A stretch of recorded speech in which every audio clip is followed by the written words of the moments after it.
socialist, communist, radical left influencer, Hasan Piker, dirtbag left, Hasan Piker, pro-terrorism, pro-Hamas, Hasan Piker, Hasan Piker, Hasan Piker, going on this vulgar rant, mocking wounded war vet for losing his eye fighting for our freedom. Have you ever heard someone mention the Streisand effect and wondered what they were talking about? This phenomena is named after actress Barbara Streisand. Sometimes when you try to cover something up, you end up bringing more attention to it than if you had just let things be. The assemblyman will not denounce Hasan Piker, who said, America deserved 9/11, dude. The assemblyman just said in his response, Hasan Piker says America deserved 9/11. There you go. My friends, we have toppled a political dynasty. Now to the Michigan Senate race, where El Sayed is campaigning in Michigan. Appearing on stage at 2 Michigan campaign rallies. He's proactively campaigning alongside Piker. The man who says Hezbollah's flag is his favorite because it's dope. Why would you align yourself for raging anti-Semites? who has defended Hamas terrorists. Calling them the lesser of two Israels compared to the government evils. Lesser of two. That's what I find a bridge too far. When I went up to my good friend Chat and said, hey, can you walk me through some more controversial statements of Hasan Piker? Even ChatGPT went out of its way to soften the edges of Hasan and give me context. Thanks, but no thanks, ChatGPT. Hasan Piker is campaign poison. Placing yourself on the wrong side of a 90-10 issue is only going to make you look bad. It's going to be good for me. It's going to be good for the candidates that I work with. Turns out it was true. Abdul El Sayed at 27%. Oliver Larkin. Melon Kuros, everybody. Nice to meet you, Hasan. Welcome to the broadcast. Thank you for having me. Oh my gosh. What's going on, man? What's up, dude? Good to see you guys. I really enjoyed it. Yeah. How you been? He's trying to get me out. Wow.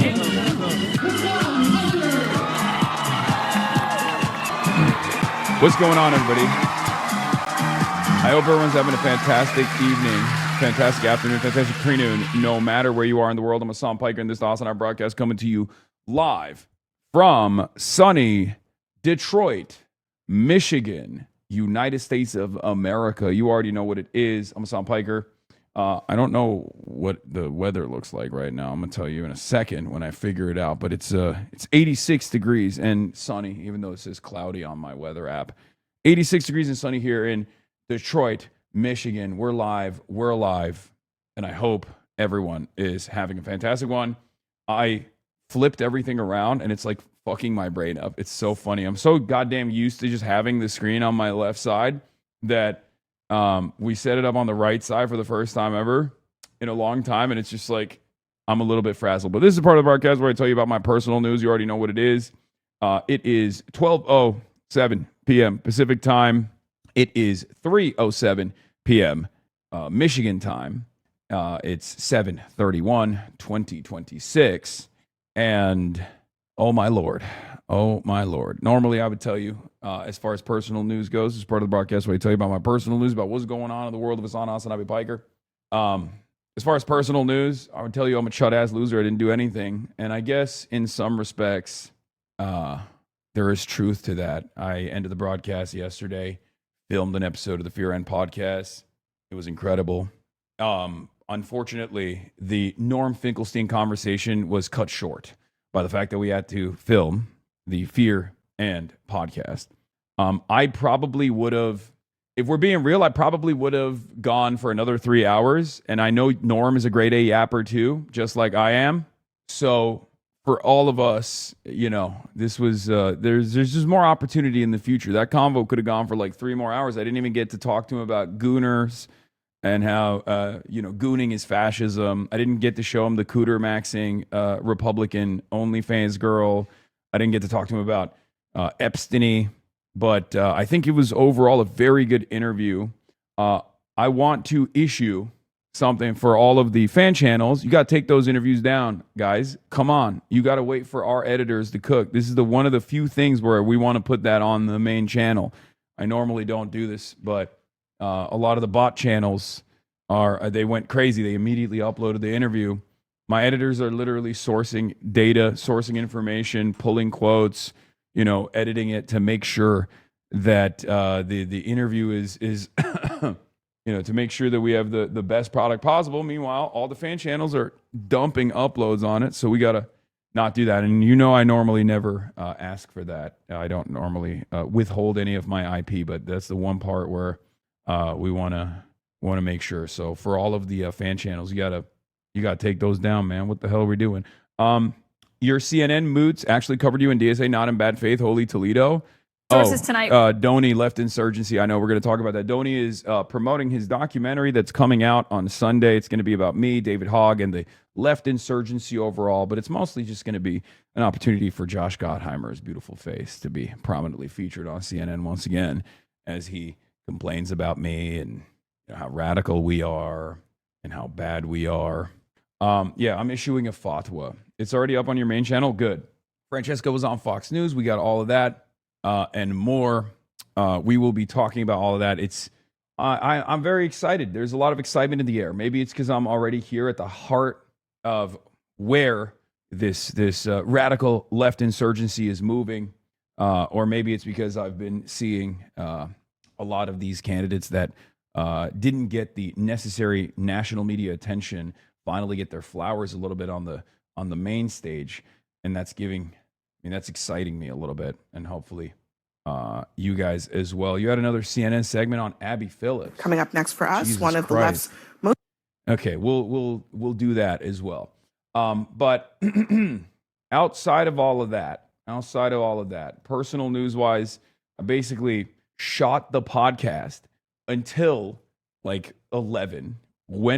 Packed my bag, went to sleep, woke up 2 hours later, got on a flight.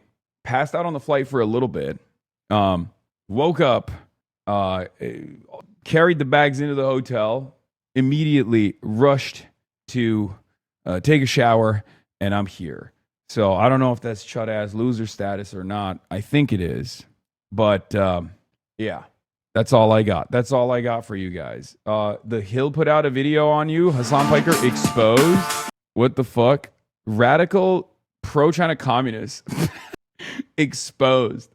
You got an artwork for me to blast off? Okay, well this is not going to help the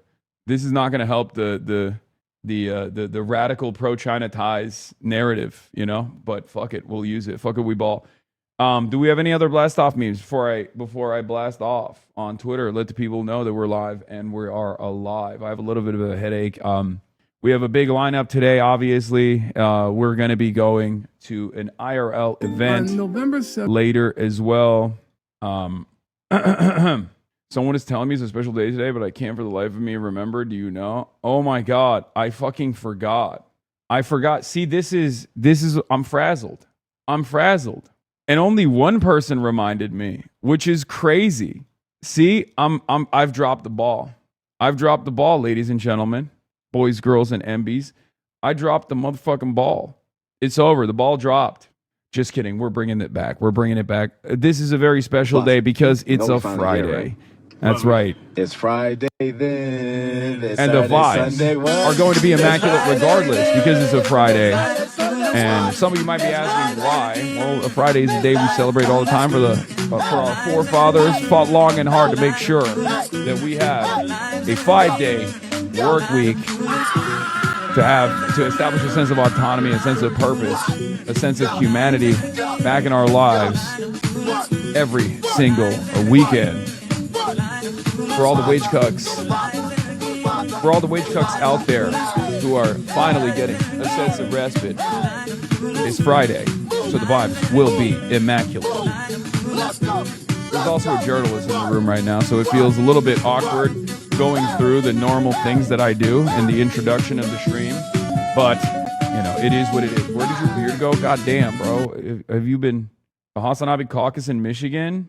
Yeah, headed to Michigan ahead of next week. Hasan Piker, Ilhan Omar, Melat Kiros, Adam Hamawi, Chris Rabb, Hassan the Hun to Playbook DC. I'm used to having underdogs get defeated by moneyed interests over and over again, but it's not going to happen this time. That's right. It's so funny that I give Politico like these long and thoughtful answers that span for 25 minutes, and then they put like that as the quote. Sarah Longwell from Bulwark condemned your fans while doing a panel with Sex Pestany. Interesting. It is what it is. In any case, let's get it popping. Let's get it twisted. What's happening in Morocco? Oh, we'll talk about that too. Don't worry. Michigan, big races next Tuesday. Straight close, situation monitor. Stevens lame closing argument. IRL events later. Get in now. We also have a phone bank that we're going to be doing for Donovan McKinney in a little bit. Obviously, I'll be rallying the troops for everybody. We got a big race there as well. That's Detroit. But yeah, here it is. This is the blast off. It's Friday. It's Friday. It's Friday. Absolute crash out from Haley Stevens. We're going to be talking about her tweet.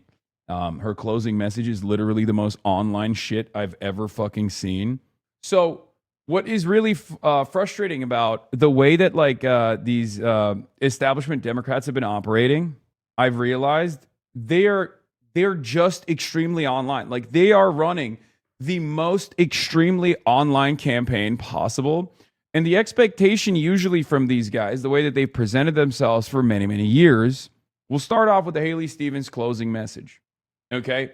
One of the things that I have realized, one of the things that I have noticed, rather, and find very interesting is the fact that the establishment wing of the Democratic Party used to present themselves as like the reasonable people that understood the working class. People that didn't spend a good deal of time on the internet, people that were, doing the work, a workhorse, if you will, right? For Michigan.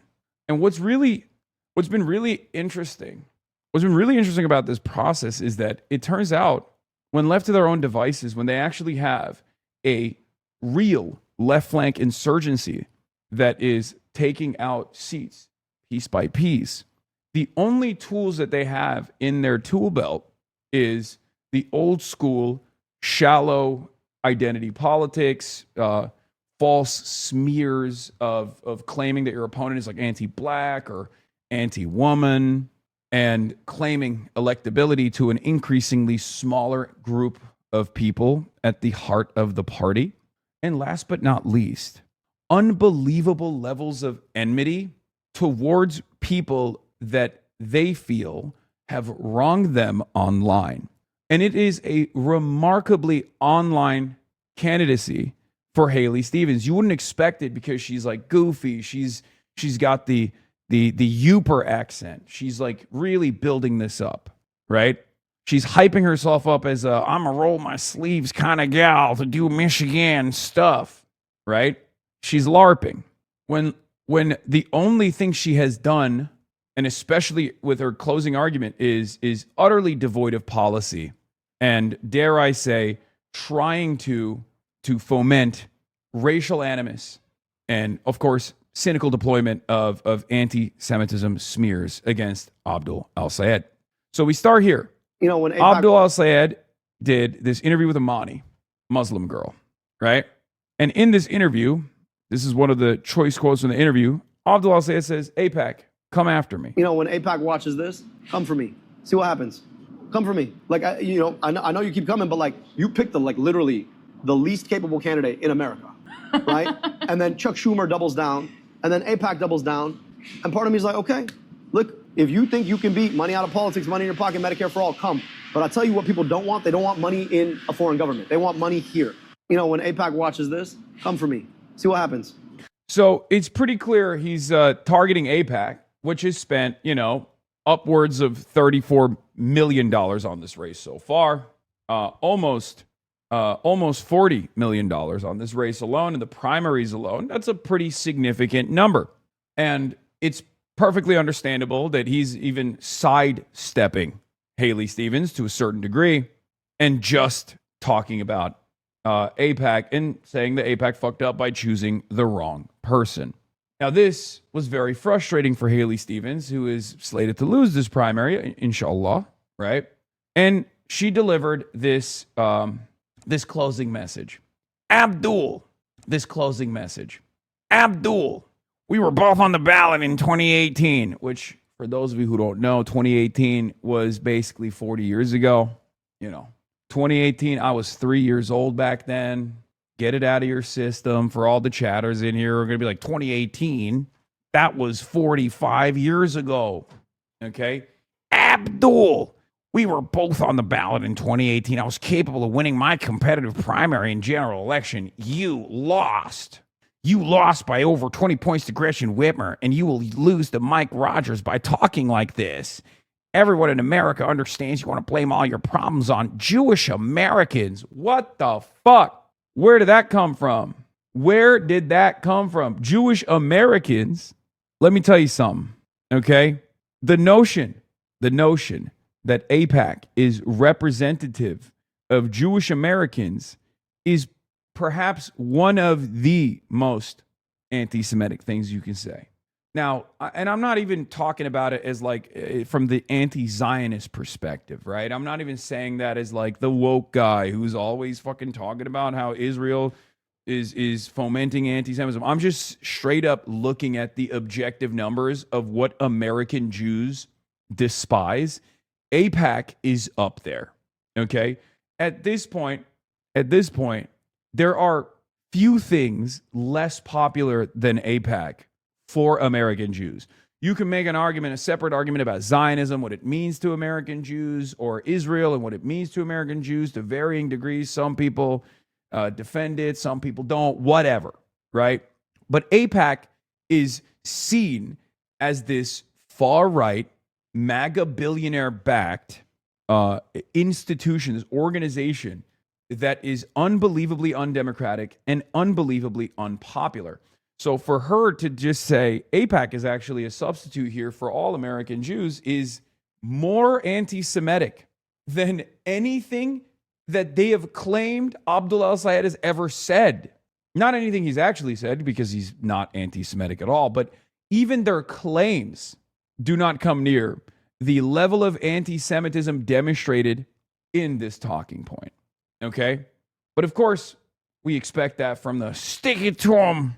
That's the Michigan way candidate. But, buddy, let me be very clear.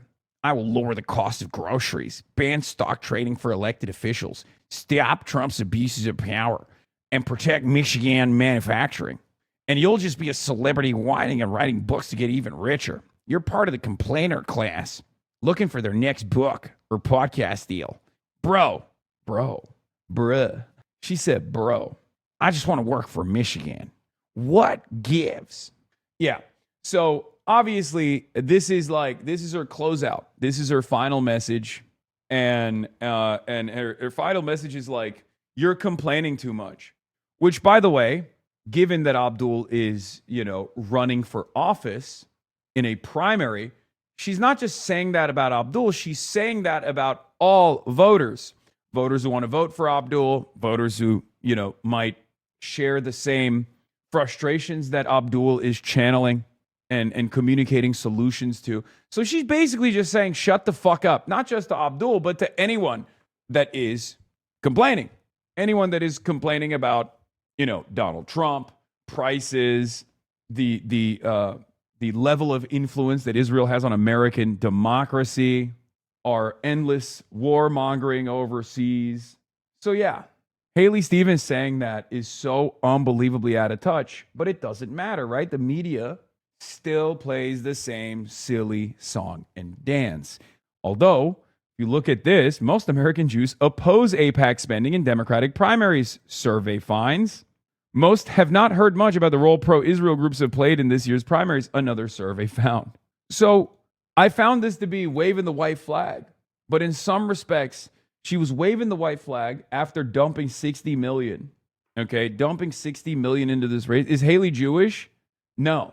Contrary to what some people in the commentary sphere have claimed, and contrary to how Haley Stevens presents herself, Haley Stevens is not Jewish. She's not. She's Christian. But it doesn't end there. Here's the other parting message. And this is the part where we get really online. Are you ready for this? Haley Stevens says, they might not like how I sound, but I will make sure that Michigan is heard. There's those cool kids on the internet making fun of how I talk. But let's be real, they're making fun of Michigan. Their jokes make me fight harder, just like I did when I was working for President Obama. Like I'm doing, standing up to Trump. Yeah, President Obama. when I was an intern, I sat next to President Obama. To stop ICE. They might not like how I sound, but I am going to make damn sure they hear us in the halls of power. Yeah. So, again, this is like an online phenomena, okay? I'm willing to bet not a single damn person in this room gives a shit about the way you sound or has heard, I don't know, barbarism critic getting a fucking viral tweet off on how you sound. You know what I mean? Can you imagine making that your fucking campaign? It's somehow even dumber than making your campaign around like Abdul El Sayed hung out with Hassan Piker. He's a Twitch streamer. You guys need to know about this guy. He's real bad. What gives? Like, you really got 70-year-olds in the room being like, yeah, Haley, I'm voting for you because Obama, and they're making fun of the way you sound, which sounds very normal and very real. Yeah. You never see so many black people on TV until it's voting season. That's actually a very interesting point, especially nowadays when like the anti-woke corporate attitudes really settled in and people were running the fucking gamut on the anti-woke shit. Everyone in that room is on Medicare and they don't want you to have it. Yeah, there's also an element to it. There's also an element of that in there too. Boomer resentment. You know how it is. Boomer cons. Conservative boomers. That's how they operate. It is what it is. What are you going to do? But I'm a Michigander in Ann Arbor and you sound exactly like Haley Stevens, right? Obviously. That's what we've learned. I mean, I've been up and down the state quite a bit for Abdul in the last year and a half. I have yet to encounter one motherfucking person that sounds like Haley Stevens. People from Michigan have said she's trying to do a Yooper accent. Maybe I haven't been to the Upper Peninsula. Okay. This is how you know. This is how you know I'm fucking Michigan. Okay. This is how you know I'm a real one. I know this. Okay. But if you ask Haley Stevens, who's now nationalized this Senate campaign, the Senate primary, the only takeaway that she wants you to have from her disastrous dumpster fire of a campaign is that this is how everyone in Michigan speaks. That's devastating. Okay? That's devastating. That is ridiculous. I don't know, bro. She's really growing on me. Like a cancer. Yeah, she's trying to pull the John Kennedy nonsense, but as a Democrat. It's actually really interesting to see it happen as a Democrat. It's unexpected. You don't usually expect this from Democrats, right? Democrats go in the opposite direction where they code switch when they go to the South. They try to ham up their black scent, right? That's usually how it goes. Miss Rachel endorses most of the remaining DSA slate. Miss Rachel is our strongest warrior. Let's be real. I love her so much. Rural Michigander here who travels all over the state. I have also never heard anyone sound like her. Yeah, because she's literally exaggerating it. Bro, she went to a private school that is $60,000 a year. She's from Rochester. She literally grew up in the same fucking town that Nick Pollum grew up in. Does Nick Pollum sound like that? That's one of the other characters of this race that I just don't fucking appreciate. This like subtle but not so subtle way of saying like, I'm from Michigan. My opponent is not. Dog, Abdul was born like 10 miles away from you. What the fuck are you talking about? He's not real Michigan. I think we know what you're saying when you say the brown guy, whose name is Abdul Rahman Mohammed El Sayed of Egyptian descent, is not real Michigan like you are. Okay? That's been hella annoying too. The fuck do you mean I'm real Michigan, unlike my opponent? Unlike my opponent. He doesn't have a quirky accent. That's real Michigan. So all of this, aside from the dog whistles, right? Aside from the dog whistles, all of this is signaling one thing and one thing only. Okay? For some, that like sectarian animus could work, especially for boomer cons, right? But like that hyper focus on the way you speak, the hyper focus on how like you're being bullied online, this kind of stuff is not in any way, shape, or form designed to be appealing and designed to draw voter turnout, unless you're signaling to one constituency only, and that is people that live in DC, the consultant class that spend every waking moment on Twitter just like we do and are constantly getting into battles on there, and the resentment that they carry over from anonymous Twitter accounts with DSA roses on them, or anonymous Twitter accounts, the hammer and sickle on them, carries into some kind of political representation in the real world, as though these factional battles between Neera Tanden and her reply guys and gals is in any way, shape, or form going to have an impact on the lives and livelihoods of Michiganders. I need people. I don't want to give advice to my opposition. But it doesn't really matter because they never listen to me. Even when I am literally yelling at them over and over again about what's going to happen next, and then it inevitably comes true. Yes, there's IRL today. Okay, yes, there is IRL today. And I'm just going to give them advice one more time. Stop hyper-focusing on Twitter battles that you have. These things are not appealing to the average people. You have to run on a policy-first platform. Hopefully this message carries over to some of the centrists that won their primary races so that they don't run stupid fucking races in the general and lose to the goddamn Republicans. Okay? Heed my warning.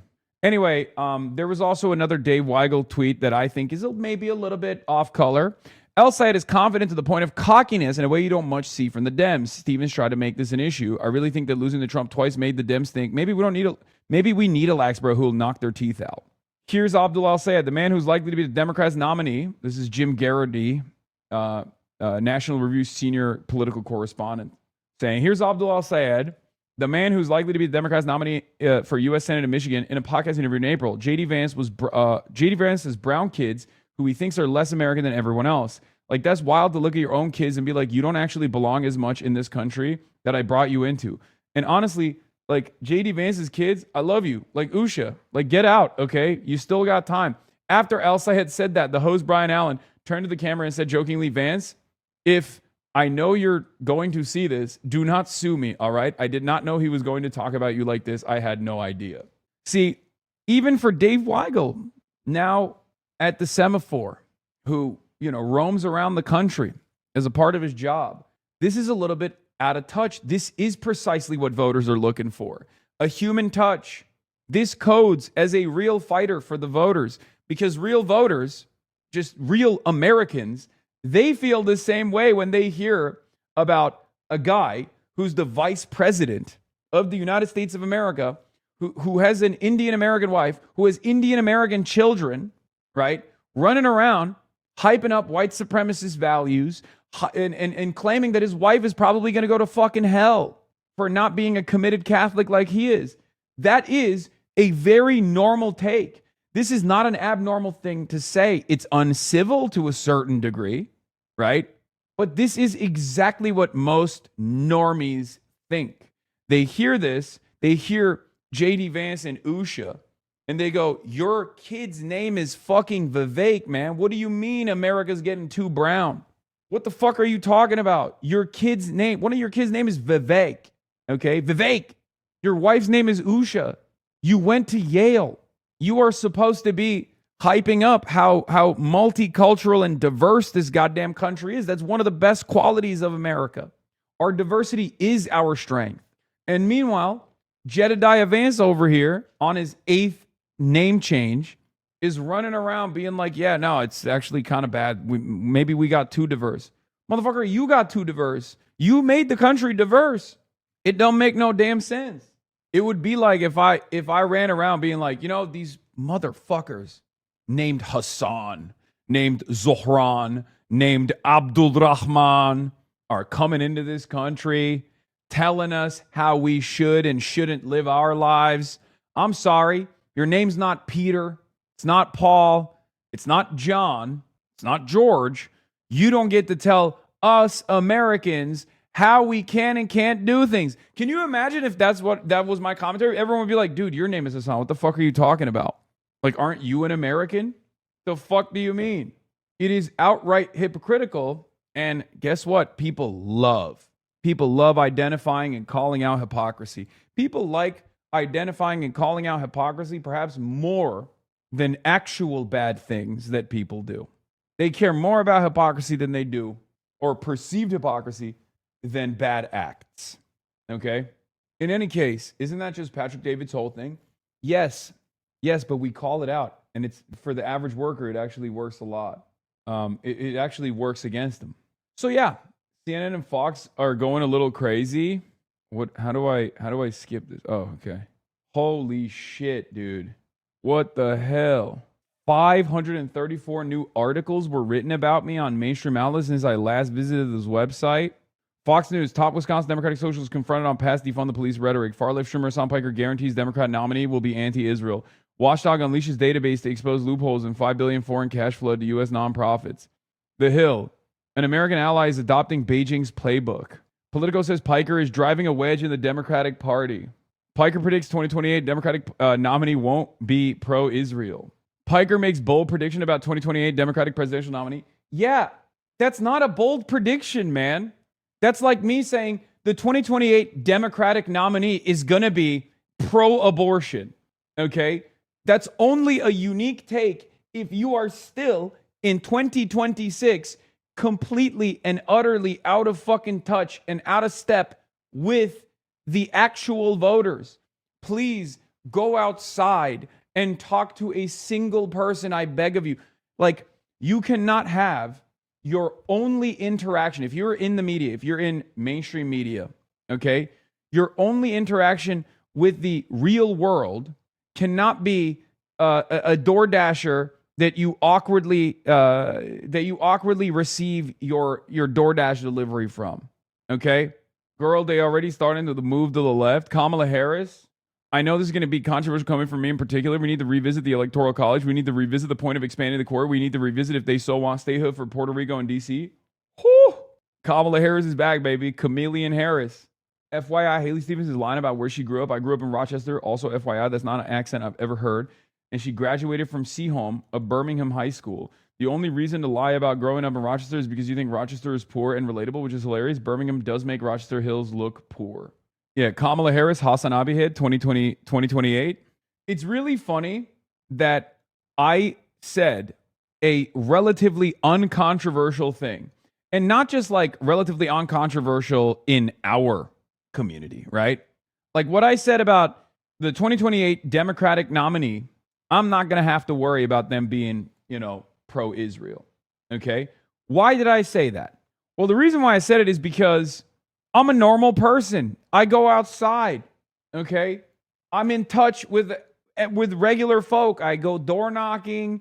I interact with my community. I visit my public parks. I have a lot of normie friends. It's ironic saying this because obviously for many, they look at me and they're like, bro, you're literally live 8 hours a day. How dare you claim to be fucking normal? Here's the thing. Every moment that I'm not live online, I'm around regular folk, regular people, my friends, people that I meet out in the real world. I talk to them. I'll give you one example. We're driving over to the Hodel this morning, okay? An hour ago. We start canvassing the driver, let's be real, okay? We start talking to the driver. You know how I love, hearing about people's unique political perspectives. He's a kind of older guy, maybe in his 50s, right? And we're like, what do you think about Abdul al-Sayed? He goes, I don't know much about him, but I have a 19-year-old son, and he's a big fan, and he's been trying to convince me, but even with our conversations, no, Hasan, don't do a tale to show how normal you are, please. Wait, what? No, this is not a tale about how normal I am. The fuck's wrong with you? This is just a conversation that I had with a person. He says, one thing that really bothered me is I've heard about him from my son. Don't know who I was going to vote for, but I think after this conversation, in the end of the conversation, he said he's voting for Abdul al-Sayed. But before we get there, he said, my son's brought him up a little bit, right? And at first I didn't know who he was. But then every time I go on YouTube, every time I watch my little clips on YouTube, every time I watch anything, okay, I am getting inundated with these ridiculous attack ads. They're calling him all these different names. And the reason, what actually pissed him off, apparently, was that they kept calling him sexist. And he's like, they kept calling this guy sexist over and over again. And then the reasons as to why they're calling him sexist is because what? He like ran against a woman in the past. He's like said things about their opinions. I don't understand it. Like, what's sexist about this? And because no normies use the word inundated. No, I'm saying inundated. Okay, he didn't say those words. He didn't say inundated. Shut the fuck up. He just said he sees these ads all the time. Okay, every time he turns on the television, there's another ad calling Abdul sexist. Every time he turns on the YouTubes and he's watching his little clips, he said he sees ads running right before it. No, not a white guy, brown guy, Indian. Anyway. He was just like, it turned me off. It turned me off from Haley Stevens. It turned me off from Haley Stevens because, I think the honest assessment here is that the average person may not give that much of a shit about sexism. I'll say that. Okay? This also validates the other theory, which is boomers love when young people tell them who they like and who has got them activated enough to go and fucking vote. So that's why you have a really important opportunity to talk to your parents and to get them out, canvass your parents. And the barrage of ads is backfiring because people go, all right, well, what the fuck's up with this guy? They end up looking into it. And if they have at least one person in their lives that is close enough to them, or if there's someone who's, phone banking and it's like a young person on the other side of the phone calling them up to be like, hey, I'm very excited to talk to you about the primaries coming up. All of a sudden, all of those attack ads just feed into the name recognition and they flip super easily. Okay? That's it. So that is part of the reason why Abdul has a lot of appeal. Meanwhile, the media is still desperately trying to present him as this like unelectable radical, and it's not working on the ground at all. It's so not working on the ground at all. But here, Semaphore wrote this article about Hillary Skolton. Abdul is going to win Hillary Skolton's district. She's a Democrat in the House of Representatives, controversial, has some allegations, some rumors that she might be having an affair with the Republican running for governor. She's been saying that she's not going to endorse Abdul al-Sayed. She's not going to work to get Abdul al-Sayed elected if Abdul is the candidate. Going against the vote blue no matter who narratives. Oh, shit. What is this? Motrin? Oh, hell yeah. Thank you. That's goated. And, of course, Adam Johnson, the media critic himself, says the piece is tailored around one person, ironically enough, but it makes it seem like there's a big point of difference here, big controversy here around, like many Democrats are saying they're not going to fucking support Abdul al-Sayed. But that's not the case. Democrats are staring down the possibility that the party won't unify behind Abdul al-Sayed, who's leading by double digits in Michigan's heated Democratic Senate primary. Adam Johnson says this piece cites exactly one person refusing to support al-Sayed, Hillary Skolton. That's it. That's the only evidence. It also, once again, frames opposition to al-Sayed entirely as electability concerns, not ideology or donor pressure, even though it's ideology and donor pressure. We have zero evidence Stevens is more electable. Polls are roughly even. Betting markets, to the extent that these pose any insight, are unmoved. It's just racist. It's just a racist vibe, a dogma, a convenient narrative that allows pro-Israel and capitalist ideologues to launder their ideology. Okay? Abdul al-Sayed is far more electable than Haley Stevens. The evidence for that is the fact that he's going to win the primaries next Tuesday. Okay? It's really funny that random centrist Democrats in districts that Abdul will win by 60 to 70% think that their endorsement matters in any way, shape, or form when the polls have remained unmoved in spite of the governor and the outbound senator endorsing fucking Haley Stevens. Hillary Skolton, what the fuck do you think your endorsement is going to do? Keep your endorsement. These guys don't understand where the base is. They don't understand where the voters are. They think they understand it, but they've given up on trying to understand it. It's very obvious. They have just sat around in their comfortable perch, in their ivory towers, and kept spamming the electability argument that corporate media consistently churns out every fucking primary, every general election, every midterm season, every presidential campaign. Oh, we got to pivot to the center because the voters demand moderate Democrats. Bullshit. There's also new polling that suggests that with black voters, El Sayed is up 5, at least in one poll. It's a bit of an outlier in comparison to the other polls that have polled black voters, but it's not shocking to me. These are the crosstabs coming from Mitchell Research, but I suspect if we look at the crosstabs, they might have oversampled, not oversampled necessarily, but oversampled in comparison to other to other pollsters, the youth vote, and that's probably the reason why Abdul gains an advantage in the black voters. But yes, if he is capable of bringing turnout in Detroit, Wayne County, if he's capable of bringing out the youth vote in Wayne County, then yeah, Abdul might even defeat Haley Stevens on this demographic as well.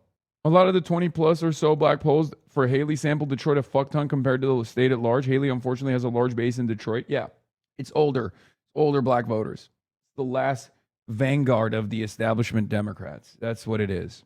But that voting bloc will never not vote, and they will certainly never not vote for the Democrat. Unless there is a establishment Democrat spoiler and Jim Clyburn tries to come in and tries to rat fuck the race or something, which is not going to happen because the Senate Democratic majority hinges on this race. They're not going to do that in the same way that they tried with Andrew Cuomo against Zohran Mamdani in New York and failed, right? No one is. Once the primary's over, I suspect that most of the Democrats will consolidate behind Abdul and will be pushing for it. They won't be as enthusiastic as they would for like a James Tallarico, for example, but it doesn't really matter, right? As long as they do not present a hurdle, which some might, but those people who do this, for the record, the ones who will still try to present a hurdle will be outcasts. They will not have enough motion. That's my suspicion. This is speculation. Maybe I'm wrong. Maybe the Democrats will show a side, like maybe the Democrats will show cynicism to that degree, a degree that even I don't expect, where they will just, in order to try to prove their narrative that like in swing states, you can't have a socialist-friendly candidate. They'll try to rat fuck it. They'll try to destroy the chances. They'll try to launch an opposition. I don't think so. Finally, good press value.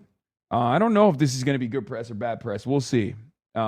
It's Donny, but it's at CNN, so it's probably received as much scrutiny as anything you will ever see. It's going to be me talking for a little bit, and then minutes and minutes of Josh Gottheimer calling me a monster, and James Carville being like, "Hey, I don't know what you're talking about." That type of shit. But this is one piece of that, which apparently hit election Twitter like a goddamn atom bomb. Okay, everyone is very upset. Everyone is very upset about two things that have come out from this interview so far. And Donny, he's pumping it. He's hyping up this goddamn documentary like his life depended on it, and he loves it. Okay, he loves how he's retweeting everyone from every part of the ideological spectrum, being like, "Oh yeah, this pissed you off, huh? You should tune in on Sunday to watch the whole thing." So we'll see. I have no idea what the final product's going to look like. I expect it to have to give me somewhat of a fair shake, as fair of a shake possible from the current formation at ZNN. So we'll see. But this was one clip that everyone got really mad about. These guys have failed so publicly and so spectacularly that it has caused people to seek out alternatives. I see challenges from the quote, progressive left, unquote. And these people are too hard-headed to know that they're not popular. People don't like them. Yeah, everybody likes, who everybody likes? Bill Clinton. Everyone knows if there's one figure that's popular in American politics in 2026, it's Bill Clinton. Y'all remember Bill Clinton? They don't win elections. They never run against Republicans. They just run against other Democrats. And their only message is, we're going to blow everything up.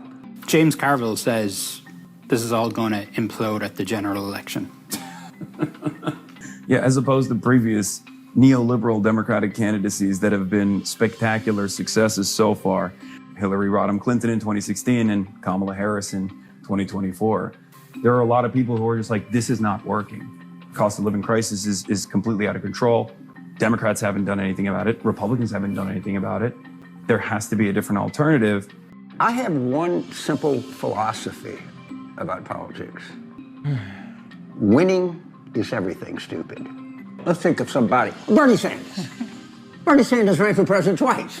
You know what he did twice? He lost by a lot. Because for progressives, getting out of the primary is a far more difficult battle than winning in the general. This is our theory. The reason for that is because Republicans don't have a vision for change. Socialists do.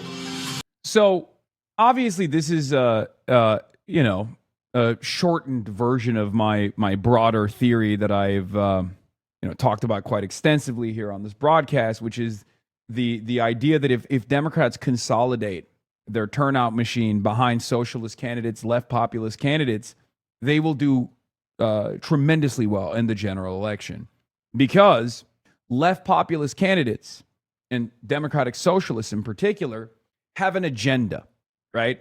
They have a theory of change. They have long-term goals. They have short-term goals. Unfortunately, neoliberal Democrats, the right-wing flank of the party, the centrists, they do not. They're constantly finding themselves in a defensive posture against the Republicans. They're constantly playing by the Republicans' game. That needs to change. But we've never been able to show this theory of change because the primaries, for the longest time, were impossible to get out of, right? Now that's changing. Now the primaries are actually, in our favor because the Democrats no longer, like the Democratic voters, no longer believe that ridiculous electability argument, the pivot to moderation, the arguments that were presented with Hillary Clinton, with Kamala Harris as well, to a certain degree, with Joe Biden to a certain degree, where, everybody consolidated behind Joe Biden because they were like, oh, it's impossible. Bernie will never make it out. Ruva Roman is criticizing you on this clip. I know. So I saw that. And I think there's a misunderstanding here. Okay. She says, strongly disagree with Hassan the Hun on this. And I'm once again strongly encouraging him to come visit the South. Both primaries and general elections are extremely hard, just in different ways. We cannot be complacent going into November. There is no point where I've ever said we have to be complacent. I didn't say that. I just said that my worldview is, my opinion on this is, and we will show the world this reality. We will shock the world, okay, that left flank Democrats will defeat Republicans more handily than centrist neoliberals with no vision. That's it. That's it. I didn't say the general is going to be easy. It's going to be horrible. In any case, there was another clip from this where David Hogg actually does a really good job with this. This is a comparison that you probably heard me make towards Shannon Watts, comparing AIPAC to the NRA. Democrats unironically gave up to the left for Democrats unironically gave up the party to the left for Israel. Yep, that's precisely what happened. And we're going to keep doing that because that's just a pure expression of democracy. If our electeds refuse to represent our interests, then yeah, of course we're going to fucking run people that do that. We're going to run people that will represent the interests of the masses. It's that simple. They're losing because they forgot that the fundamental principle of theoretical democracy is to represent the needs of the fucking masses. Anyway, David Hogg compares AIPAC to the NRA. Great take, by the way. I'll tell you a story. When I first started working in D.C., when I went from working on the outside of politics in the advocacy world to then working on the inside, one of the first things that I was told when I got here was do not talk about AIPAC. Do not mention them. Do not think about them. Don't dare go against them. And the thing that was striking to me about that was how eerily similar that sounded to what I remember hearing about the NRA after Parkland, where people said to me, you know, they're too powerful. You guys are just a bunch of kids. You know, what happened at your high school is horrible, but you don't understand. This is the NRA. Nobody's ever going to take them on, but we did, and we won. And we made that organization go from standing for the National Rifle Association to standing for not relevant anymore. Yeah, I think a lot of people watching this, to hear you, a Parkland survivor, talk about APAC in the same breath as NRA will be surprising. It shouldn't be. Both are getting kids killed. Yep. This is what I've been pointing out to Fred Gutenberg and Shannon Watts non-fucking stop. So having David Hogg come out and say this on CNN, oof, excellent. Because it's true. They're both funded by MAGA billionaires, okay? Sometimes the same MAGA billionaires. They're both heavily invested in subverting American democracy, and they're primarily focused in melting children at schools, okay? Over there in Gaza, in Iran, in Lebanon, it's blowing up children in schools with American munitions. Here in America, it's blowing up kids in schools with AR-15s. That's it. It's the same shit. Yeah, Bill Kristol abolish ICE. It's kind of funny because Bill Kristol is obviously the editor-at-large and the co-founder of The Bulwark, and he is far more woke than Shannon, the other Sarah Longwell, far more woke than everybody else, with the exception of like maybe Tim Miller. It's so funny to me that the guy, the neocon devil himself, Bill Kristol, is far more fucking woke than all of the other people that he hired for the former George W. Bush Democrats. Yeah, not the biggest fan of the Bulwark, and certainly not a very big fan of Kristol himself, but I'll take it. Shannon Watts reposted a tweet. What is this? Shannon Watts, a gun violence prevention activist and the founder of Moms Demand Action, reposted that account quoting this out of context clip to dissuade people from voting for Dr. Abdul El-Sayed. Oh yeah, this is people saying Hasan Piker is an op. That's unconstitutional. Man, you can fuck and suck me from the back, okay? I fuck the Constitution. I wipe my ass with the Constitution. It's a fucking piece of paper, dude. Shut the fuck up. Motherfuck the Constitution and motherfuck this country, okay? You stupid bitch. I wonder what I could have been possibly talking about when I said that. Ooh, it seems like this was very frustrating. Oh, what was that? Oh, that's right. It happened on February 14th, 2023, as Hasan was covering the MSU shooting. Hasan was advocating for mental health evaluations before allowing someone to buy a gun, when a chatter came in and said, that's unconstitutional. The fact that we don't do the mental health evaluations before we allow everybody to have a gun is insane. You can't say mental health is a problem in this country, not the guns, and then turn around and block every bill that would ever suggest a mental health evaluation before you can fucking use a gun. I have never understood why people think that it is crazy that we do not at least have the same level of restrictions in firearm ownership as we do for driver's licenses, okay? I will never understand that. It is such a wild thing. That's unconstitutional. Man, you can fuck and suck me from the back. Wow. You mean to tell me that the person who found Moms Demand Action, the person who founded Moms Demand Action is very upset at the language I'm using? Wow, oh my God. Again, civility fetishists that will turn around and say, oh my God, this is going to play really poorly in the election. Meanwhile, they're literally pointing to it to try and get it to play a role in the election. That was the Michigan State University shooting. I said what I said, okay? The Constitution is a living, breathing document. It's supposed to be interpreted. And also, if it's a setback towards progress, if it's a setback that harms children in this country, then it needs to change. Who cares? I have no reverence to a piece of paper. What are we talking about? We live in the Trump world. So the civility purists, the civility fetishists are completely out of step regardless. So this is doubly out of step and unbelievably hypocritical. Because Shannon Watts, for those of you who don't know, because you probably only know her You probably only know Shannon Watts as the person who's like weirdly very pro-Israel for some fucking strange reason. But Shannon Watts came on the scene as an anti-gun violence advocate.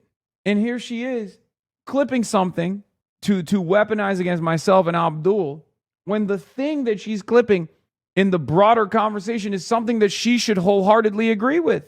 And I don't draw a line between whether it's kids in Parkland, kids on any street in America, in any community, or if it's kids in Palestine. It's not okay.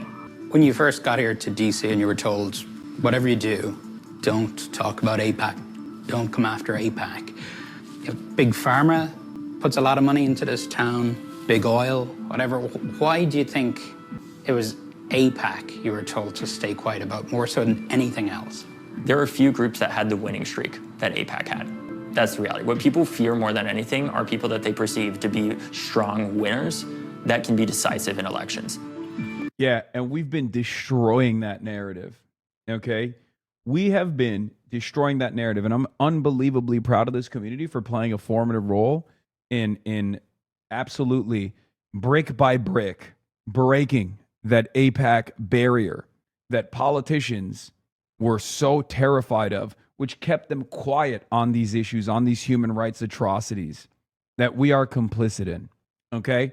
I mean, think about it. This race in Michigan is a statewide race. They claim Michigan is a swing state. It's not.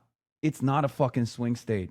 Michigan is only a swing state because Democrats have been complicit, okay? Not just about Israel, but a litany of different issues as well. Democrats have placed corporate interests ahead of the interests of the population for far too long. That's why this state is a fucking swing state, okay? But even then, in this pivotal race, in the primaries, AIPAC has dumped close to $40 million into the race, on a record-breaking amount of money, and it still hasn't made a fucking dent for Haley Stevens, okay? That's it. AIPAC did not make anyone available for an interview. In a statement, AIPAC called Hogg's comments despicable and disgusting. AIPAC said it is proud to support, quote, principled Democrats who share our commitment to a partnership that is integral to America's national security. It also pointed out that many Democrats it supports are winning their primaries. Yeah, okay. Perhaps it's because they haven't run against our guys. Shannon Watts openly admits to being Israel first in this tweet. Oh, yeah, this is the second tweet that went viral from the clip from the upcoming CNN documentary that Donnie is shamelessly promoting. Shamelessly.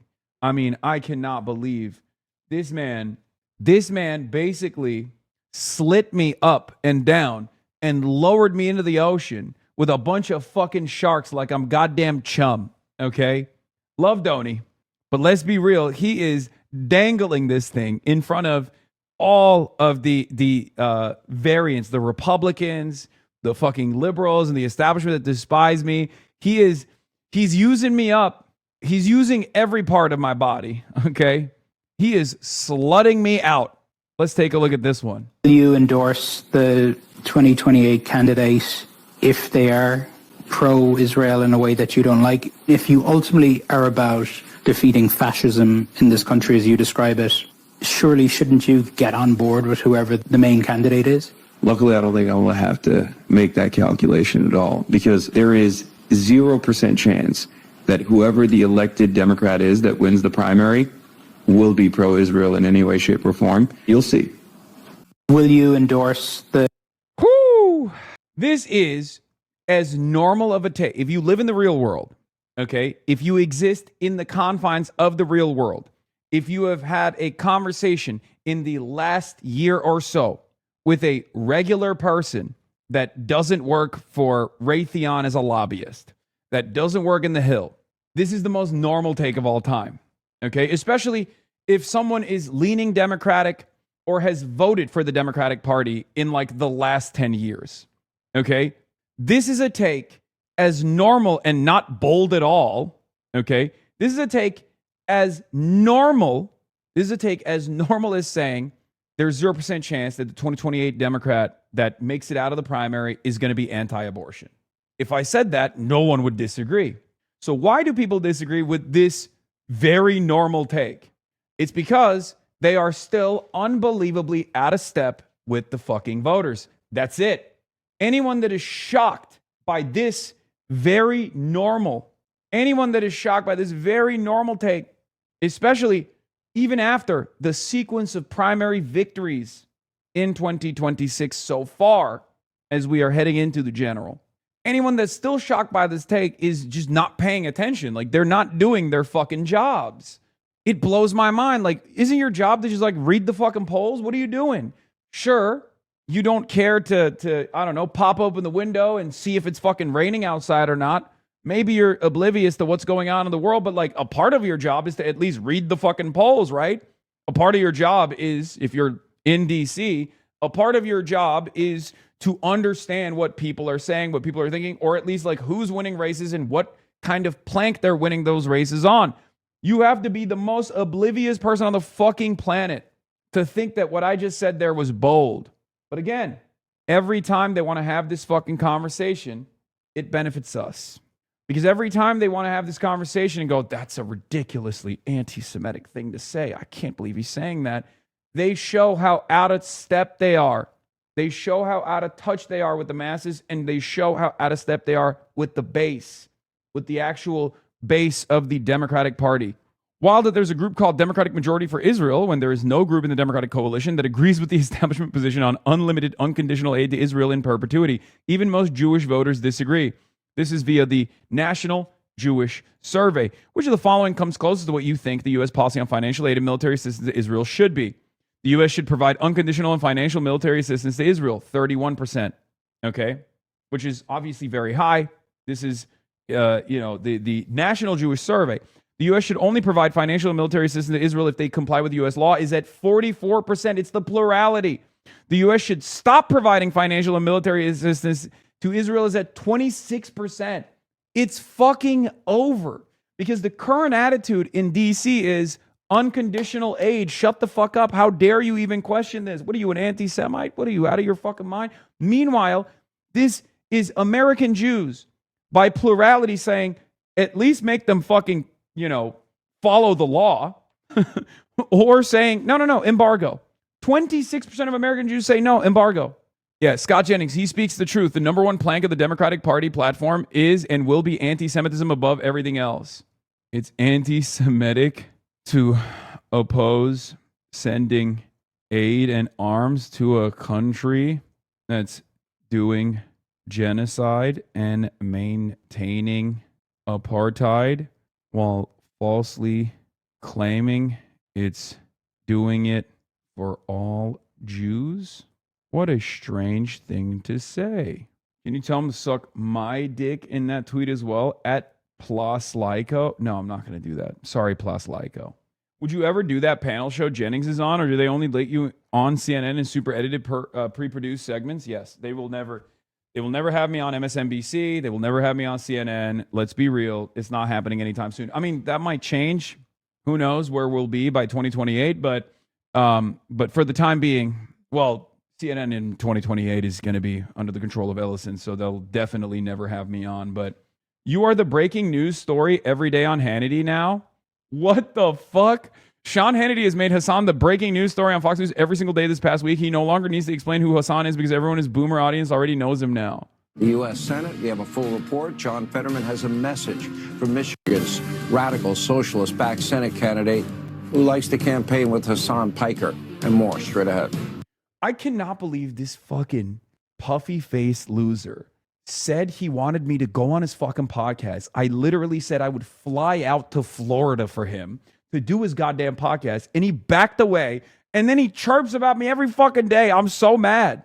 He had a goddamn war criminal on his fucking podcast that he paywalled the interview portion of before he had my ass on, talking about me every day, never talking to me. Holy shit. But yeah, this is expected.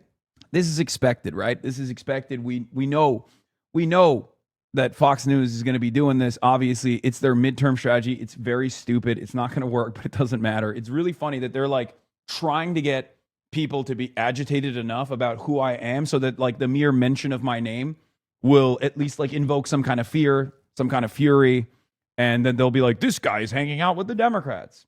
And then the boomers will be like, oh, we got to go out and vote. They're fucking stupid, right? But what's frustrating, what's been endlessly frustrating, is seeing that exact same attitude from Democrats. Obviously, Shannon Watts right here is demonstrating that. Says with the Israel take that I had, which is a perfectly normal take. If you're a Democrat, you should know this by now. Either idiocy or sabotage to be giving these kinds of interviews going into the primary election. There's 0% chance any 2028 Democrat nominee will be pro-Israel in any way, shape, or form. So stupid.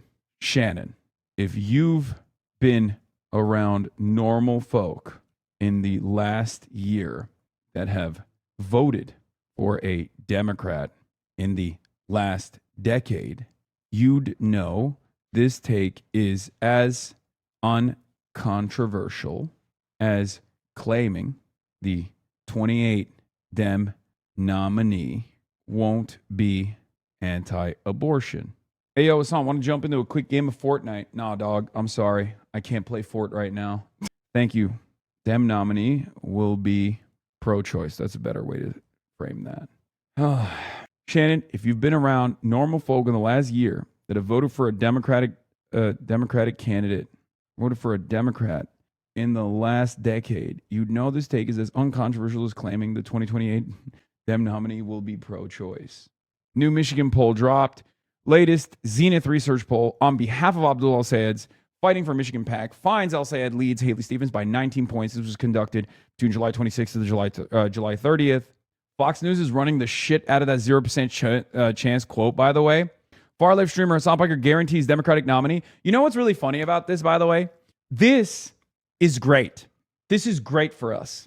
Not just for us on the insurgent left, but this is great for the broader anti-MAGA, anti-Trump movement, okay? That extends far beyond the left flank insurgencies, that extends into the Democratic base of support broadly, and even independents, and maybe even some Republicans who are increasingly more frustrated, okay?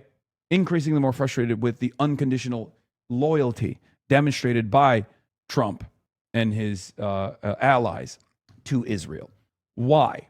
This, once again, positions them as the unconditional loyalty to Israel party. That is so good. This is so good that, like, I sometimes feel like the Democrats don't deserve this level of promotion, okay? What have they done to receive this level of promotion? Yeah.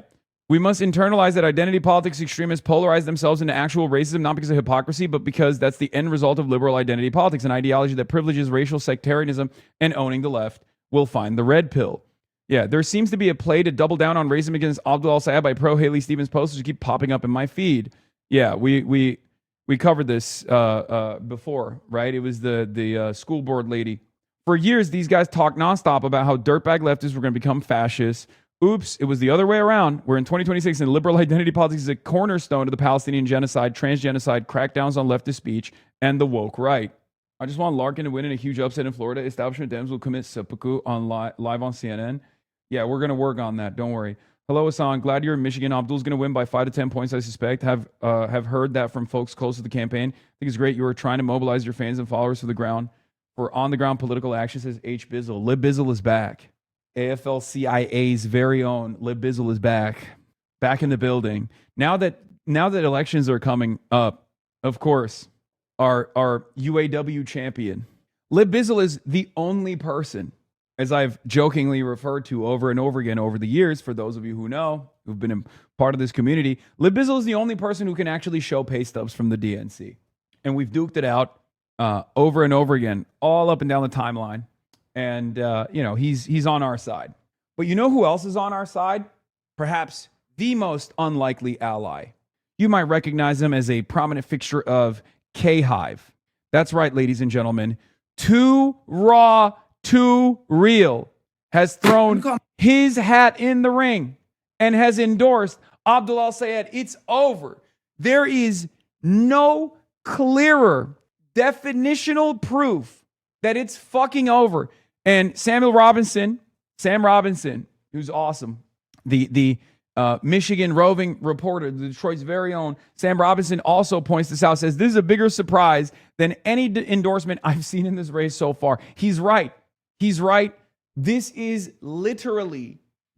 the most confusing endorsement so far. This would be the equivalent of Josh Gottheimer endorsing Abdul El Sayed. Okay? This means that they went to him and they showed him a big purse, and he was like, no, I see the writing on the wall. I actually have better instincts than fucking Gretchen Whitmer. Okay? My own black ass out to the carpet because my silence has been a little louder than my advocacy. I've been a supporter for Abdul El Sayed for a long ass minute for Senate. In fact, one of the first creators to interview him, I'm a collaborator on that fucking video. Meaning, it's got my stamp of approval, ho. Well, why, Kenny? You know that Pecker with Piker likes him. What the fuck they got to do with me? That's his issue. I'm focused on the... That, brilliant. Brilliant. I love that. Thank you. I like that he still had to do a subtle, snide remark, being like, oh, well, Hassan Pecker likes him, which is bad, but I don't care because I care about the issues. Great. That is exactly what I expect from Democrats, even the worst grifters out there. Okay? Like, that's what I expect from Shannon Watts. When Shannon Watts was like, no, it's a bridge too far for me, that he's like, cooperating and collaborating with Hassan Piker. That's the reason why I can't find myself voting for this person. I'm like, I don't give a shit. I don't give a shit who any candidate fucking collabs with, dude. Can you imagine? I'm like, oh, you went on MS Now. You went on MS Now. I can no longer endorse you. Sincerely. The fuck? No, I want my candidates to fucking go everywhere. I want my candidates to build an actual big tent. That's how you win elections, man. Yeah, I saw centrist liberals now indistinguishable from... Oh, this was really funny as well. Hold on. Let's finish this beautiful, beautiful moment from Too Raw, Too Real. Welcome to the insurgent left, Too Raw, Too Real. I think McKinney is going to win as well as Lawrence. Friend working in support of Lawrence told me before the Global Strategy Group poll on MI7 came out, similar results. Thought margin will be bigger. The fact Syed is winning big in MI7, Slock and Zol C should be a big canary for the party. Yup. It turns out, MI7, they are going to say, for MI7, that's a big one, right? That's a big one. We're going to talk about that in a little bit. Let me finish this first because I want to keep gloating. But after that, we will get to MI7. We'll get to Donovan's race too. Obviously, there's a lot of exciting things to unpack from the projections so far. Issues. Like, this is not no click shit. This is politics. And yes. I'm not going to play politics with people's lives. Well, Kenny, I thought you didn't like progressives. Well, I don't like prejudiced progressives. I don't like milquetoast moderates. I don't like racist ass Republicans. It's all anything that stems in anti-blackness. Bitch, I don't like it. I'm politically homeless.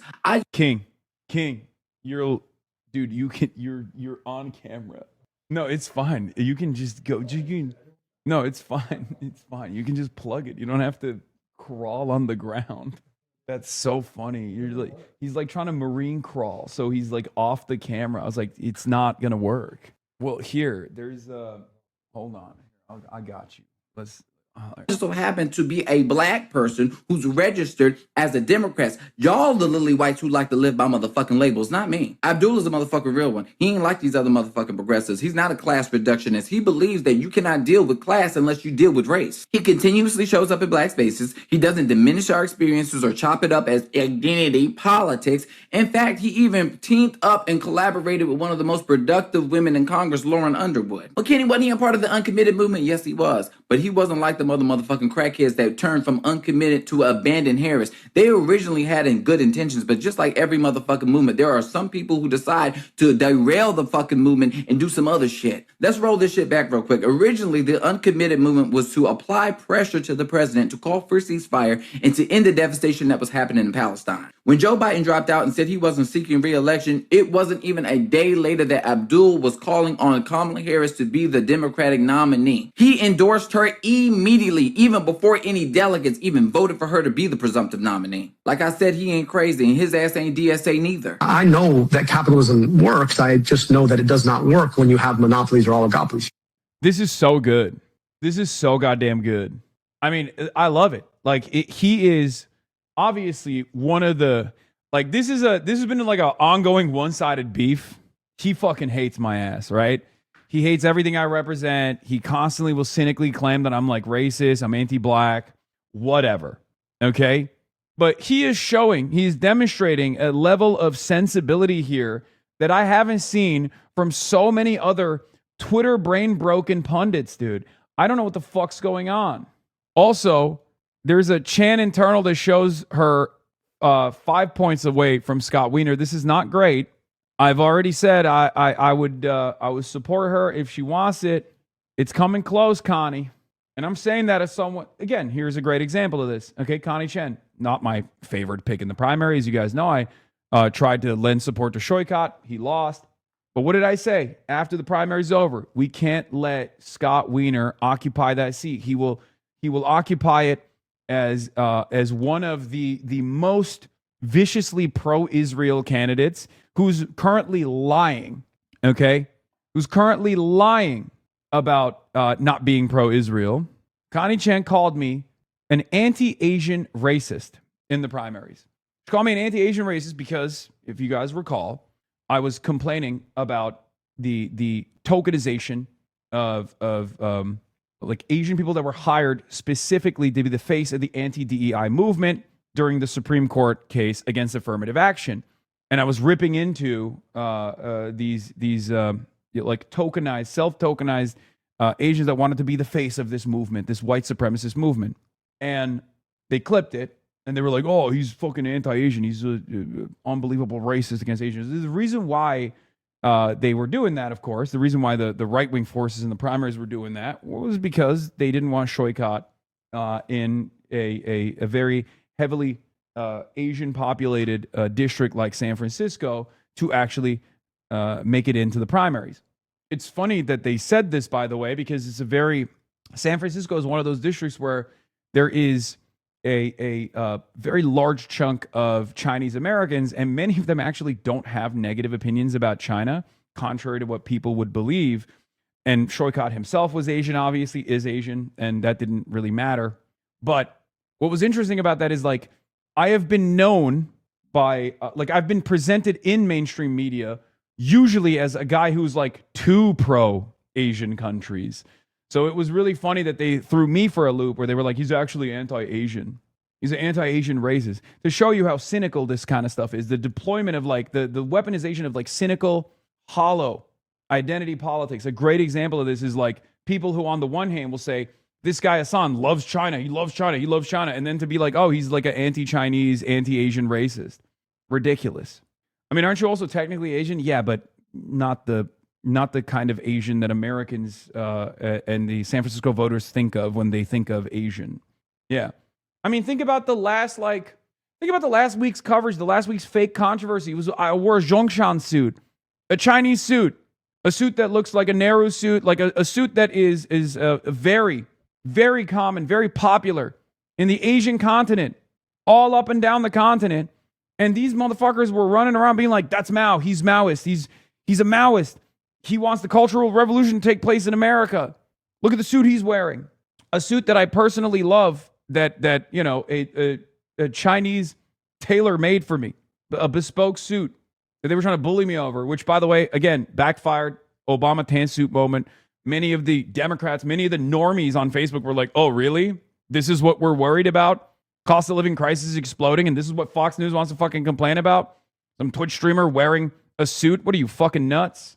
The reason why I support him is because I want to show and set a precedent. Anyway, my point is, in spite of all of that, I would still lend support to Connie Chan because she is a far better pick than Scott Wiener. It's not even a question because I don't give a shit. I don't give a shit about people playing politics. Even when they call me cynically to win their primary, even when they call me cynically an anti-Asian racist, I'm like, I'll let bygones be bygones. I don't give a shit. For progressives to know that you can win without the anti-blackness. You can win without the prejudice. You can win without being a class reductionist. You can win without always having to feed into white grievance. You can win without diminishing black experiences. You can win with being inclusive. You could win without... You know what's really funny about this take? It's identical to my take as well, for not just black people either, but for all marginalized identity groups that Democrats constantly try to fucking throw to the wayside in order to win elections, to moderate to the center.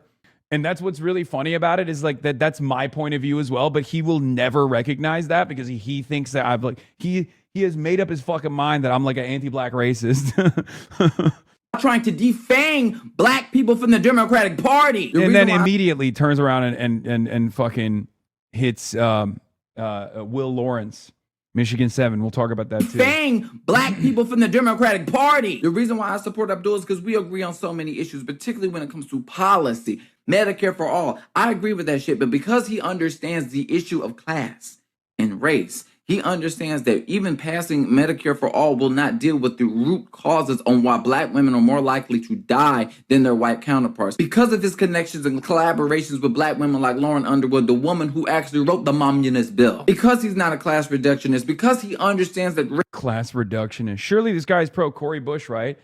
Yeah, see, I don't know where he's at on stuff like that, okay? But this is a pivot. He's a cynical grifter. I don't really care. I welcome it, okay? I welcome it with open arms. I mean, arms distance regardless, but open arms nonetheless. Great. Facebook boomers agree with you? Yeah.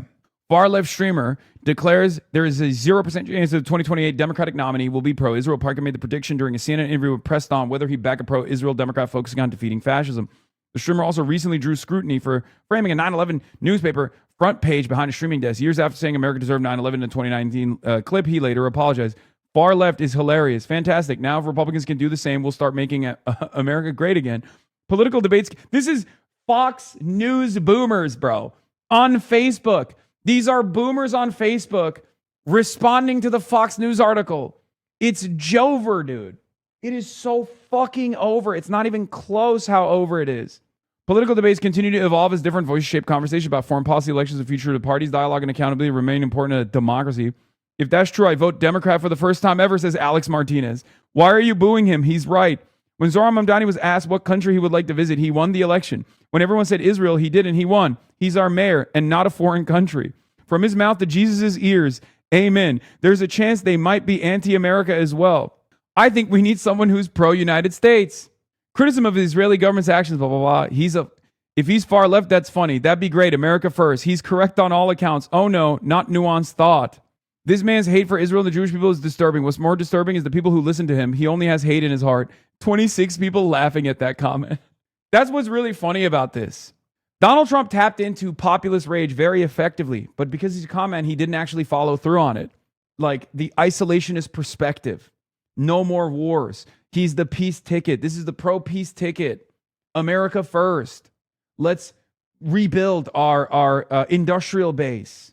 These are not controversial ideas.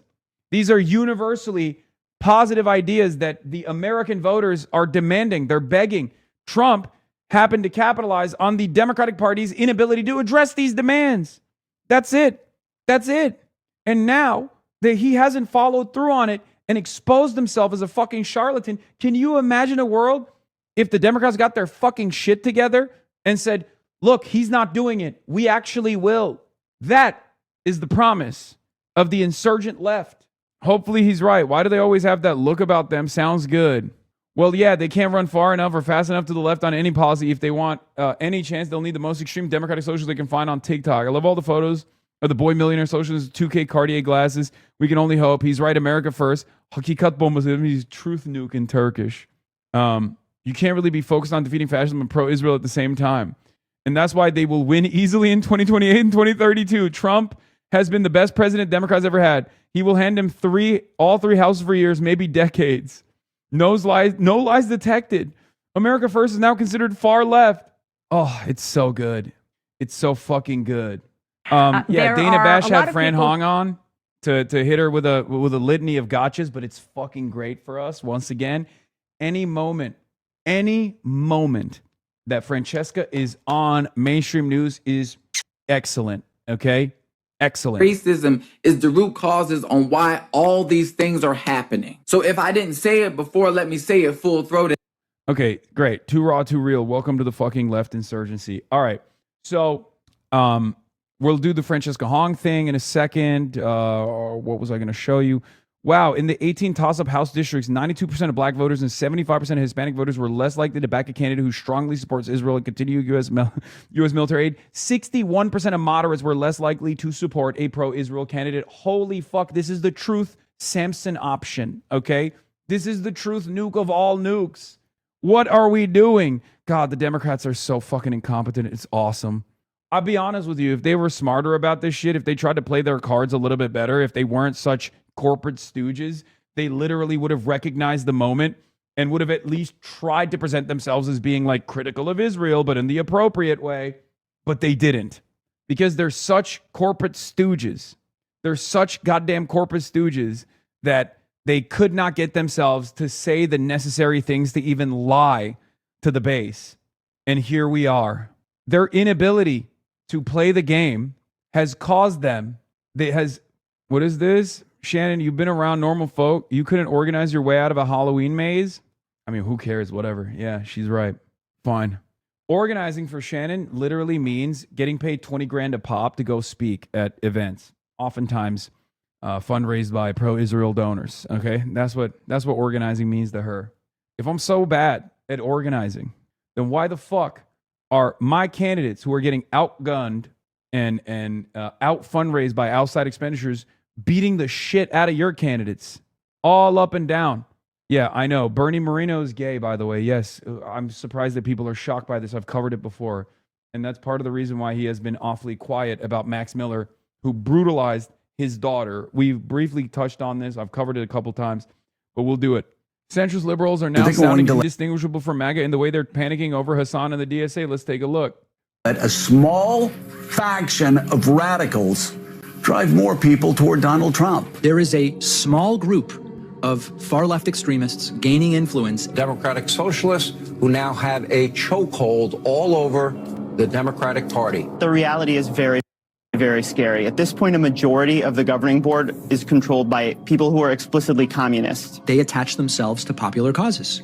They take real concerns about healthcare, housing, police misconduct, and use them to sell what is actually an authoritarian worldview. They want to toss out our Constitution, eliminate all checks and balances. They want to concentrate power, control entirely the means of production. Or you move in this incredibly authoritarian way, right, where you get secret police, people being rounded up and brutalized. And I'm afraid that that's what we're seeing in DSA right now.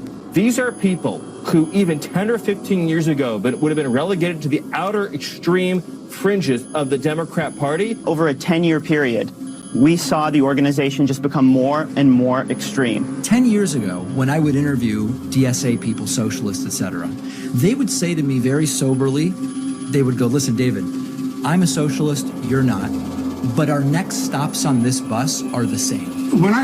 Yeah, we still say that. It's just the problem is you don't want to be on the bus no more. That's the issue. That's the issue. The issue is the bus unfortunately has been moving in the opposite direction because it's been, the driver is Donald Trump. Yeah. Okay. Good take from David, I guess. He is refusing to reckon with the reality. Part of it is because of his own opinions about foreign policy. Let's be real. Okay. It sucks to say, but his perspective on his perspective being out of step with the voters on American foreign policy as it pertains to Israel, maybe not just even Israel, but like American militarism, for example, has forced him to reconsider his other positions as well. Now he's like, maybe the DSA is too radical. I don't know. I want Medicare for all. I want social democracy. I'm a social democrat. But then he fucking complains about the people who are advancing social democracy in this goddamn country. Extreme left, I mean really extreme left. You see it on the position with Israel. What's been called the Red-Green Alliance, which is definitely a short-term arrangement between Islamic fascism. Dog, I'm going to annoy the fuck out of you until you talk about DIOP Harris. I know you see this. I don't see it. And I hate when people say, I know you see this. Diop Harris?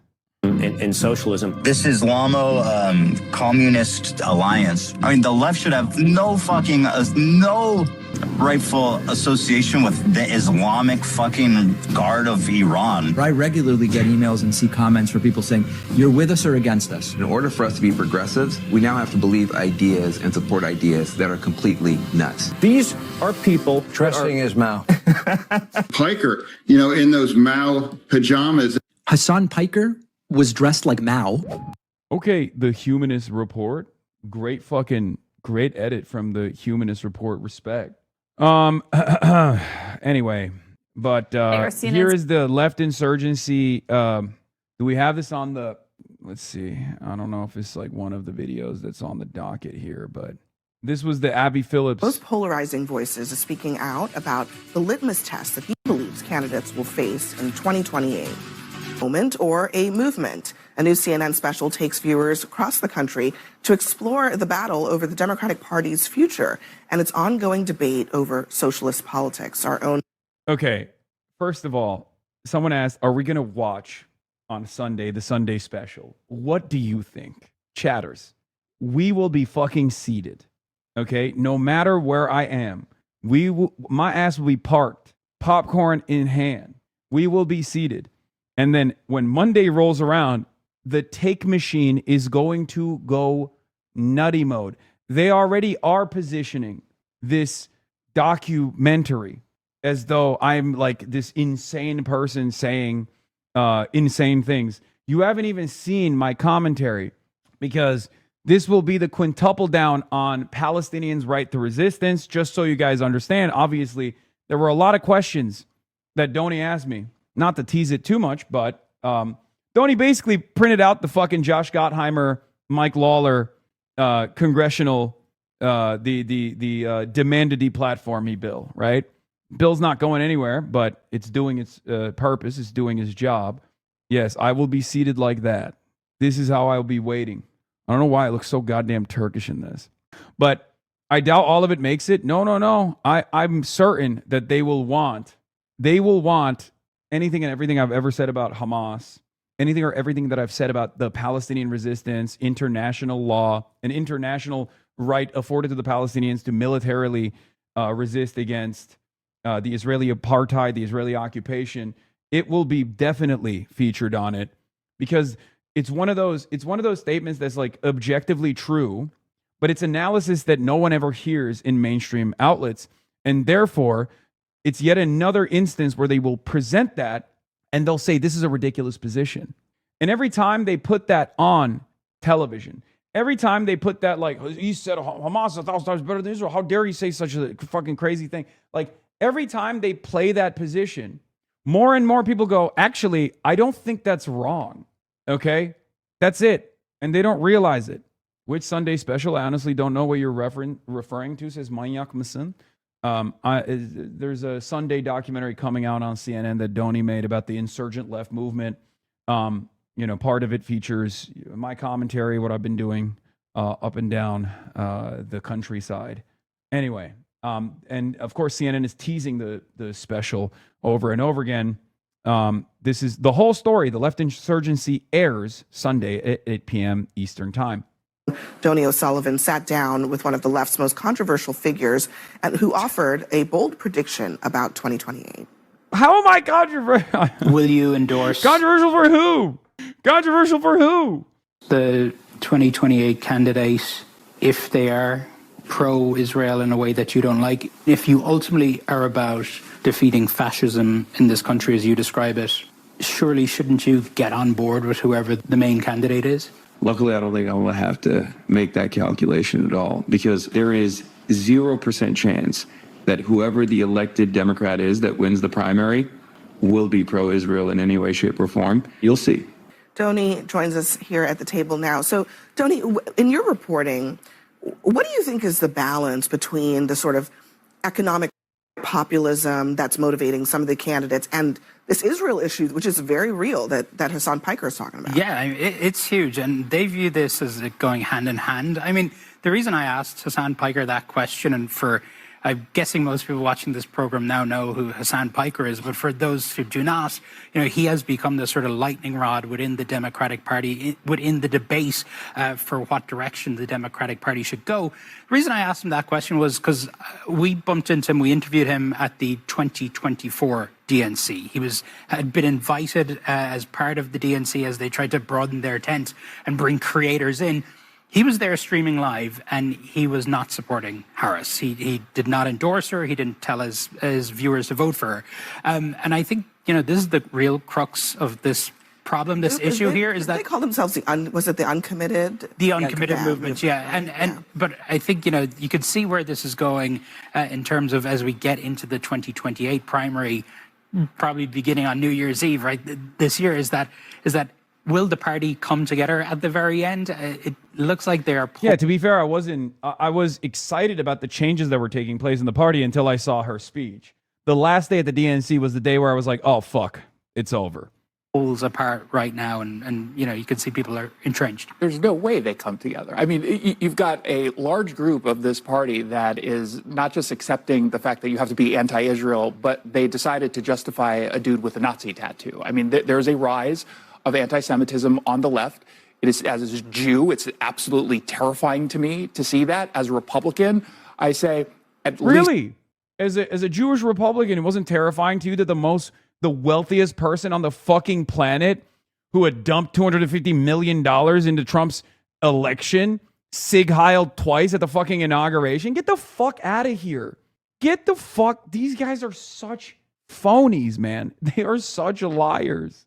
It's guaranteeing at the national level, the White House, probably going to be a lot easier for the Republicans if we're truly going to go up against either someone who is an anti-Semite or choosing to reject that and then upsetting the base that's not going to go turn out. I know I sound like a broken record when I say this, but we have to acknowledge that this movement away from Israel is not solely a Democratic phenomenon. It is happening on the right and on the left. But on the Democrats, our CNN poll finds that 69%, if you add enthusiastic and okay, of Democrats say that they are okay or enthusiastic about somebody being nominated who supports cutting U.S. aid to Israel. Again, I think it would be a political mistake for Republicans to believe that this is a solely Democratic issue. But it's so much more pronounced on the Democratic left right now, and that very polling suggests that it's a big issue for those who identify with and would support Democratic Socialists. But conventional Democrats, it's a much less salient issue. Really? Do you have any polls to back up this statement? No, of course you don't, because you're fucking lying.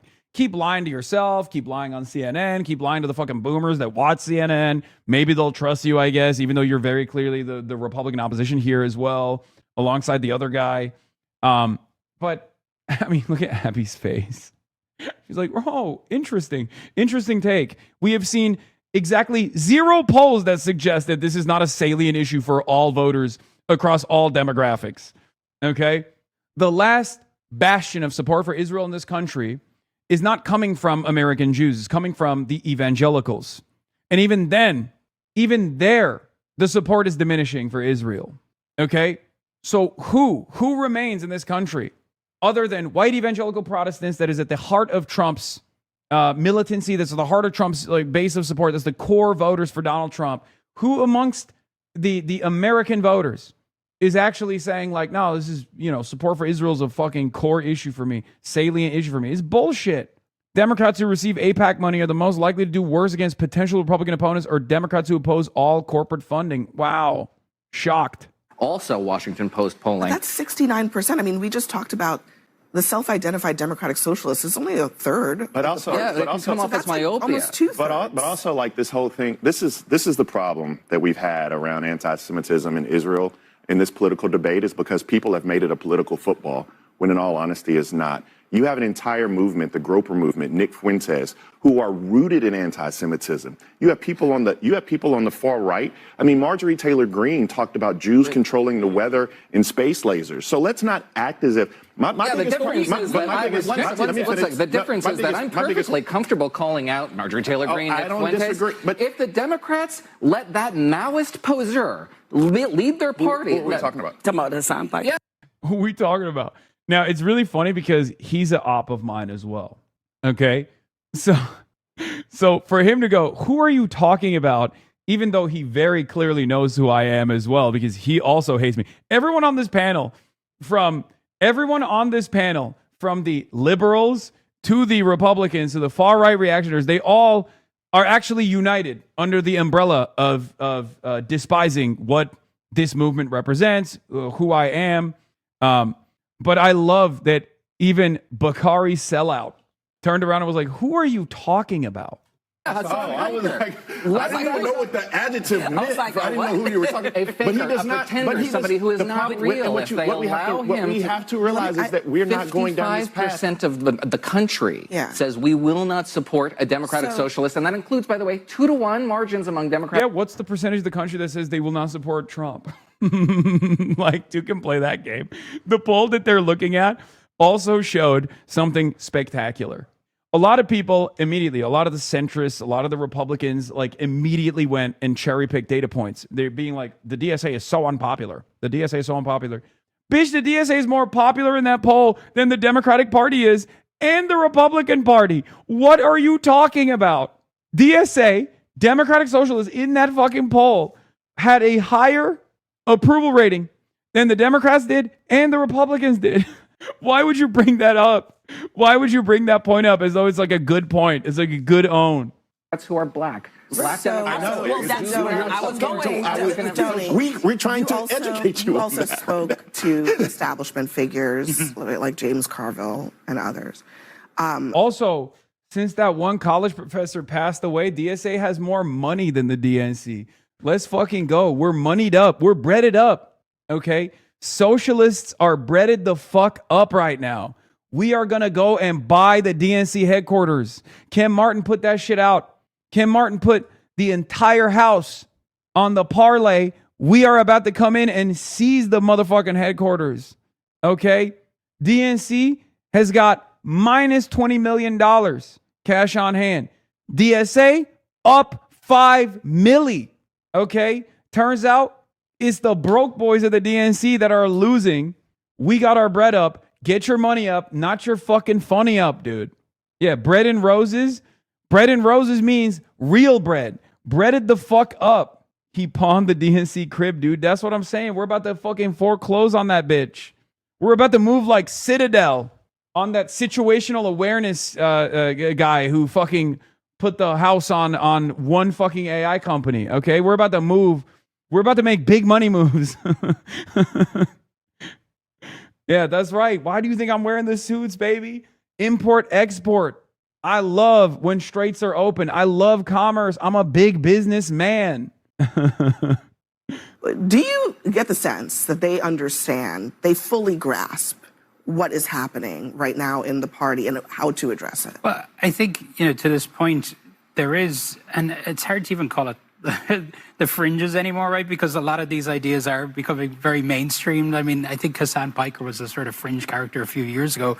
You can see he's sort of central in this debate within the party now. What you see on both the right and the left, I mean, if you're watching Tucker Carlson, as millions of people do every day now, I was at CPAC earlier this year speaking to many of those young MAGA guys who were very disappointed about the start of the Iran war. They have the same feelings towards Israel, right? I mean, this is a thing that's happening on both sides of the party.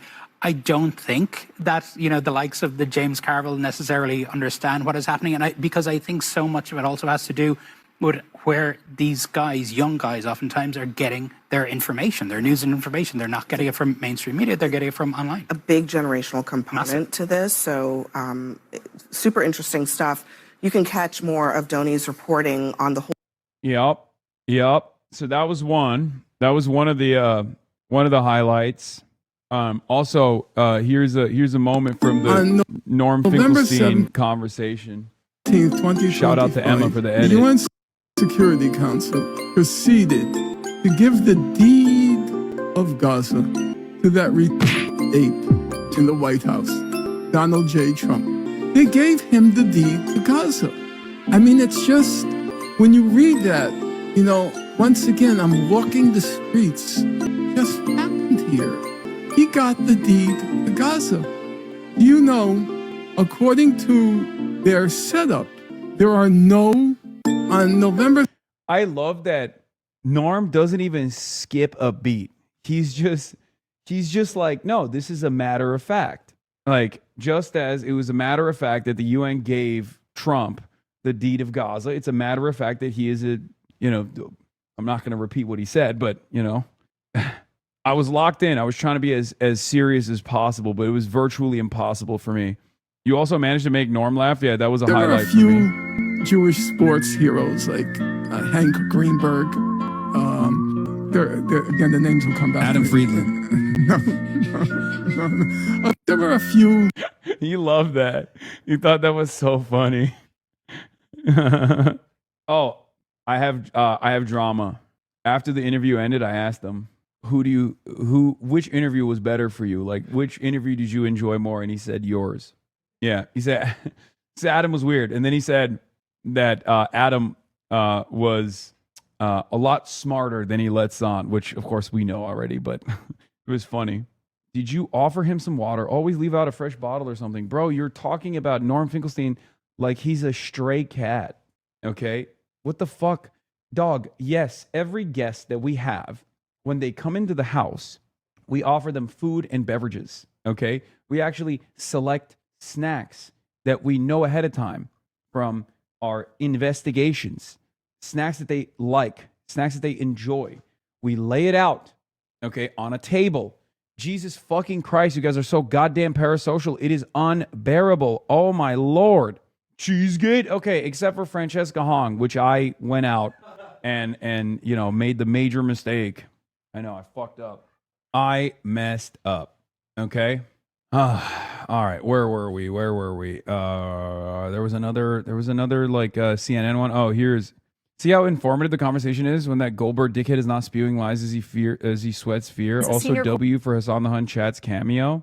Sources tonight are CNN's senior correspondent, Donny O'Sullivan, who has a new documentary on the left insurgency for the whole story with Anderson Cooper that is airing this Sunday night. And also CNN's chief data analyst, Harry Enton, who is digging into the new poll numbers that came out today. And Donny, you've been spending 6 months traveling the country, looking at the rise of the Democratic Party's progressive movement. What have been your biggest takeaways? Yeah, Caitlin, I mean, obviously they have momentum right now, and we saw that especially since the start of the summer with the New York primaries. There is an overwhelming confidence, I would say. And also, I mean, one thing that's really stuck out to me is this is really, I think, underlined just how sophisticated the Democrat side or the left, however you want to look at it, that their media infrastructure has grown. You know, I think we've seen this sort of MAGA media universe of the Steve Bannon show and things like that explode over the past few years, and just how effectively Trump used that in 2016 and in 2020 and of course in 2024. You can really see how these campaigns are, you know, rather than relying on mainstream outlets, which of course they still speak to, and they have the debates. So big a role is the YouTubers and the streamers and the podcasts, Pod Save America, all those types. So I think it's both. There's the confidence there, but there's also this infrastructure behind it for them to get their message out. Well, I mean, Harry, when you look at that, and it comes to what this is actually looking like in this divide, how big is it? I mean, it kind of seems to be something that Democrats here are really wrapping their heads around and trying to say, okay, let's see what we're going. Does Donny no longer like you? You said moments ago everyone at the table hates you. Oh my God, dude. Of course I didn't mean Donny. Okay. Oh my God, you guys are so fucking little babies. To do and what this means for what we should be doing right now. I mean, look, the bottom line is this. This is the Democratic Socialist movement. I would never have believed that 2 years ago. Maybe a year ago, Zoran Mamdani, I started to believe Toledo. It. But this is a nationwide phenomenon. This is not something just in the coast. It's not just something in the major cities. We saw it in Colorado, right, earlier this month, or certainly last month. And we've seen it as well nationally. You can see in our CNN poll. I mean, just look at the percentage of Democratic voters nationwide who identify as Democratic Socialists. It's 41%. That is 41% of Democrats nationwide, Democratic voters nationwide. This is a nationwide poll.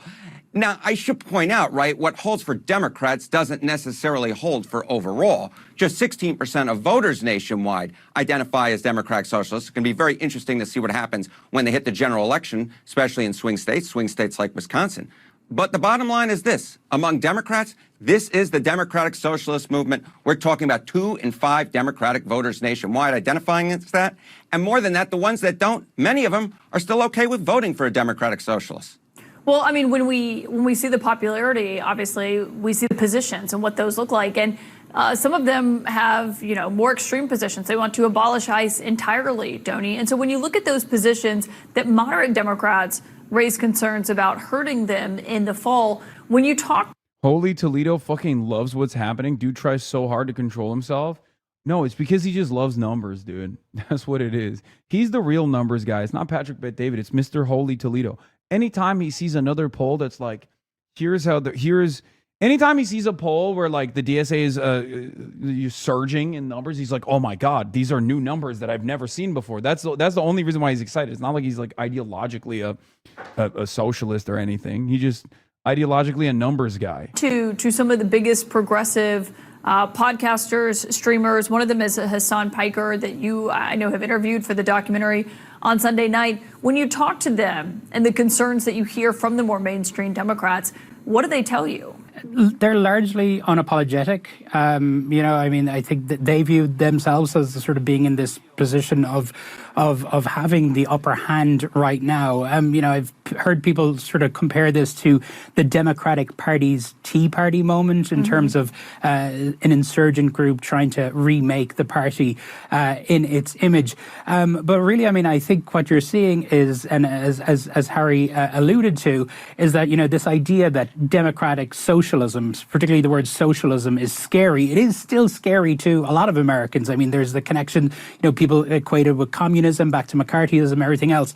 Of course, what we're seeing is many young people view democratic socialism as Norway and many European countries. They're not thinking of Soviet Russia or something like that. But of course, the key question is going to be, how will all that actually play out in a general election, which of course is why Michigan is so critical on Tuesday. Yeah, and obviously we're looking to that on Tuesday. When you're looking at this and whether or not these candidates can win, Harry, what do the numbers show you so far? We're talking about Wisconsin, right? We're talking about Wisconsin. Hong, very much the clear, in the driver's seat, that primary, not on Tuesday, but just a few weeks away. Look at the general election polling. She can win. She can do this thing. At this particular point, given how unpopular Donald Trump is, I think anyone that has any semblance of any sort of campaign that, doesn't completely turn off voters can win. You see it right there among likely voters. Now, maybe if she was more towards the center, she'd be blowing Tiffany out. But the fact is, in a year in which Donald Trump's approval rating nationwide in our latest CNN poll was, 34%, just 1 in 3? And we're talking about 2 in 3 Americans who disapprove? Oh, I think that you could definitely see a lot of Democratic socialists, even in swing states, winning, given how unpopular this president is. I feel like given that, and given what we're going to be watching in Michigan on Tuesday night, that, Donnie, your documentary on Sunday night that's airing here on CNN, it really is required viewing for people to kind of get a sense and understand what this movement looks like and, how long it's been building. Okay. It's not an overnight thing, and what your biggest takeaways have been. That is so kind of you to say, Caitlin. I agree. She said is required viewing. Harry Emden laughing, smiling from ear to ear because he knows new numbers will come out. Okay? Not because he's a loyalist, not because he's a socialist, none of that. Just he knows that is going to yield even newer numbers he's never seen before. Okay? It is absolutely required viewing. We've as you mentioned, we've been traveling the country all throughout the year doing this. I want to play a clip from the No Kings protest here in Manhattan from a few months ago, where we spoke to Cynthia Nixon. You might remember her as Miranda on Sex and the City. She ran as a Democratic Socialist candidate back in 2018, and she just talks about just how much things have changed over the past few years. I think the Democratic Party, because of its donor base, keeps trying to push its base towards the center, and nobody wants to be in the center right now. I've always identified as a Miranda. So. Well, thank you. What has, do you think, changed within the Democratic Party since you ran for governor? I think not enough has changed within... Is Caitlin low-key a Marxist? You guys are insane, dude. You're actually insane. No, she's not. What the fuck are you talking about? The Democratic Party. And I think the Democratic Party is a slow, lumbering giant, very slow to wake up. No Kings! No Kings! No Cuomo! No Cuomo! No ICE! No ICE! The election of Zoran Mamdani. It's a Democratic Socialist, which is a dirty word for a lot of people. We've got... Yeah, remember that? Wow, Zoran, he smiles so much. He's so nice. Why can't anybody else be like him? Is so funny because they just completely wiped out how vicious Zoran could be at times. Necessary, by the way, during both his primary and also in the general for the mayoral race. Like, people just completely forgot how Zoran was and how he got and what kind of attacks he received as well. But like, it is really funny where they're like, well, look at Zoran. He's like, he's playing ball with the rest of the Democrats. Why can't you guys be like Zoran? It's like, trust me, I don't even think Abdul has done half of what Zoran did during the fucking primaries in his primary. Okay, People totally forgot how aggressive he was, which was totally valid. It was totally valid. More and more people like him running across the country. New York City. And you can see more of Donnie's new documentary, The Left Insurgency, for the whole story with Anderson Cooper this Sunday at 8 p.m. Eastern. You want Zoran Prime? Let's see To what he Mr. was Cuomo, like. I have never had to resign in disgrace. I have never cut Medicaid. I have never stolen hundreds of millions of dollars from the MTA. I have never hounded the 13 women who credibly accused me of sexual harassment. I have never sued for their gynecological records. And I have never done those things because I am not you, Mr. Cuomo. And furthermore, the name is Mamdani. M-A-M-D-A-N-I. You should learn how to say it. To Mr. Cuomo. The beauty of that last line, the name is Mamdani, spell it out, you should learn how to say it, is that the line doesn't actually end there, okay? The line actually is, you should learn how to say it because I'm going to be your next mayor.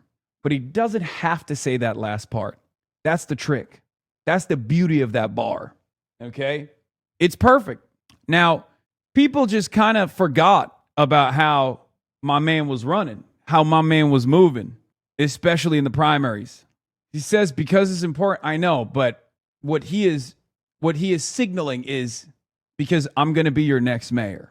He doesn't say that. It was a missed op. He said, we got to get it right. No, I'm not even going to get into this, guys. Okay, whatever. Sure, you're right. I'm wrong. Okay. Why did they cut it like that, you think? Why did they cut it like that? What is the implication? Okay, Mr. Rap Genius. I'm not the rap genius. He is. Okay. No longer your man since he denounced you. Yes, he hates me now, and I hate him. This is a very real thing that schizos on the internet have not designed in their minds. He even said in an interview that he wanted to say that. He literally said in an interview that that's what he wanted to say, but decided to pivot. Does that mean he hates us? Yes. Zoran Mamdani hates me and all of you. I'm out for Zoran and Hasan, so you can say I'm playing both sides. Yes. Mr. Piker, why are you a Democratic robot puppeteer by a small man named Morris Katz as part of the Fight Club? Yeah. That's my favorite schizo. The schizos have been out on the timeline. I don't even want to give them any attention, but I can't help myself. I can't stop myself ever. But I saw they were loving the Norm Finkelstein interview because they were like, Norm Finkelstein destroys Hasan with, maximum anti-Israel takes that Hasan clearly is too afraid to recognize and admit. His chat, well, literally chat is like spamming base. He's like, his liberal chat is freaking the fuck out. They all killed themselves after this interview. No one can ever oppose me in a normal way. They have to get schizo with it every time, dude. Whether it be the right or the right-wing liberals.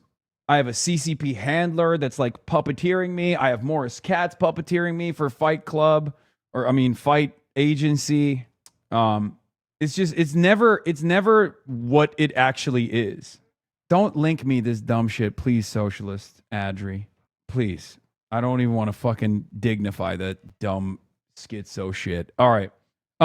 Politico. Hasan Piker will be in Michigan over the weekend through primary day to build a ground operation to convert viewers into real world voter turnout. Bring me the seats of these dinos and these Pinos and Dinos. I love this. The Viltrumites rise up. Don't break the first rule. Yeah, that's why I can't say it, because Morris Katz is puppeteering me.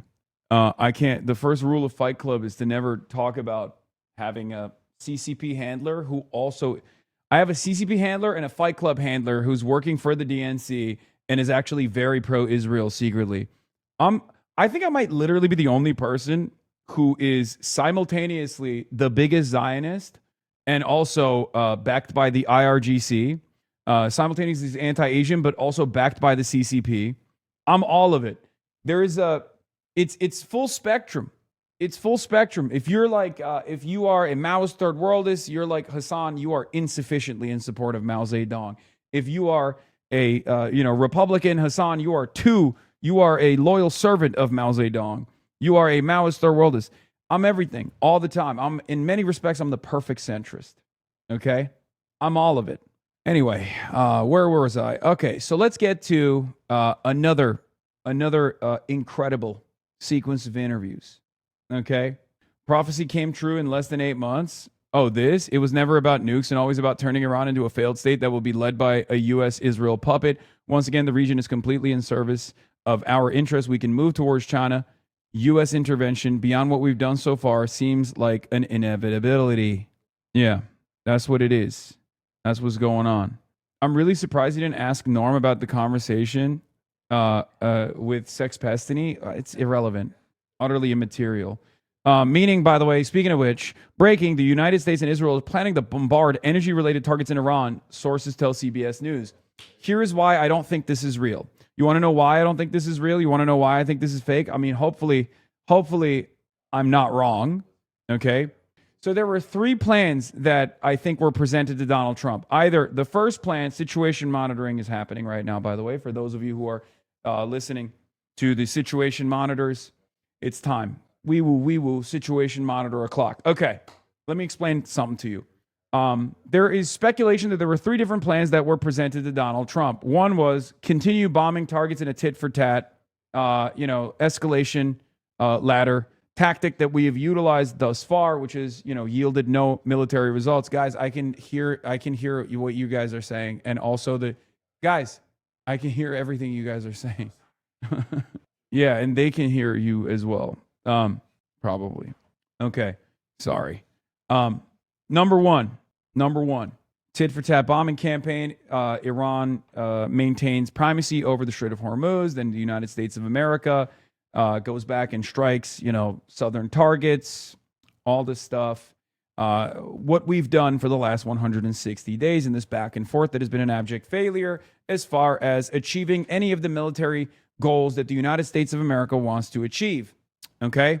The second option is going through the process of trying to establish a military foothold in the coastal area of Iran and potentially the island chains that are like approximately 20 to 30 kilometers off of the coastline of Iran. Keshem Island, Karg Island. There are numerous different islands that the United States of America believes it could potentially hold with boots on the ground military warfare, okay?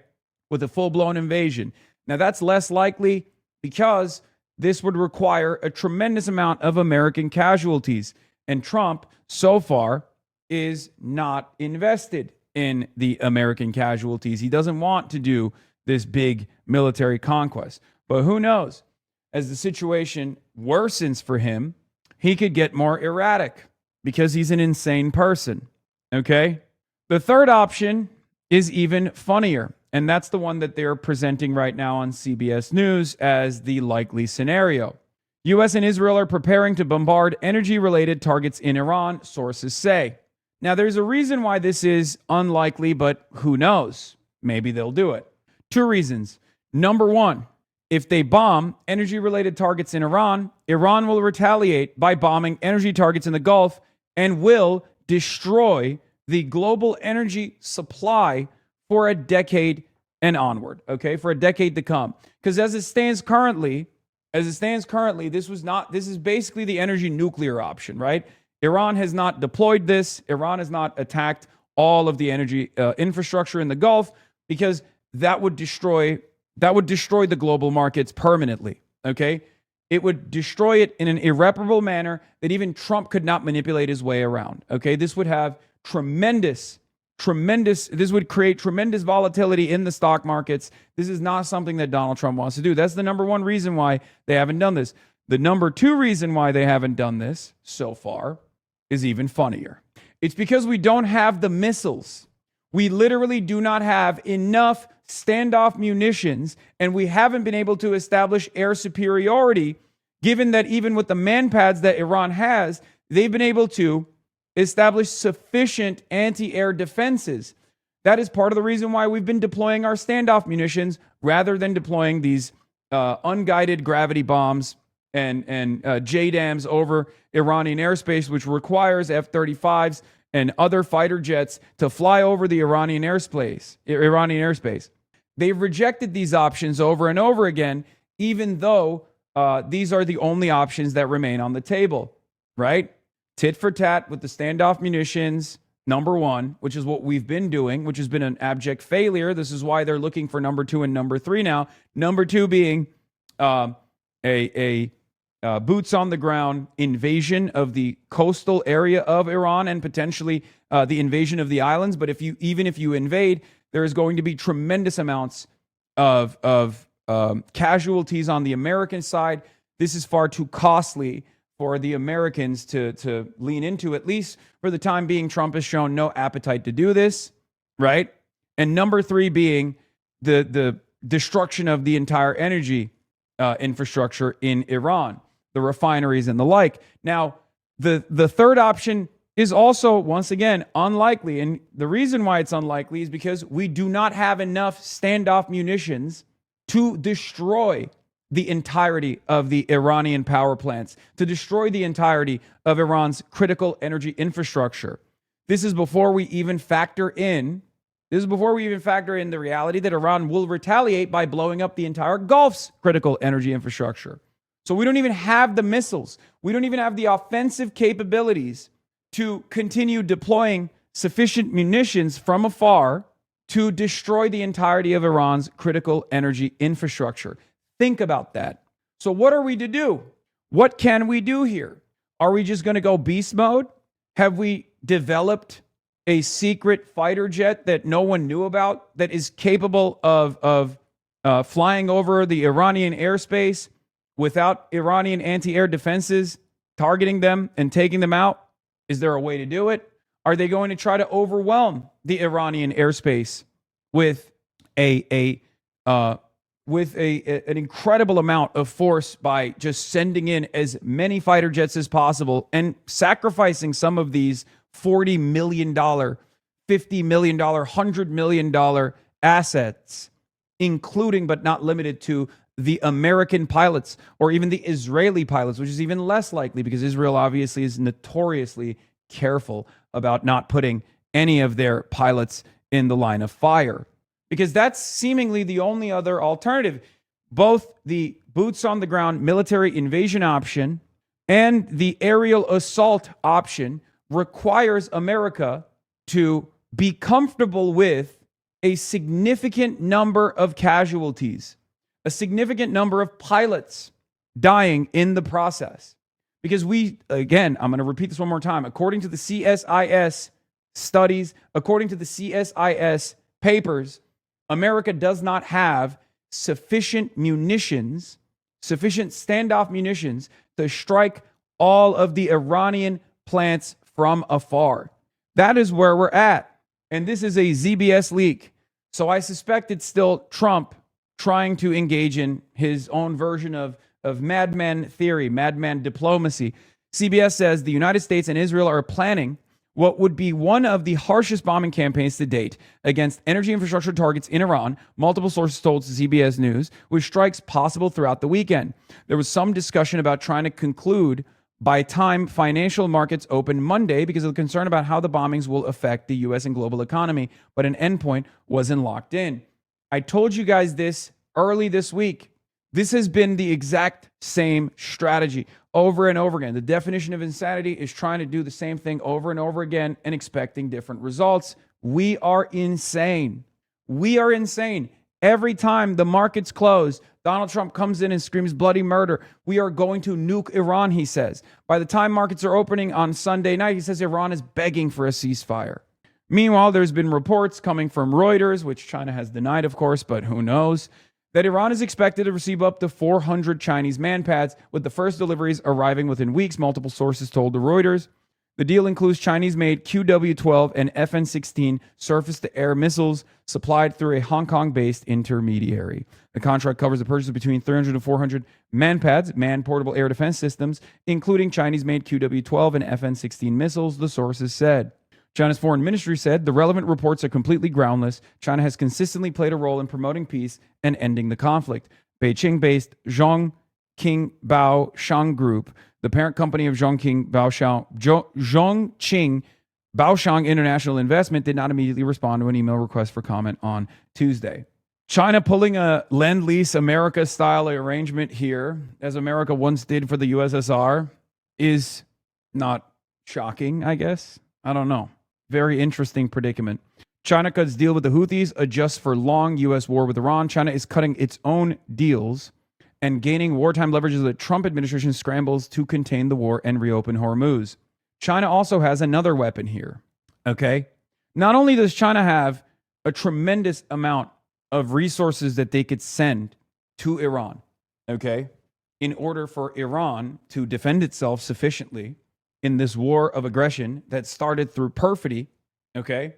Not only can they do that, but China also has numerous tools in the tool belt. China has numerous cards that they have not played. China has spent the last 160 days stabilizing the energy markets by destroying their own demand or destroying their own imports by more than half. They've cut their imports by more than half, leaning into their strategic petroleum reserves, which no one in the world knows how big they are, for the record.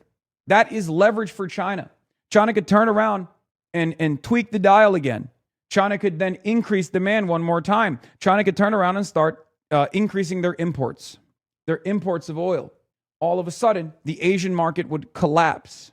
China also obviously has strategic export controls that it could deploy. If you recall last year in the Day of Liberty, the tariffs regime that Donald Trump tried to implement against China and against China's trade partners to try to decouple the rest of the world from China.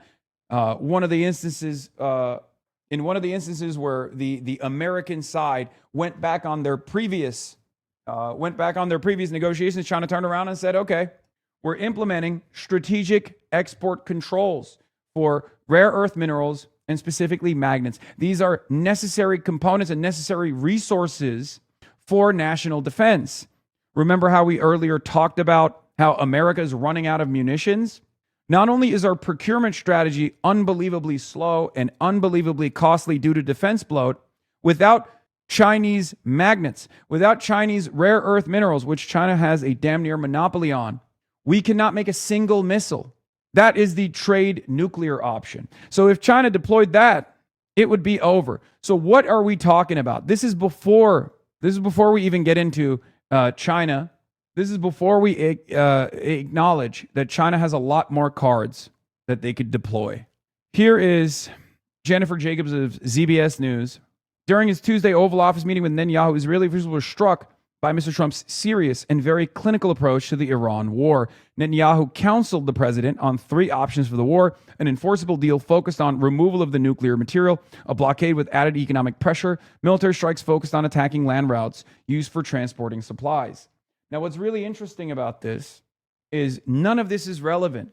As we covered last week, Iran has decided, or as we covered a couple days ago, as a matter of fact, when I had a conversation with Trita Parsi, the Quincy Institute, Iran has now decided to take a new posture where they want to now maintain control over the pacing of the current battle.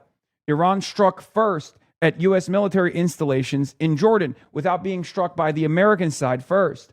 This is what's causing panic in Washington, D.C., because this is new.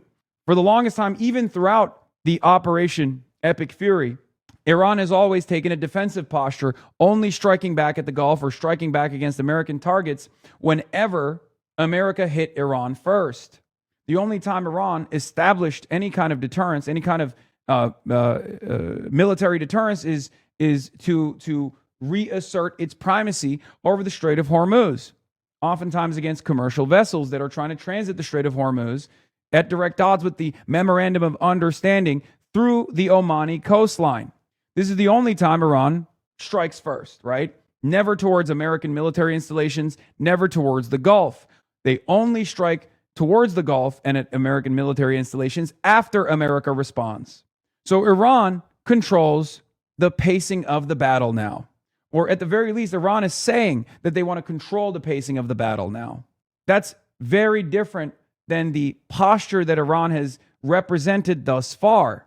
So Donald Trump taking a serious approach to the Iran war by implementing a blockade or this or that is utterly immaterial. It's utterly irrelevant.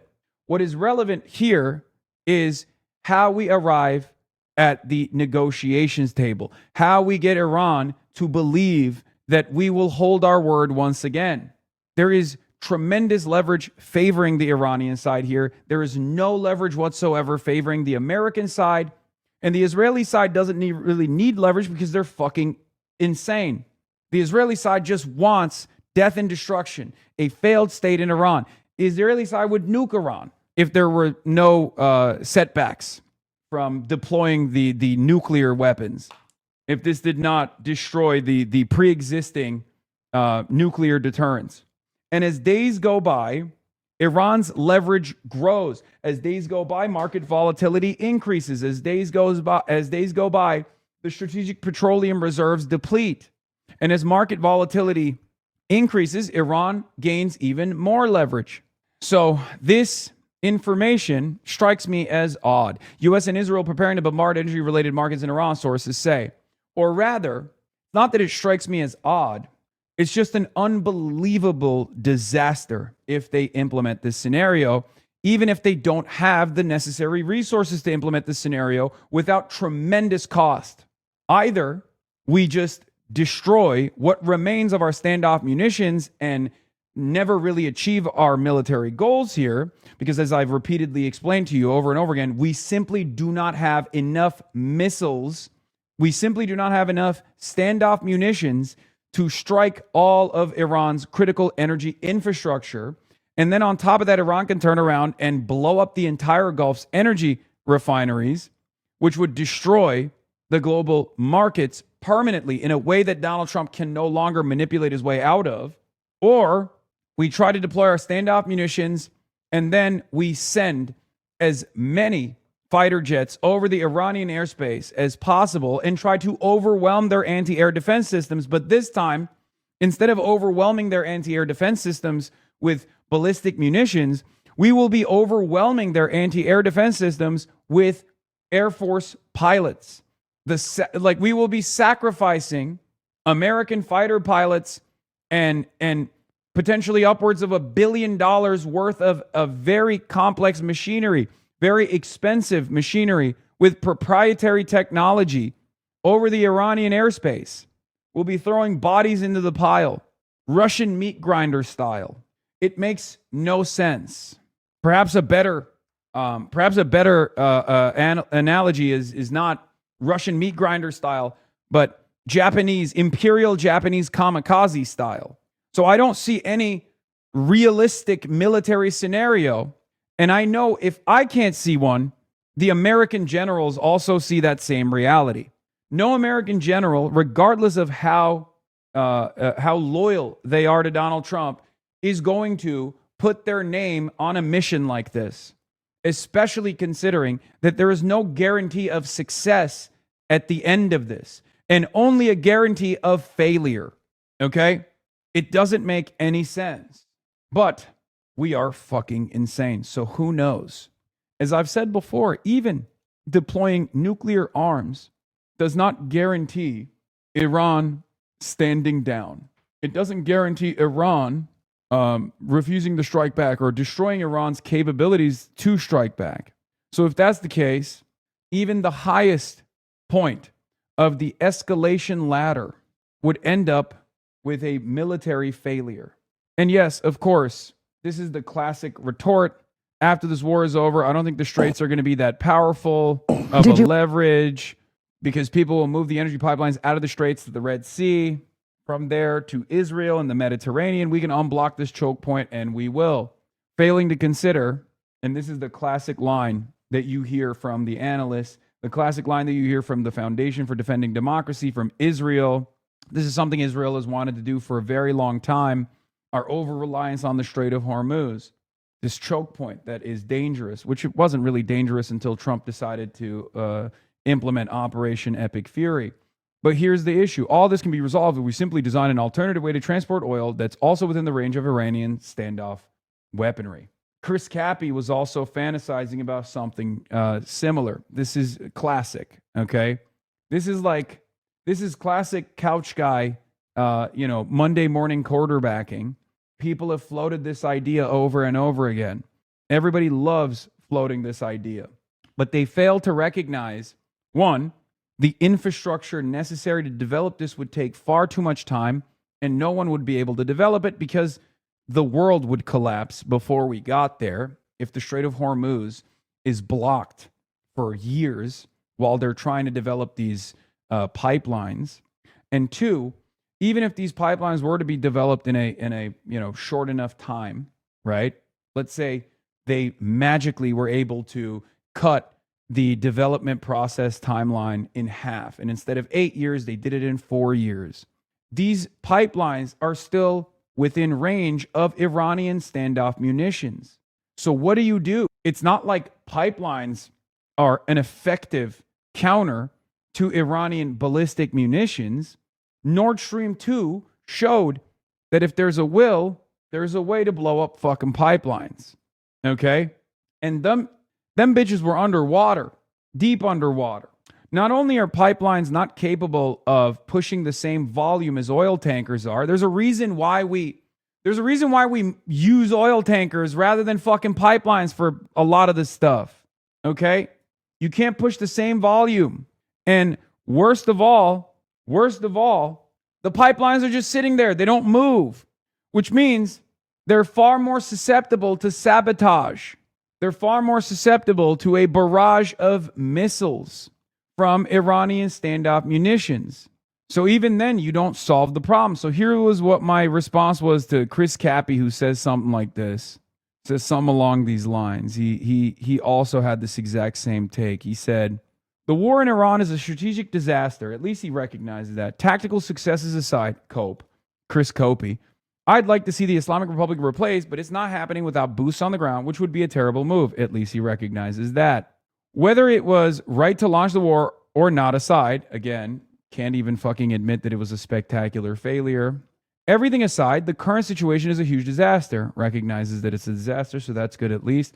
The military is looking at moving bases west to Israel. Iran will control Hormuz and rebuild its missiles. They have every reason to accelerate nuclear weapons development. True. Bombing 200 more targets will change none of this. Also true. We have more than two options. It's not just invade or give up, but the other options suck too. We're likely going to concede Iran control over the Hormuz and build pipelines around through Iraq and Syria to circumvent it and reduce Iran's leverage. But Iran's proxies, the PMF in Iraq, can just attack those oil pipelines. My guess, we do a big bombing or a limited SF raid on an island and then leave the region, calling it a victory while we build the pipelines. I said pipelines are even more vulnerable to drone strikes. The only way out of this is through diplomacy. We lost. It's not the worst reality. We have to restrain ourselves. No more endless belligerence at the direction of Israel. We being the IRGC that supported all your favorite Islamic terror groups, the one that kills tens of thousands for protesting, that's not the same we. You're on your own. Who's we?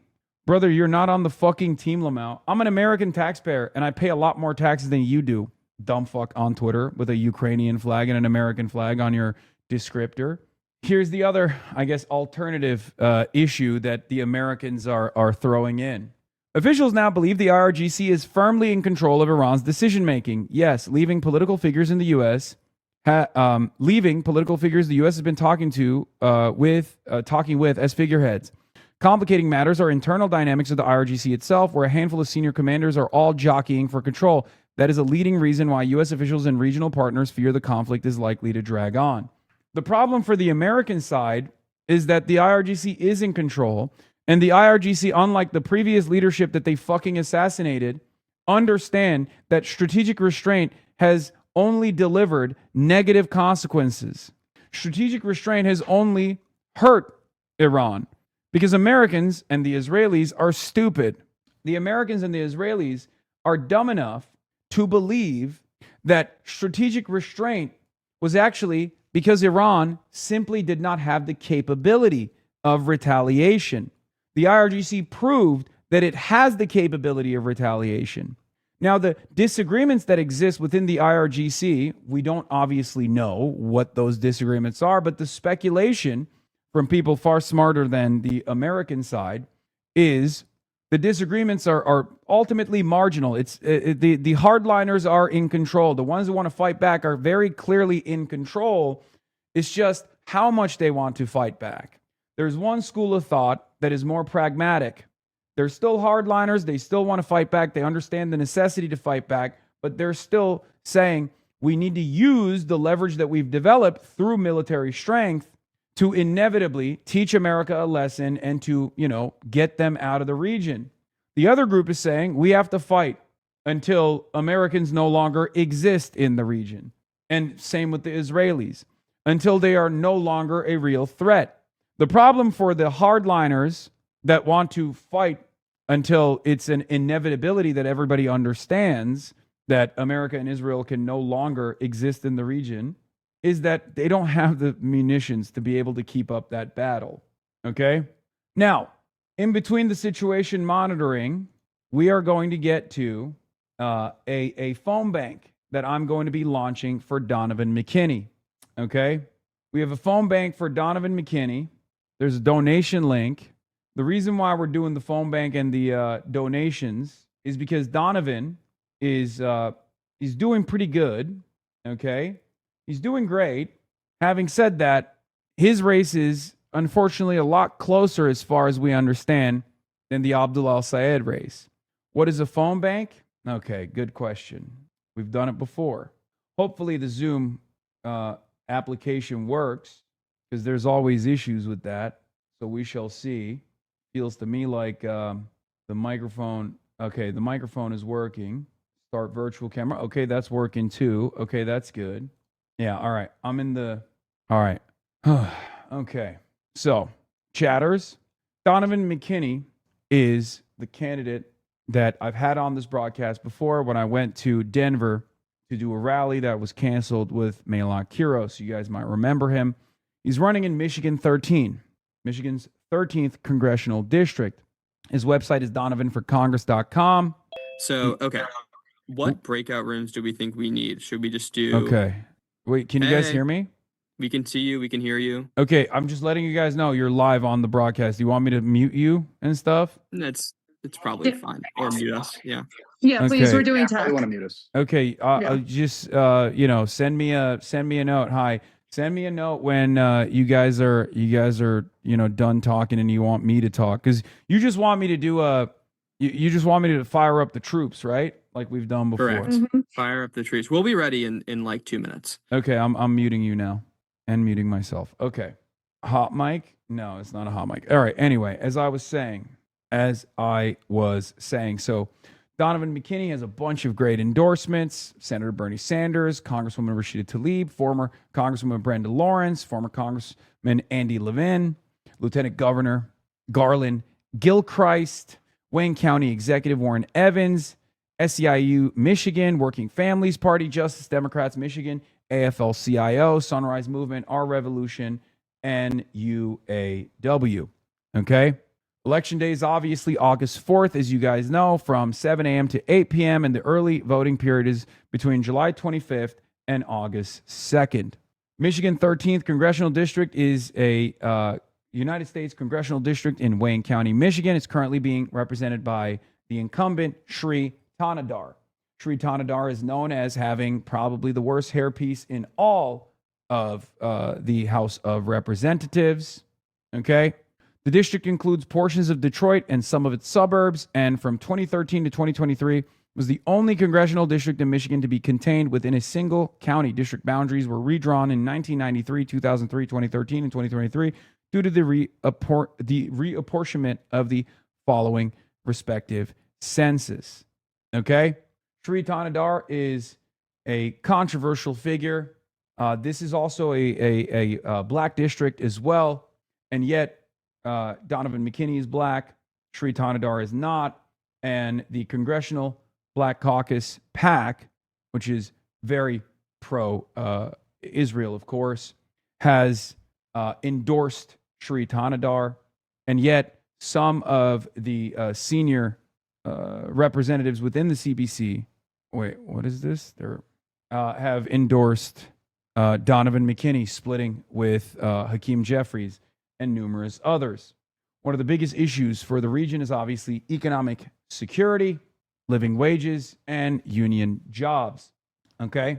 Donovan McKinney, as a legislator, has in Michigan, with a Democratic trifecta, Donovan and his colleagues were able to raise the minimum wage, reverse right to work, and pass a prevailing wage. As a state legislator, Donovan partners with labor to expand workforce development and protect collective bargaining rights. Donovan is also endorsed by the Democratic Socialists of America. Okay? Spoke about this extensively.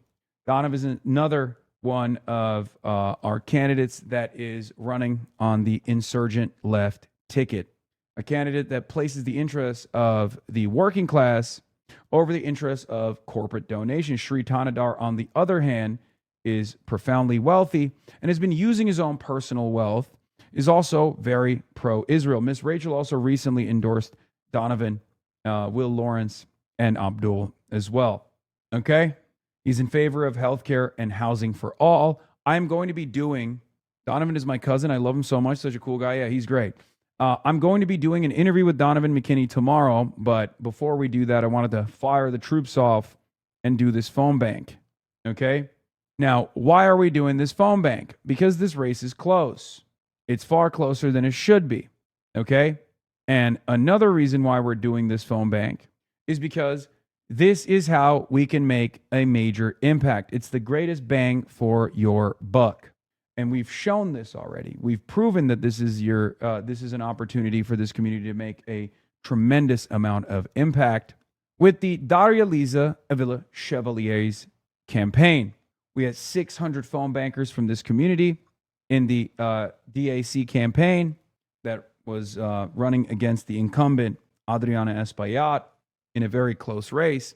And those 600 phone bankers actually made up the difference that DAC won. This was 2 nights prior to the actual election.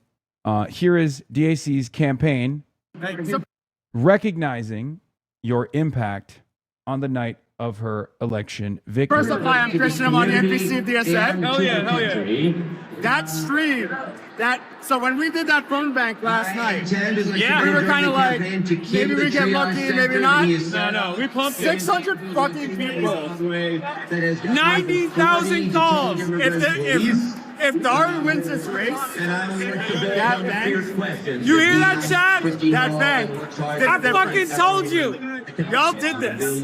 We did this. Yes. Everybody did this. I told you. Toxic rhetoric and his staff faced over the past couple of days. So first of all, I'm Christian. I'm on the NBC of DSN. Hell yeah, hell yeah. That stream, so when we did that phone bank last night, yeah, we were kind of like, maybe we get lucky, maybe not.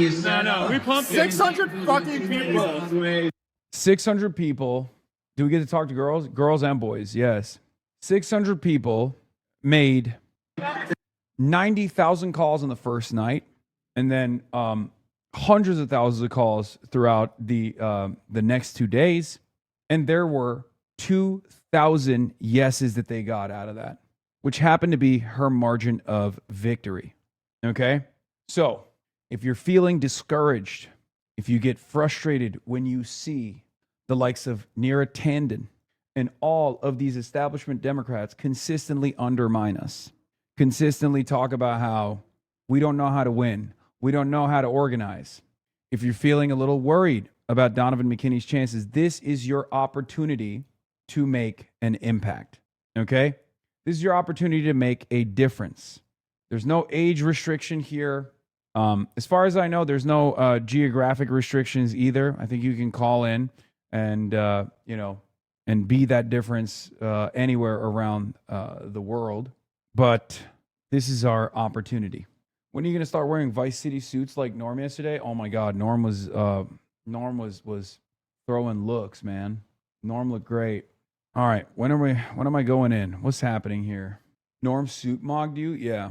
Please restrict that one chatter from talking to girls. Yeah, Norm came in with the Yeezys. I was like, damn, you got Yeezys on. He's like, they're fake. I got them for $20. You are good to unmute on Zoom, by the way. Okay. Oh. Hello, everybody. Thank you for joining this phone call. And I'm really excited to be here in Michigan because this is a very important race. As you know, we had a great victory in New Jersey just in June, but I can't do this alone. In Congress, I need members that I can't hear what happened. We lost them. That our mission does like Donovan because they're afraid. They're afraid that he could win.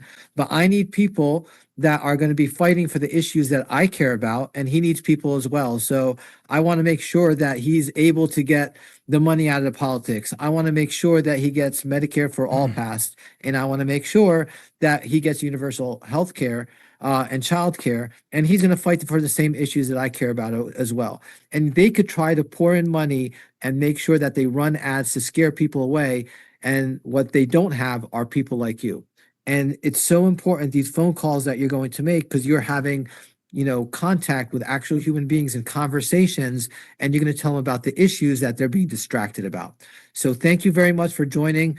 This is critical now. We got 4 days left for the election. So the calls that you make today can really make a difference. And again, this is a team effort, and thank you for being part of this team.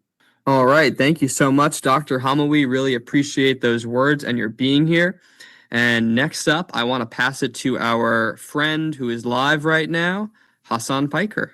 Hello. Hopefully you guys can hear me well. It says it's a low network bandwidth. I'm coming to you live from Detroit, Michigan. Ladies and gentlemen, boys, girls, and Ebbies, we're live with approximately 30,000 people watching right now. And I just want to say it's a great honor to join the battle once again and smile and dial. We've seen a tremendous amount of impact out here. Your voices matter, okay?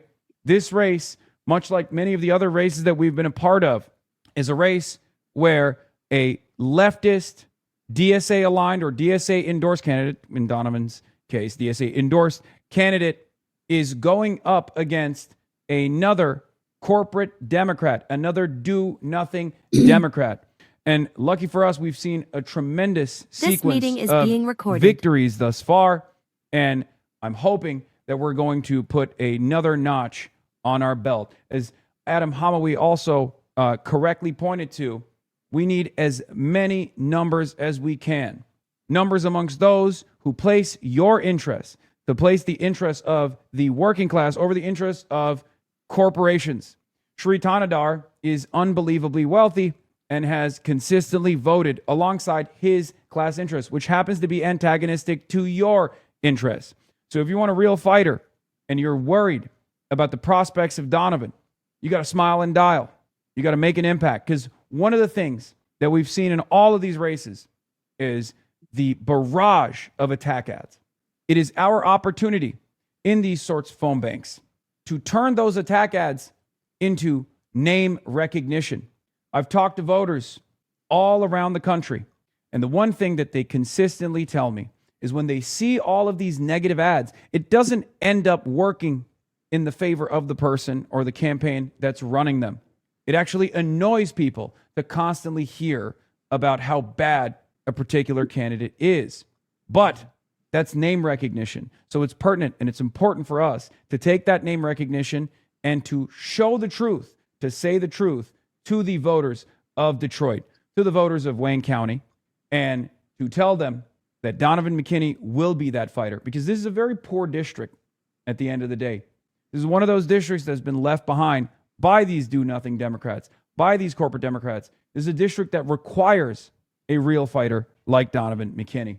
And while the parties, the establishment Democrats forces, have decided to gather around Shri Tanadar, as AIPAC has allegedly reimbursed Shri's campaign when Shri's campaign has decided to make strange decisions around cryptocurrency to reimburse those losses. Those losses come at a cost, and the cost is to you.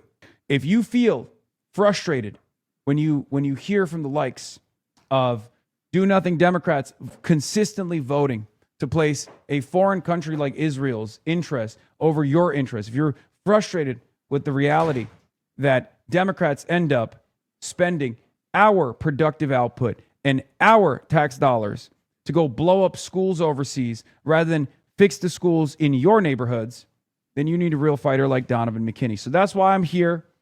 We've seen tremendous impact in these phone banks in the past.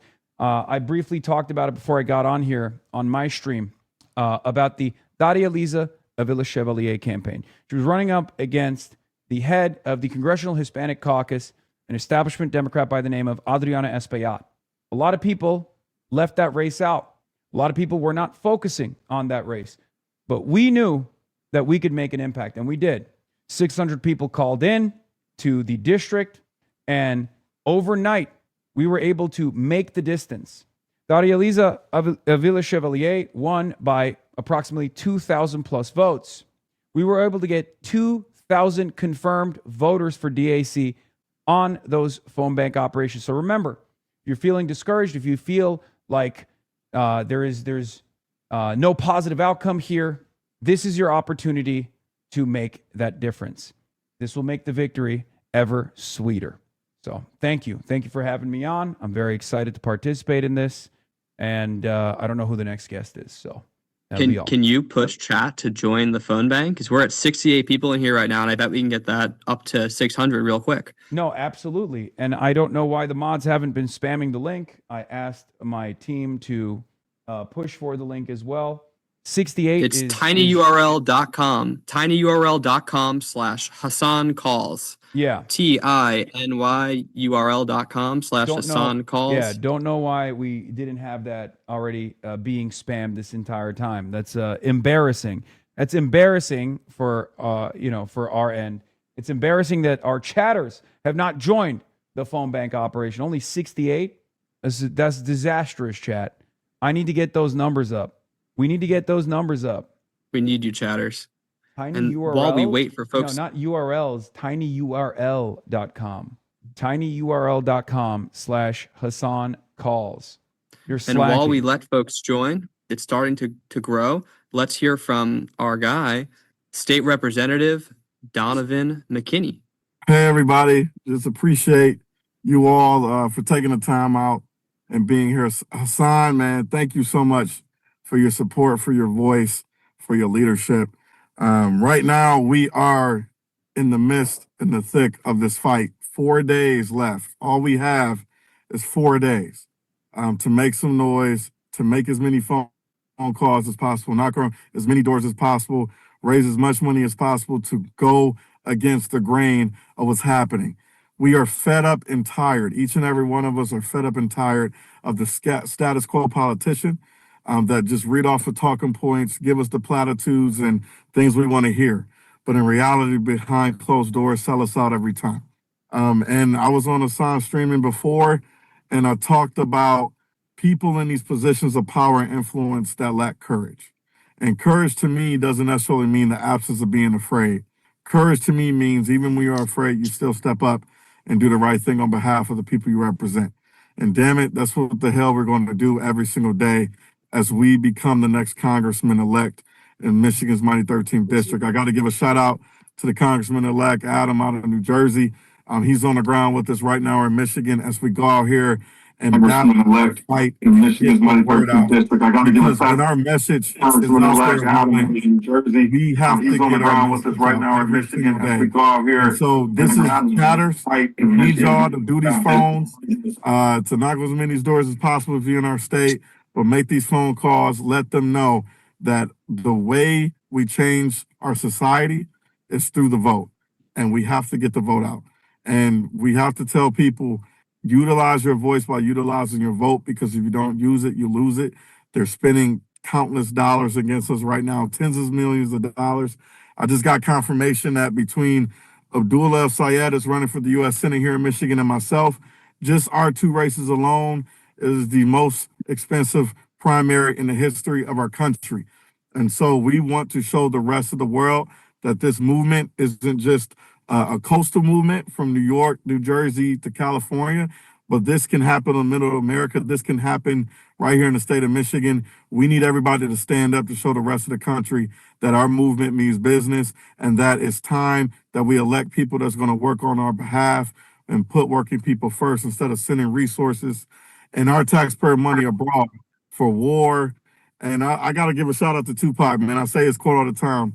They got money for war, but they don't have any money to feed the poor. What in the hell are we doing? The world we live in it's like the Twilight Zone right now. We're drinking water out of a fire hose, and we need everybody on this call to make sure that everybody knows that we're going to care for them and we're going to put working people first. So thank you so much for your time. I appreciate you all. Shout out to the chatters. Shout out, man. Come out. Let's make these phone calls. Let's get the word out, and let's win. 4 days to go, y'all. Let's do it. All right, let's go. Thank you so much, Donovan. Really awesome. We are here in the final stretch. It's time to smile and dial. We have 122 people in the room right now, so we have doubled already. I bet we can grow. We got to get those numbers more. up. We got to get those numbers up. I need to see 200. I need to see 200, or the tank top stream is never happening, chat. Okay, sorry. Promises made, promises not kept if you don't. It's true. This is serious stuff. The stakes just got dramatically higher. But if you are currently in the Zoom and you are good to go, there are breakout rooms that I'm about to open. And so there are 5 breakout rooms. You can join any of the breakout rooms 1 through 5 to get trained. And just join one that has less people in it when you happen to join. If you run into tech issues, so your scale to win doesn't work, you're having issues on Zoom, you just get through the training and you're having issues and you need technical support, there is a special tech support room. So please, I'm going to open those rooms now, and if you are ready to go, hop into one of those rooms 1 through 5 and go ahead and get trained. If you are having trouble getting in a breakout room, just let us know in the chat and we will happily assign you to it. So you get a little prompt on your screen, and amazing trainers will be in there to help you get all trained up and get out there and dialing. I see multiple derbies in the chat already. So the stream is definitely working. Anxiety, it's so like a game. Go ahead, join those breakout rooms, Even get trained, let's start making some dials. Like send that link to all your friends, tinyurl.com/HasanCalls. And let's make some calls. Thanks for being here. If you have social anxiety and you're worried, remember, people are unbelievably polite. Wait, is there? Can I give some more feedback? Because I know there's some common things that people are afraid of. The recording has stopped. Okay, so one of the most common things, one of the most common refrains here is social anxiety. Obviously, a lot of Twitch watchers, a lot of Twitch streamers don't realize maybe they haven't done this before. Some of you have already participated in phone banks before, but it's basically like a quick time event. It gamifies the process of making these phone calls, and it makes it unbelievably easy. Very, very turnkey solution. Okay. So you have to remember that, because many of you will be like, oh, well, I'm a little worried. I have social anxiety. I don't want to talk to people on the phone. A lot of Zoomers hate talking on the phone. Okay. I'm not a Zoomer. I'm a millennial. And even I hate talking on the phone as well. This actually forces you to have these conversations on the phone with others in a very productive way. And once you get the hang of it after the first couple of phone calls, you will not believe how easy this process is. Most of the people are not even going to pick up the phone. You're going to leave a voicemail, okay? But there are going to be those who actually do pick up the phone. And the reality is those people are always incredibly polite and incredibly invested in what you have to say. When they hear someone like yourselves, when they hear younger people, what do I always say? A lot of the boomers that you call, when they have to hear from you, when they have to hear from a younger person, they get very excited. Okay, old people love talking on the phone, and they especially love talking on the phone to the youth, especially the youth that love doing their favorite hobby, which is voting, civic participation, and civic engagement. So it's a much easier process and a much better process than you think it will be. Okay? That's all I got to say. Awesome. All right, folks, those breakout rooms are open. If you haven't yet joined the phone bank, join the phone bank. We're going to start making some calls, talking to some voters. It's a super close race, going to be single digits. Your call could be the difference. And, a lot of elections in this state get decided by a couple hundred votes. I think Congresswoman Tlaib won her election by like 600, 900 votes the first time. So you could be the difference in this race. So hop on the Zoom. If you're currently on the Zoom, join a breakout room, any of them 1 through 5 to get trained. If you're having trouble, just let us know in the chat and we can assign you a breakout room. I see folks hopping in and you'll get trained in there. If you have tech issues, in a special tech support room. Also, Vincent, where can people join from? Is there is it geolocated? Are there restrictions? Can people join? Can American citizens join from wherever they may reside, for example? Great question. There are no geographic restrictions whatsoever. You can join from anywhere you would like. This is one of the most accessible forms of volunteering because you can do it anywhere. You can do it from Antarctica if you want to. If you have a device that can make phone calls, you're good to go. The software makes it super easy. So wherever you are, you can make some calls for Donovan McKinney tonight. And it's a huge effort, and we appreciate everybody who's doing it. But no geographic restrictions. You don't have to be here in Michigan. You can call from anywhere. Yeah, the thing is, like, it's also the most bang for your buck as far as like the greatest ROI. I'm a numbers guy. Obviously, I love ROI. Okay, I love return on investment. I love commerce.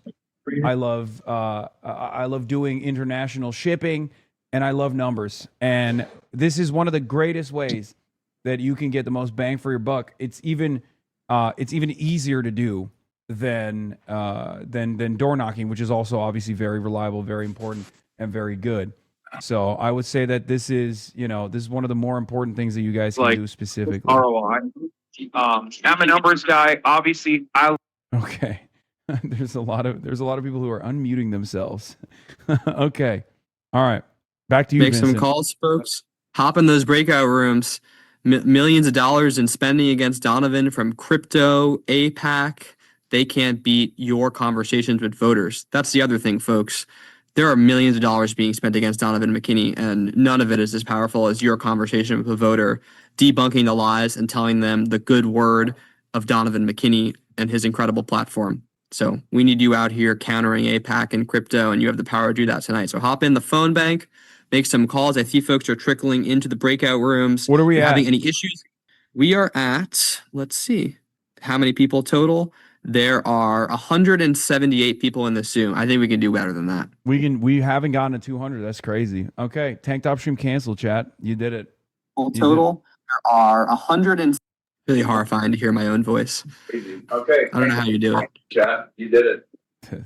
Okay, folks, numbers are ticking up. I see if you're currently in this Zoom and you're having issues getting into a breakout room, just let us know in the chat and we will assign you to a breakout room and something should pop up on your screen prompting you to join.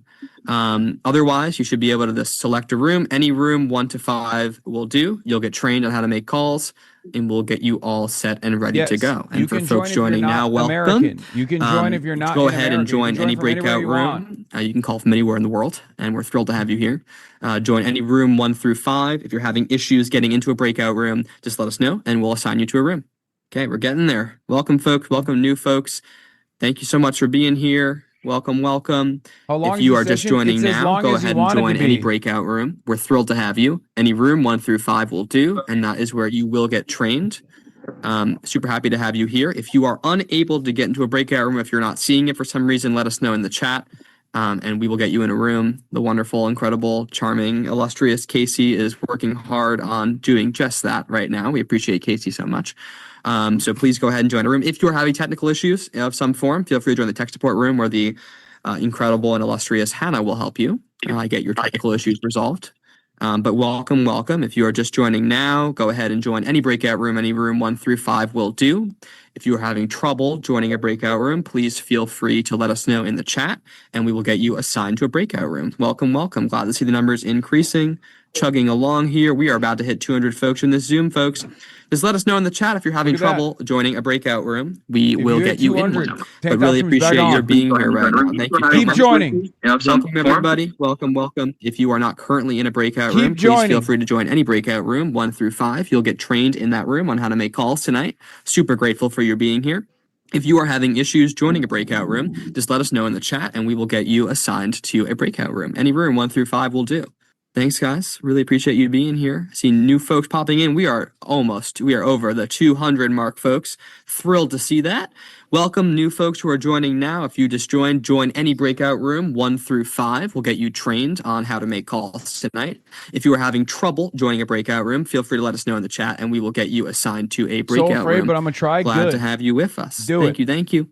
Also, another thing is, Okay, at welcome, least in our folks. experience, Welcome, new folks joining I now. also if you're joining love right now, hearing just go ahead and from join the any breakout conversations room. that you Room guys have 1 had. through 5 will do. And it We'll get also you trained on how to helps make calls to us voters out here identify in where the Michigan. voters are. You can do it from anywhere in the world. So really, Okay, it helps us identify where the voters are as well. So one of the most fun experiences after doing these sorts of phone banking operations is the next day, where people come in and they're like, "This is a conversation that I had, a personal anecdote, like a personal experience that you had." with a voter. A conversion is really fun, but then also there will be people who are like haters as well. So Maya would get 400. How long does the training take? It's not that long. It's literally like 5 minutes. It's not even like this is an unbelievably easy process to be a part of. They make it so easy that you can know nothing and just join in randomly, and they teach you in a matter of 5 minutes like exactly what links to click. Everything else. No, it doesn't show your phone number. It's all an automated process. The entire thing is automated. It's turnkey. You just click on a link and that's it. And then it starts making those calls for you. It is super simple. Okay? You are right. I converted a mail-out voter for Colorado. I was very nervous, but it was super easy and it felt amazing to secure that vote. Chat is like a dialogue tree in a video game. Yes. They basically give you a dialogue tree. What's up? Oh, shit. Okay. All right.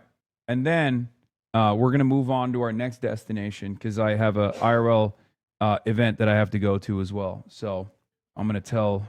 Yeah, they give you a script, no voicemails, and it auto dials the next call. Okay? Vincent, we're gonna have to mobilize soon on our end. All good. We are currently sitting at. I love how it just didn't pop up after I said that. We are at 221 people All right, in the Zoom nice. right now. Yeah, we are I'll having do that. fun, and people are joining every second. So welcome, folks. If you're not currently in a breakout room, please join any breakout. You get a script, and the worst thing that can happen is they hang up for international callers. They sometimes think is really cool. There's international interest in their own politics. Everyone wants a better foreign policy for the U.S. Yeah, American policy ends up impacting your life, no matter wherever you are in the world. Anyway, you forgot to promise carrying the flame at 300. I can't be doing that right now. All right, let's be fucking serious for a moment, please. Okay. Where was okay? Let me turn on the boom. I'm flipping the camera. I am all right. We're good to go. All right, I gotta go. Good luck, guys. Okay, hold on. You can just take the whole thing. Fine. Okay. All right. Up next, we are going to an event in Dearborn, Michigan, ladies and gentlemen. The Prodigal Son returns. I really wish you would address the concern I had. I don't think it's the same as anxiety or needing a script, and I believe other chatters may feel the same way, but don't want to say it. What is it? What is your anxiety? Singapore chatters rise up. Unironically, what if beyond anxiety, people think they're awkward or off-putting and will just hurt the cause? No, dude. What the fuck are you talking about? That's not a real concern. What are you saying? That you're going to be off-putting and hurt the cause? No, that's not how this works. It literally gives you a script. All you need to do is just follow the script. Also, you listen to me talk all the time. This is your opportunity. That is social anxiety. You're literally describing social anxiety while you said that. What about social anxiety? Okay? It's so funny, Chad. I was like, look, this is not social anxiety. It's a very different concern. And then describes anxiety. Okay. Will you be meeting the mayor of Dearborn again? I don't know. I don't know what he's up to. But yeah, we're gonna be going to Dearborn, Michigan, and you would have to try to be off-putting to mess it up. I hate phone calls and I love phone banking. Yeah, it's such an easy process. The easiest process of all time. I mean, I've done it on stream before. You guys know. I've done it on stream, and I was hella cringe, but it didn't matter. You know, we had like 3 conversions on stream immediately, back to back to back, 100% success rate, and I wasn't like exceptional in any way, shape, or form. It was just, you know, people are far more receptive than you think. People are far more receptive than you think. You know, I've always wondered, do you travel with the soundboard? No, I do not. I do not travel with the soundboard, chatters. Will you be meeting Roop Raj? It would be an honor to meet local news legend Roop Raj. I don't know if I will have the honor to meet him, but Baltimore legend Roop Raj, Baltimore Maoist legend Roop Raj, I doubt it. Remember, even with canvassing in person, even with door knocking, which we've done on stream as well, I can't explain to you how good it feels to go out and engage in a canvass operation, and you talk to some voters from, you know, communities that are rarely ever represented, okay? Communities that are rarely ever represented, and the successes are mind-boggling, where people literally hear for the first time. People hear for the first time from someone who is just interested in what's going on in their lives. Okay? Interested in offering a solution. And they are super positive and super responsive. It's fake it till you make it, then it becomes second nature. Yes. Are you covering the IDubbbz update later? I understand there's more important things going on, but I also like your coverage on these things. Yeah, we'll take a look at stuff like that later. Not right now, obviously. Maybe on the way over. Maybe on the way over to the next event that we're going to. Yeah. Yeah, it's working. It's live. Did you call the Uber? Oh, it's here. Okay. All right, everybody. I am going to start off with the showdown. Well, Wisconsin, you know, I love that state. Dana Perino grills socialist governor hopeful on the far left tweets. This is, of course, for the Wisconsin gubernatorial primary. Okay. It's seen as one of the most competitive toss-up states this November. The primary is less than 2 weeks away. Polls show my next guest as the Democratic frontrunner for governor. See you on the other side. She's a state assemblywoman and a Democratic socialist, and she is not shy from far-left proposals. Take a listen to this. Rapid fire. Do you support repealing Act 10? Yes. Universal child care? Yes. Free school meals? Yes. Guaranteed pay leave? Yes. Abolishing ICE? Yes. A 1-year data center moratorium? Yes. Breaking up big ag? Yes. Public grocery stores? Yes. Right to repair? Yes. Legalizing cannabis? Yes. Overturning Citizens United? Yes. A workers' bill of rights? Yes. A free Palestine? Yes. And Francesca Hong is a candidate for Wisconsin governor. And even yesterday, it looks like you will be the nominee as another one of your closest competitors who is even far behind you has dropped out of the race. Is there anything in that list of what you told Hasan Piker that you disavow now? No. Okay. Is there anything in the DSA platform that you disagree with? Yes. Okay. What would that be? Abolishing the Senate. I believe it's nonsensical and non-practical at this time. Okay. Would you abolish the Supreme Court? No. I believe in checks and balances. Okay. So you consider yourself a Democratic socialist, is that correct? Yes. Would you defund the Department of War? Define it? Well, I think it's take away the money from the Defense Department?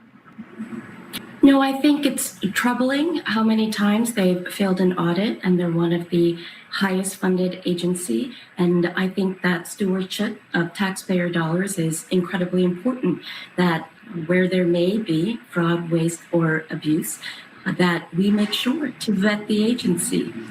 Okay. Would you advocate for public ownership of America's largest corporations, or those in Wisconsin? I have to say, first of all, we are incredibly proud of our Green Bay Packers, a publicly owned NFL team. But I believe there are some manufacturing and corporation that is irresponsible to have full public control. Well, like what? No, I think it depends really on the type of mega corporation. We know that here in Wisconsin, we'd like to bring more middle manufacturing, that when jobs were sent overseas, when there was more desire for profit over the people of Wisconsin, that we can be selective and put working class people first when it comes to jobs and mega corporations. Do you think you would be able to recruit corporations to come to Wisconsin to then be taken over by the state government? No. I don't think that it would be responsible for the state to bring in a mega corporation that would potentially be run by the state. I think that we want to create good jobs with good benefits and ensure that people have the freedom to pursue the type of life they would like. And I think when I talk to voters all across the state, it is so much about being able to take care of themselves and their loved ones. There is deep concern about people who get to age with dignity in our state. I care a lot about our seniors and making sure that we're one of the states where there's a great opportunity for great public education. Okay, so you say people want to take care of themselves, and I agree, but the socialist program is for the government to take care of people. And I know that you've bristled a little bit about anyone pointing out previous things that you have said, but I just want to show everybody on the board here. This is some of your far left posts. I would say they're pretty far left, right? It's, for example, you say abolish the Senate. You want ICE out of Wisconsin. I understand the abolishing ICE is something you probably still want, but you also said to defund the police 4 times. And you want to defund the police as a first step towards abolishing the police. Now, President Trump won Wisconsin twice. It is the ultimate purple state. I set my novel there for a reason. It is the place where you have to have the most appeal to both sides or to independent voters. Why shouldn't people take you at your word when you say that you want to defund the police and go towards abolishing it? Dana, first of all, I have to say thank you so much for featuring my home state in your novel. And I believe that as a democratic socialist, what that means is that I would like to put working class people first over mega How does defunding the police put working class people first? I mean, I think that you're about to enter into a general election, likely with Tom Tiffany, the Republican. That's not going to be an easy race. It's going to be very easy for people to put up on the board and say, you said abolish the Senate, defund the police, abolish the police. And why should they not believe that you would want to do that you would try to do that if you became governor? I believe that people can evolve. We meet Trump voters from previous elections who now would like to vote for me, who have a sign in their yard. So who needs to evolve, the voter the or governor you? cannot defund the police, and I won't defund the police. So but you I have will evolved. invest in the things we know prevent crime, like getting guns off of our street, making sure there is victims for justice, that there are, places where our kids can go after school and thrive. We can't be tough on causes. We have to be tough on causes if we would like to be. Yep. Everything good? It looks good? It's good. Okay, flipping it. The ice in the tunnels, but it's okay. Okay. Yeah, we can turn on the lights. All right, ladies and gentlemen, we're back. And I'm sorry to take you away from Francesca Hong. I know you were probably listening to her. But David, this angle is crazy. You don't like it? No, it's super, super low. What are we doing? It's like a crotch shot. Anyway, as I was saying, we are on our way to a Dearborn, Michigan event where we're not that far away. We're on our way to a Dearborn, Michigan event. It is going to be the Dearborn Heights Hamtramck Muslim Knockout the Vote Tour. There are a lot of superstars that are at this event. Someone was asking, are you going to see the mayor? And I told you no. It turns out I was wrong. The mayor will be there, and he'll be speaking in a little bit, as a matter of fact. So will Adam Hamawi, so will Rashida Tlaib, Ilhan Omar, and then Abdul El Sayed, the star of the show, will be there as well. I will not be speaking at the Knockout the Vote tour. I'm just going to be there hanging out and talking to the folks that went there, talking to the people on the ground, and seeing what the level of enthusiasm is. Yeah, what a lineup, I know. Michigan Avengers, basically. Francesca Hong mogs this little-headed guy. True, she does.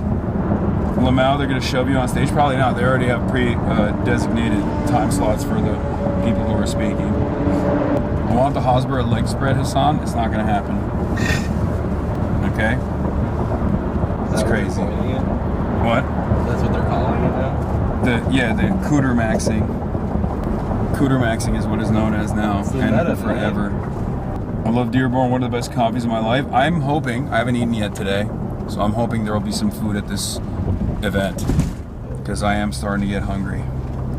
Are you going to stop by Chicago while you're traveling between Michigan and Wisconsin? No, I will not be going to Chicago this time. Don't know why I would do that. Yeah, it does have some of the best Arab food in America. Dude, you're telling me. I know already. I've had it last time I was in Dearborn with Abdul, as a matter of fact, and with the mayor too. We went to the coffee shop, which I assume this will be a coffee. This will be everything. The Dearborn economy is run on coffee shops owned and operated by Yemeni people. That's what it's kebabs and coffee shops. We're getting Detroit pizza tomorrow. Are we? For dinner. Oh, hell yeah, with Donovan McKinney. Yep. Perfect. I actually do fuck with Detroit pizza. Me too. Pizza. This is gonna piss off a lot of Illinois folks, but I prefer Detroit pizza to Chicago deep dish. Yeah, I said it. I think it's really good. I don't know if it beats New Haven. You're not wrong. No. Connecticut pizza is, I think, Connecticut pizza is you're a competitive. truther. I think Connecticut pizza, at least the Connecticut pizza I've had, is competitive with New York slices. Damn. No, better. I agree. Yeah, definitely better. There's a reason why people say they're better, because it's technically not wrong. And I think even the likes of Dave Porkboy have even admitted that. This is the truth nuke of all truth nukes. Is New York pizza is very good. Like it's like 10 out of 10. We're making a distinction between like 10 out of 10 pizza and like I guess 11 out of 10 pizza at that point, right? I would not say that for Chicago deep dish though. I don't really like Chicago deep dish. Chicago tavern style is real Chicago pizza. I know that's the cope that I hear, which means that the battle has been lost already. You know what I mean? I am Coochie Maxing, yes. It's not cope, dumbass. Okay, sure. Deep dishes are Haley Stevens? Okay, dude. Okay. Yeah. Chicago deep dish pizza makes me go, Israel comes to me in my dreams. Oh my gosh, shut up, tavern style enjoyers. You've also never developed taste. Deep dish is legit tourist trash. No one eats deep dish. Why does Chicago have so many tourist trash things though?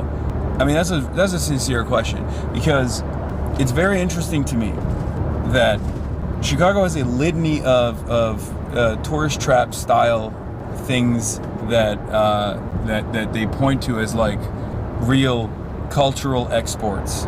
Okay, the fucking Malort as a drink. Oh, dude. Malort as a drink. I mean, deep dish pizza. The real like, this is gonna piss off all the Chicago people, but I don't prefer the Chicago hot dog. Yeah, I think Just need ketchup. there's the thing that they have on it that's like strange. What is it like? I get the whole Is it the salad. celery? Oh yeah, but like it's not quite a pickle. Line crossed? It's a pickle. No, tomato I like. I don't have an issue with a tomato. I just prefer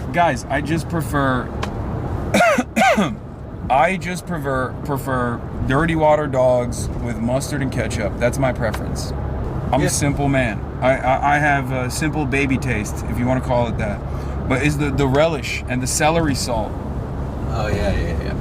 The relish and the celery salt freak me out. I feel like if you're getting a glizzy, just get a glizzy. Don't get a salad on it. Yeah. But like, I also don't prefer chili dogs either. No, I don't either.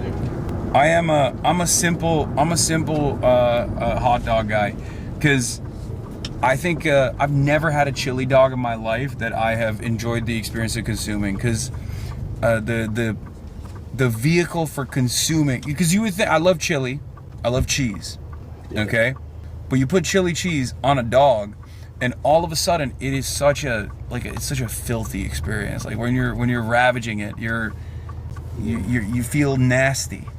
Yeah. Doesn't leave you feeling good about yourself. It's one of those things where the experience sullies you. That's how I feel. Maybe I have a lot of strange opinions on that, but those are my opinions. Having said that, I am very excited, because I do hope that we will have some good Dearborn food here, maybe hopefully some Middle Eastern kebabs or some shawarma or something. My mouth is watering thinking about the prospect of having a kebab. Smaj, I'm not taking food advice from Cheesegate. Okay, you serve kalbi jim with cheese. What was the Cheesegate? Cheesegate is Francesca Hong came to my house. The interview that we did that Fox News was playing when we were walking out. Yeah. And in the interview, she's Korean American. She operated a restaurant. She's a foodie. And I wanted to share with her my favorite LA Korean food. Yeah. But it was not authentic. It was kalbi jim, but it has cheese on it. And as soon as she saw the cheese, she was like, "What the fuck is this?" She let you have it too. And she ripped into me because she's honest. She's unlike a politician would have eaten that and been like, delicious, right? She's a real one, and I respect it. But I also was devastated. It's like your favorite album, and you're sitting in the car and you got the aux cord and you're like, oh, you want to share this experience with others, and everyone's like, this is doo-doo. Yeah, you loved it so much. Yeah, because I still love it. I mean, I ate all of it. Like, it was a big bucket. It was a big bucket of prime rib or short ribs and all this other stuff and you know, rice cakes, and it was delicious. But as soon as she saw the cheese, she locked in on it, and she was like, this is not real kalbicim. And you ordered a special for her? Yeah. Well, I order it for myself all the time, but like, yeah, in this instance, I ordered it especially for her because I wanted to share this decadent dining experience. She didn't even touch it? She had like a little bit off of it and then was like, I'm not. And then Chatters never let me live it down, and now I have fucking trauma from, you know, making this mistake. Yeah, but talk about messy on camera. Maybe she didn't want to. It sounds like a messy dish. No. I mean, it wasn't like that. No. She was very clear. And she's like, this is not how this dish is prepared. Yeah, I think we're almost here. Oh my God. Okay. As someone adopted by a Korean family I work for, some Koreans add cheese. Yeah, I mean, chili dog take. Not to eat like a classic dog, but I do chili dogs like spaghetti, in that I put 2 hot dogs of buns and toppings on a plate and then cover them in chili and cheese and then eat it with a fork and knife style. That is the most autistic thing I've ever heard anyone say in this chat. That's quite a statement. You are officially banned from Chicago, just like the UK. Okay, put that on the... Well, yeah. I know the mayor. He's gonna ban me officially. Chat, that's not even a chili dog at that point. That's just like an entirely separate thing. What you're describing is no longer a chili dog. Dorito liquor detected. I don't even know what that means. Ew. If Francesca Hong really wanted to be the governor of Wisconsin, she would have loved the cheese. She loves the cheese. She said she loves the cheese. Well, that's a good point about cheese. No, that's the other reason why I was like, I did think that this was gonna bang. You know what I mean? I was... This one? Yeah, I think so. Yeah. But that's what you were saying. The typical pandering politician would have been like, I gotta be pro-cheese. I'm trying to win governorship of Wisconsin. They're obsessed with cheese there. Yeah. Oh, Francesca. Yeah, that's... Francesca I think Hong you're getting is a call. definitely banning you from Wisconsin over Cheesegate. First thing she does in office. First of all, that would be the most problematic thing that she would endorse as a policy platform if she was banning someone who was a cheese lover. And secondly, no, she won't, because I'm gonna be in Wisconsin on Sunday. Hey. So, Hassan, I made 20 calls. Hell yeah, neurodivergent. If you're not done, you can finish before you step out. You're done? Done. Okay. Thank you. No problem. Y'all have a nice one. All right. Just a second, yeah, let me get the ISO situated.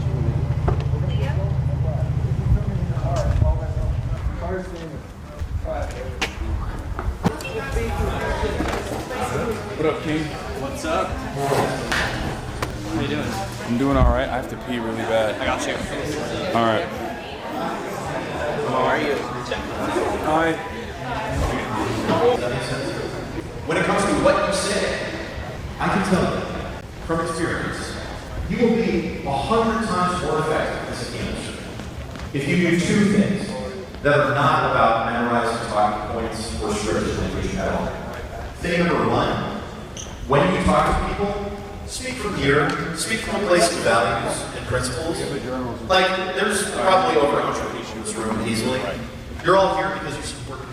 You're all here because the MJ Super Soldiers. What's going on? Nice to meet you. Nice to meet you. Okay, I'm going to the bathroom. All right. Okay, you stay with Vincent. What up, Vincent? Hi, chat. Entertain the chat? Absolutely, I can entertain the chat. Yeah, let's see. Last time I checked, we were at 5,000 dials, but then at that moment, most people had finished their training and we were accelerating to like 5,000 dials for every 5 minutes. Ooh, wow. So I think the number is probably a lot higher, but we'll see. So it's really important because this race is so close, like the Donovan race. Abdul is very important and is doing very well. And we love Abdul, and we need to put all the effort there too.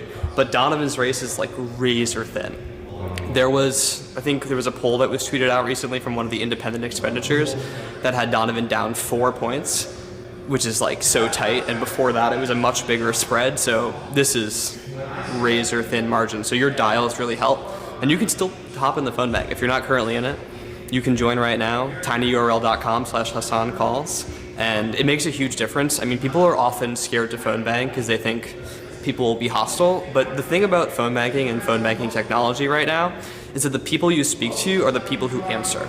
So if you're answering an unknown number, you are probably greatly indexed to be nice to people who call you randomly because you're choosing not to ignore that call. So you don't sit there, dealing with voicemails. You don't have to leave voicemails at all. The system does it automatically. You just get voters. And I mean, Donovan's race is going to be so tight. And there's the other problem we have is there are Abdul voters in Donovan's district who do not know who Donovan is. And Shri, there is no like prototypical Shri voter. There is no Shri base.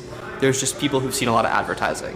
And Shri is an insane character. I mean, his facility in New Jersey, at a pharmaceutical testing facility in New Jersey, where he abused dogs. Like, he literally left hundreds of beagles to die in this facility when it went bankrupt, and monkeys.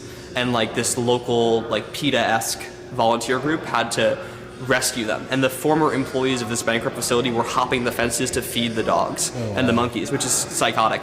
And he carpetbagged to Detroit. He spends millions of his own money. He votes with Republicans on the committees, on crypto especially. He's a huge sellout to crypto, sellout to AI. He completely flipped his positions. He was briefly speaking about Palestine, and then once he got in office, he became totally pro-Israel, takes AIPAC money. But people don't know who Donovan is. So it's really, really important that you make those calls, because 4-point race a week ago, I mean, that's a field margin. I heard from the bathroom you talking about Shri Tanadar because I heard beagle murderer. He's a beagle murderer. He's the only, dog abuser involved in this race. It's true. Is Shri Tanadar, and comically so. Have you heard the full the local PETA group was hopping the fences to rescue the dogs in New Jersey? Why did he want to murder so many beagles? Well, the facility went bankrupt. It was pharmaceutical testing, and he was just noped out. Just left in the narrative starved to death. Yeah. So the choice in this election is a champion of the working class versus a dog and monkey abusing crypto and AIPAC bankrolled do-nothing congressman. So we got to just get that message out. Voters love Donovan once you tell them who he is, but voters don't know who he is. So this is why phones right now are so important, because you can flip so many people with these conversations, and that is not always the case. This is not a situation where both candidates have total name rec. This is a situation where our candidate wins almost every conversation that we have. We just have to have the conversations, and this race has not gotten the attention other races have gotten. This is not Maylot, this is not even Dari. Even Will Lawrence's race has gotten more national attention for, better or for worse, than Donovan's, unfortunately, which is such a lot, because this is like a what's really interesting is the racial dynamic in this race as well. Obviously we're two white boys talking about this, but there is a reality there where, obviously Donovan is born and bred Detroit. Wayne County has a higher density of black voters than many other places in Michigan. And it was remarkable when Hakeem Jeffries actually endorsed Shri Tanadar over Donovan. Well, but there's also a number of Congressional Black Caucus members that are endorsing Donovan. And it's not just the progressives that we know and love. The former president of the CBC, Stephen Horsford, endorsed Donovan. Yeah. And that also speaks to the fact that Shri sucks. No one likes him in DC. There's a really funny Axios article where it's all of the establishment Dems who are not the worst guy to lose a race. We don't really care. So that has also been interesting, because in all these other races, in a lot of the races that we worked on, we have younger black and brown candidates going up against older establishment candidates, and yet there's always this component where the establishment will try to weaponize identity politics in this cynical way, sometimes doing a lot of racially charged, sometimes engaging in a lot of racially charged narratives, especially in the ones that we've seen with the Abdul race, where now there's a new poll that shows actually Abdul with black voters is far closer to Haley Stevens, and yet the establishment has been so used to just saying no, black voters actually want this candidate over the insurgent, and therefore you're racist, you're not appealing to black voters. Is not the case. True. And yet they don't talk about that racial component in Donovan's race at all. Well, and you're going to see when you round it out in Detroit, there's huge numbers of people, black folks, who are voting for Abdul and for Donovan. Yeah. So it's like, it's a lot of narratives that No, well, of aren't course, quite true. as is always the case, the Twitter narrative that drives discourse in mainstream media is, I mean, it couldn't be further from the truth when you go down on the ground and you dial in and you take a look at who's actually voting for who. But yeah, I'm excited. There's a lot of very cool speakers that are going to be speaking today. Where are these? Is there like a green room? Yeah, I want to go. I want to see. You want to just hang out in this like bathroom the entire time? Yeah, it's very nice. Is there food here or no? Don't know that there's food here. What up? We're streaming. Is it okay? We're going to the green room? Is that fine? Can we just check with everyone in there? It's okay if it's streaming in there? How are you? Hi. How are you? I'm good. How are Always you? welcome here. Of course. We're going to try to hang out on Monday. Oh, okay. I have Hell a yeah. whole set. Yeah, I think Oh, we got a hell perfect yeah. place to go down. All right, perfect. Cast corridor.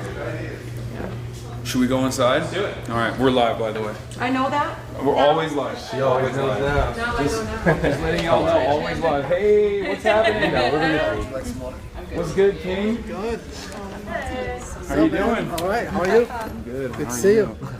Oh my God. That's very cute. Hello. Oh, you. Good. I'm good. Very You look exciting. good. Oh, thank you. Yeah. You always look great. Oh, thank you. As always. A little surprised. What? Yeah, you did put some stink on it. That was a little. You were like, you look good. Question mark.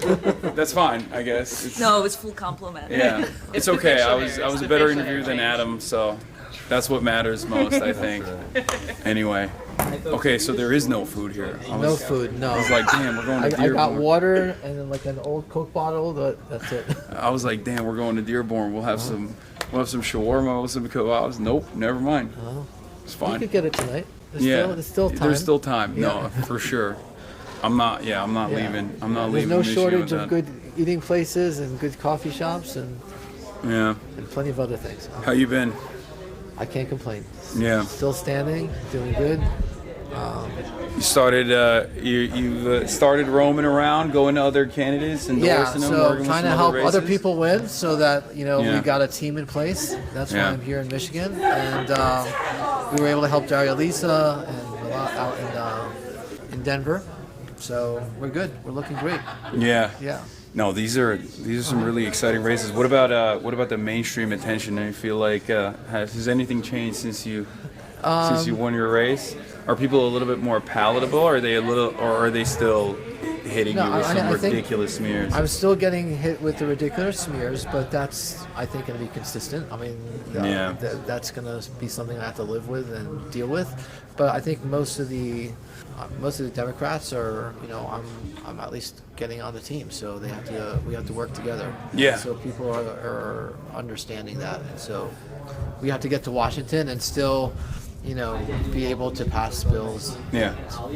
I think like the primary the primary goal here is, of course, to defeat Republicans. Like we still there are a lot of people who always make it seem like, left flank insurgent candidates, like they only come after Democrats, they don't come after Republicans. It's like, no, we only go after Democrats if they're not sufficiently fighting back against the Republicans. Right. And I don't think like people understand that for some weird reason. Like, no, our first and foremost, our goal always is to serve the people, but then also to fight back against Trumpism in this country. Well, I mean, it's not like we're actually like going after them. Like, this is what people want. Like, Yeah, people, that's true. Yeah. People are upset that the Democrats have been sitting at the sidelines and not fighting back, and we are representing that as we should. So Yeah. it's not like, a group of people got together in a room and said, let's go after, centrist or establishment Democrats. It's like people are upset with the current system. They're upset with people doing nothing, and we are the people's voice. Yeah. All right. What a lineup. What a lineup today. Star-studded. Star-studded. Audio check. Is it good? Is the audio fine? I don't see any complaints, but Okay. which is surprising. Yeah. Okay. We passed how many? 10,000 calls? Okay, that's good. And that's for on the phone bank that we were on earlier. Good. Okay. Let's get 10,000 people out to vote. Yeah. Right. There's 4 days left, so it's just time to do some damage. Yeah. Oh, 30,000. Okay, that was the old number. My bad. 30,000. That's good. We get to 40,000. I'll have some shawarma on stream. How about that? Which you might think is actually rewarding me, but it's rewarding you guys as well. I promise. Okay. Mostly rewarding me. I'm starving. Hey, welcome, Justin, Joey. Thank you so much. These guys are round the clock. They're working. They're working nonstop. Really appreciate you joining the Zoom. If you have any trouble joining the breakout room, just let me know in the chat. These guys. Did they have Donovan's bio and stuff? Yeah. They have the talking points. They have. I mean, it's pretty turnkey. Vince knows he's been doing this for a minute. It's just the sheet that I got. Is it the same as like? It's all based off that. That's like the raw. Yeah, it's mostly just like talking about Donovan's record as a legislator and 600 million. 100 million, holding DTE accountable, fighting for universal We're having childcare, no big money, Medicare for all. Sorry. No, you're good. You're good. We're door to door today. It like helped us to tell them who he was running against. They're like, oh, yeah, it was. Yeah. Because he's. Hi, Calvin. Such a recognizable figure. Let's just say. No, I just posted the video he put up today. Is not for me. We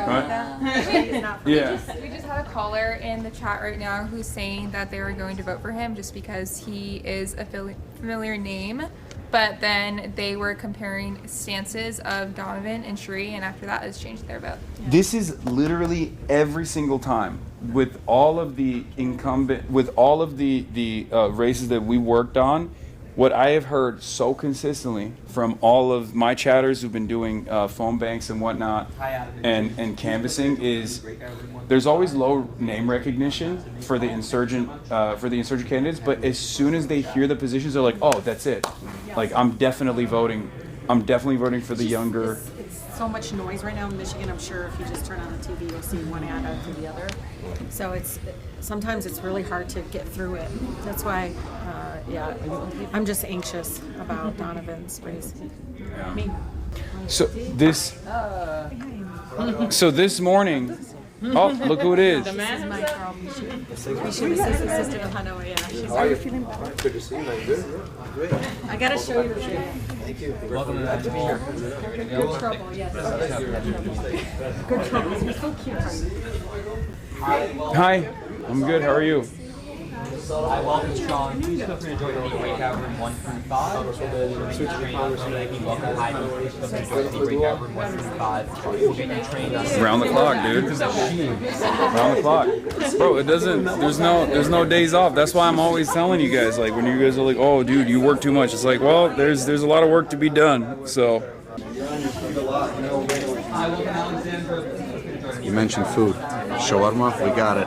You can't leave Dearborn without eating good shawarma. Of course. Nice but no worries if there's nothing here. You don't have to. You don't have to worry about it. I'll have some. Well, food's I will. a must. Of course. Welcome, Michigan. Welcome back. I know. How you finding it?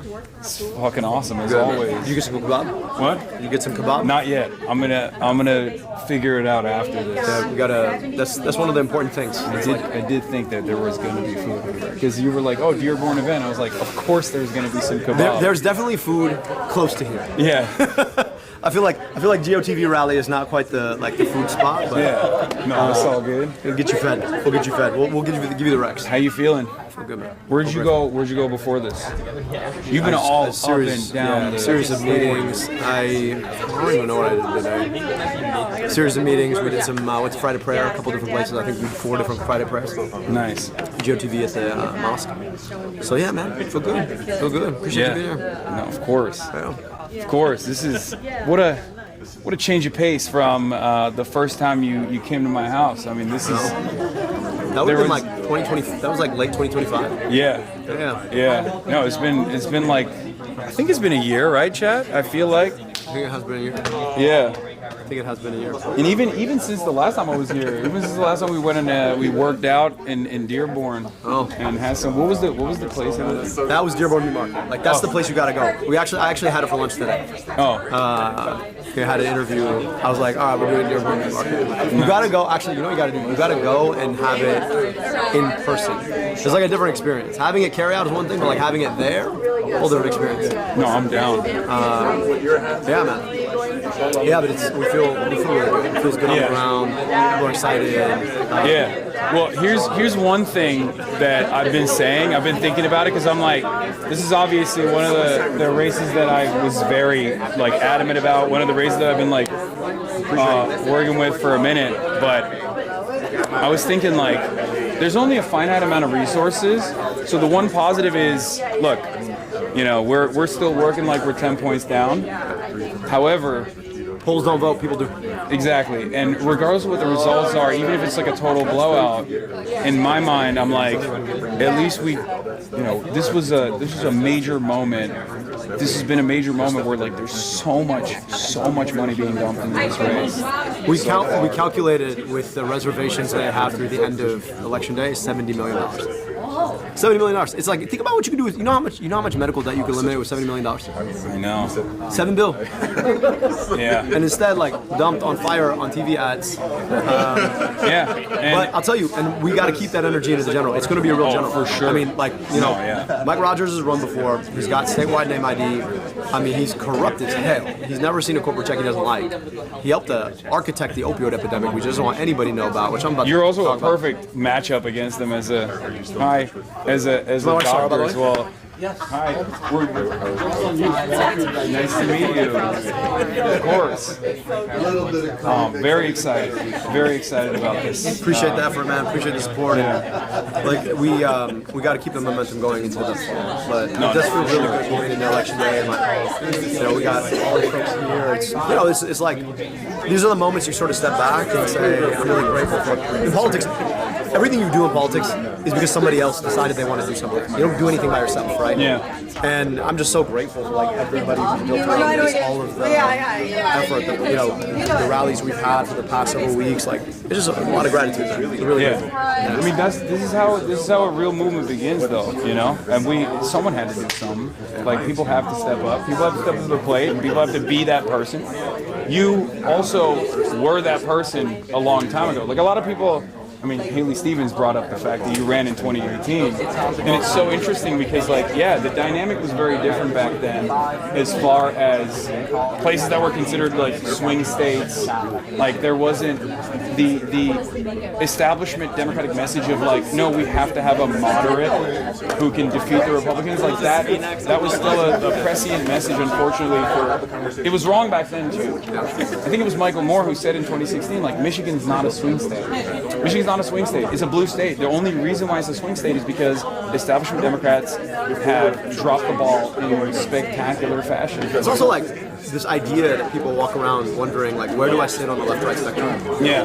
Instead of wondering, like, how am I going to afford my groceries and my gas and my rent? How am I going to afford to get sick? And if you don't have honest, direct answers to that question, don't be surprised when people don't support you. Yeah. So we're trying to answer that question and demonstrate how you actually can, like, I want to thump Mike Rogers. I don't want to just beat him.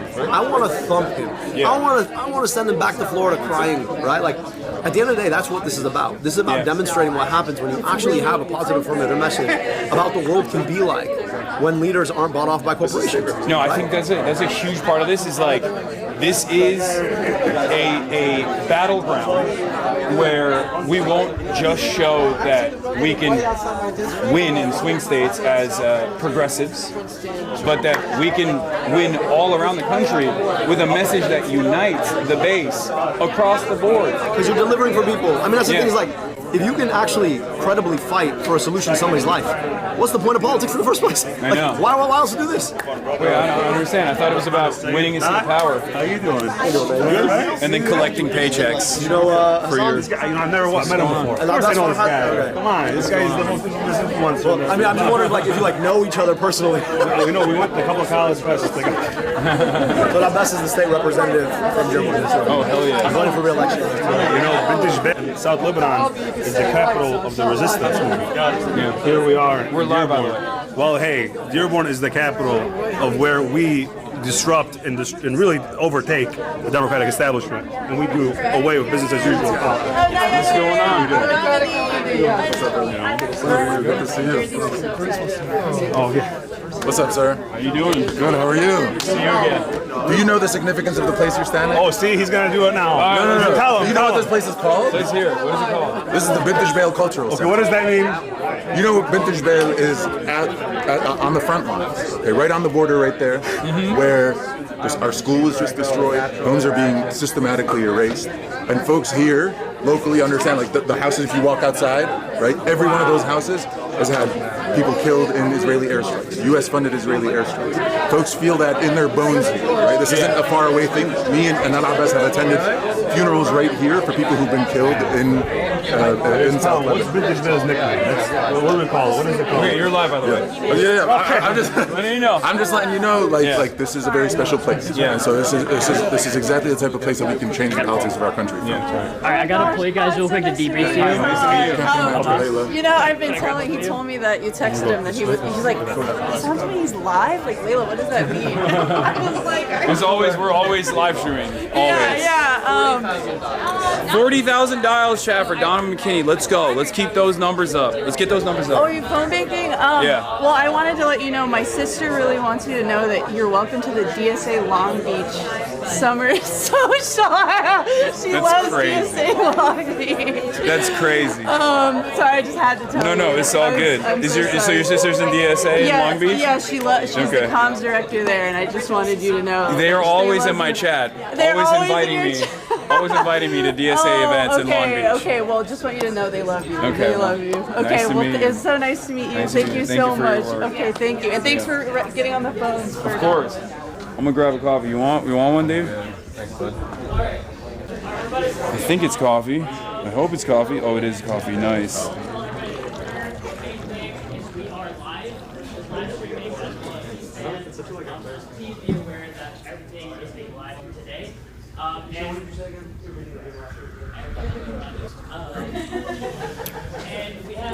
They're talking about you.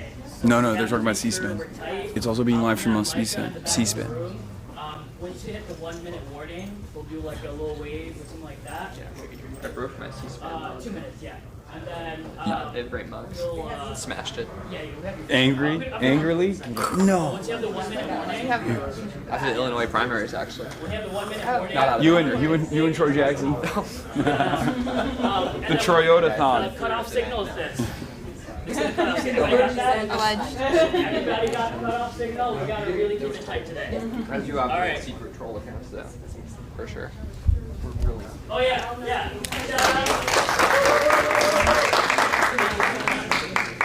All right.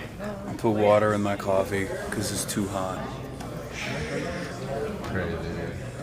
Yeah. So the first person is going to be Paul. You want to be the first person? We're going to have 2 minutes. And then it will be us. You will have 2 minutes. And then all of us 2 minutes. We'll also have 2 minutes. I never warned you that the captains don't know how to turn their audio off. I just shoot the chat. I'm like, oh my god, guys, we're killing it. The rest of us, that's always. You stop slurping? I'm gonna keep slurping. And then Dr. Sully, you'll have 10 minutes. You say you want to swap the lob? No. Oh. No. Yeah, you too, man.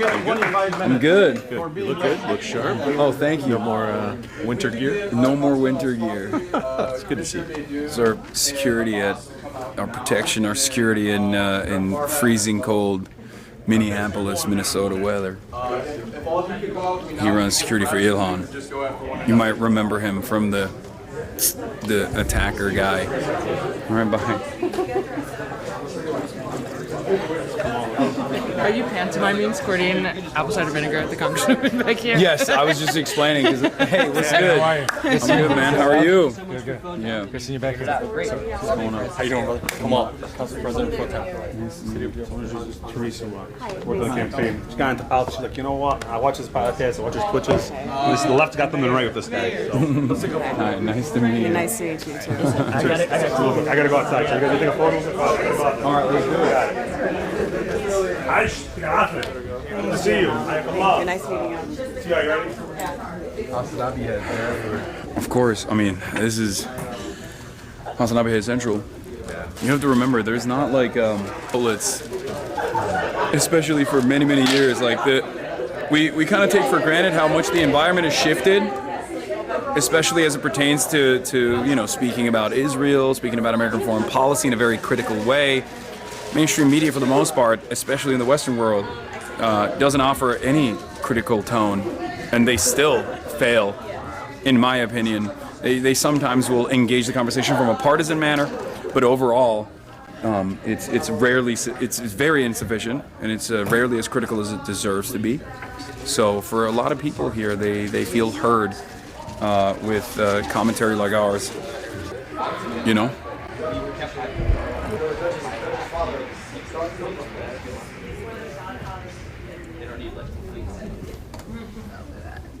Well, it looks like everyone's excited. Yeah, of course everyone's excited. This is an exciting day.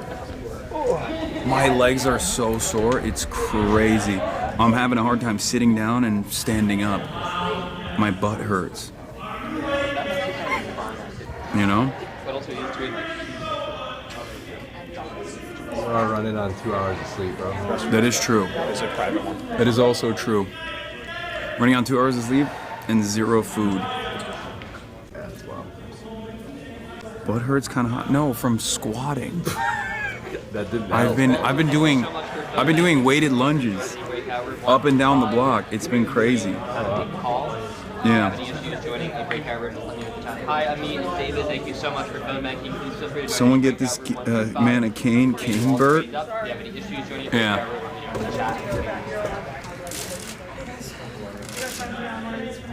Motherfuckers at 5 HP bar blinking. You're out of your dang mind. You're crazy for saying that. I'm at 120 HP. Especially after I have this coffee. Unk can't stand up at 35. Yeah, you gotta get the cardio up. It's true. I do gotta get the cardio up. Oops.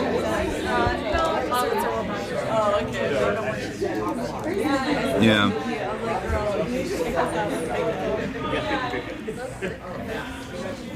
We should go outside and listen to the speeches. Oh, we'll go outside in a little bit to film the speeches. Did you meet with your boy Midge and Major? Okay, dude. Okay, dude. No, David didn't want a coffee. I did not want coffee. I can't drink coffee. Chatter. You're so old, Unc, that you can be... Of course, dude. What do you mean? They always are.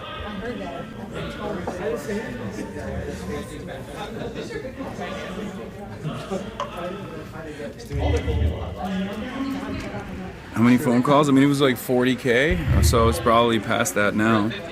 50K now. Whoa! Keep it going. Yeah. You started at 68 people? Yeah, well, then it... That's called. 68 people. By the time we left, it was at 200, and it's at 50,000 calls now. I won't be delivering a speech.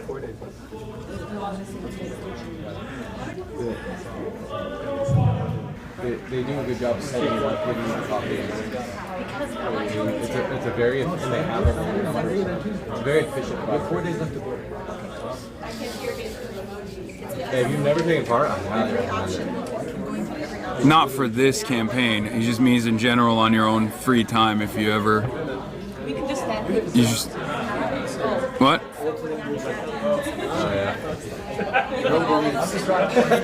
Yeah, that's good journalism. When you have no opinions, that's the true unbiased journalism. That's good.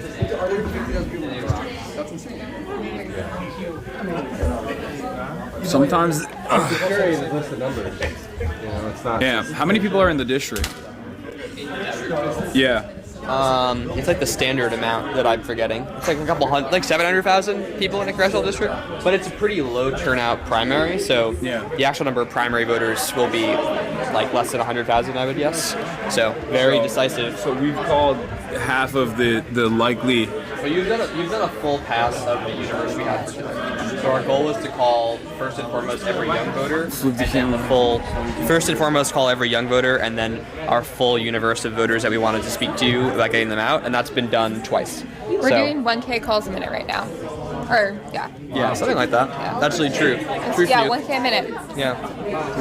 That tie is fucking awesome. Isn't this great? Thrifted? Of course. All the best ties are. This is actually entirely thrifted outfit. Yeah. That's it. That's the move. That's a great. What are those? Fun times. What are your plans after this rally? I'm Rest? probably. Well, we'll see. I might go back to streaming. We do have a little harebrained operation going on, which is that we're going to do a nighttime tour of Hamtramck with Donovan, popping into all the coffee and like hookah shops. So if you want, and you're doing multiple Donovan activities, so it's there. It's there. All right. Well, I think we gotta. Well, I haven't really covered the news that much, so I might have to. No, it's not that. That's a very entertaining event. Like I love that. I love Hamtramck. Sure. Straight updates need to happen. Like Detroit Football Club, we went to, or I think it was Detroit FC, right? Yeah. We went and we visited the like little soccer pitch they have in the middle of the neighborhood in Hamtramck. I don't know if you've seen it. It's sick. It's super cool. The community gathers. They all watch people play soccer. It's like the B League or something, right? Yeah. Yeah. Yeah. Unk has a curfew. New people are joining. That's good. Hi, everyone. If you're not currently in a breakout room, we're still spamming. Please join breakout rooms 1 through 5. Any will do. If you have trouble getting into a breakout room, just let me know and I will assign you. Ugh. Now the shotgun's picking you all up very easily. Great. Love it. Absolutely.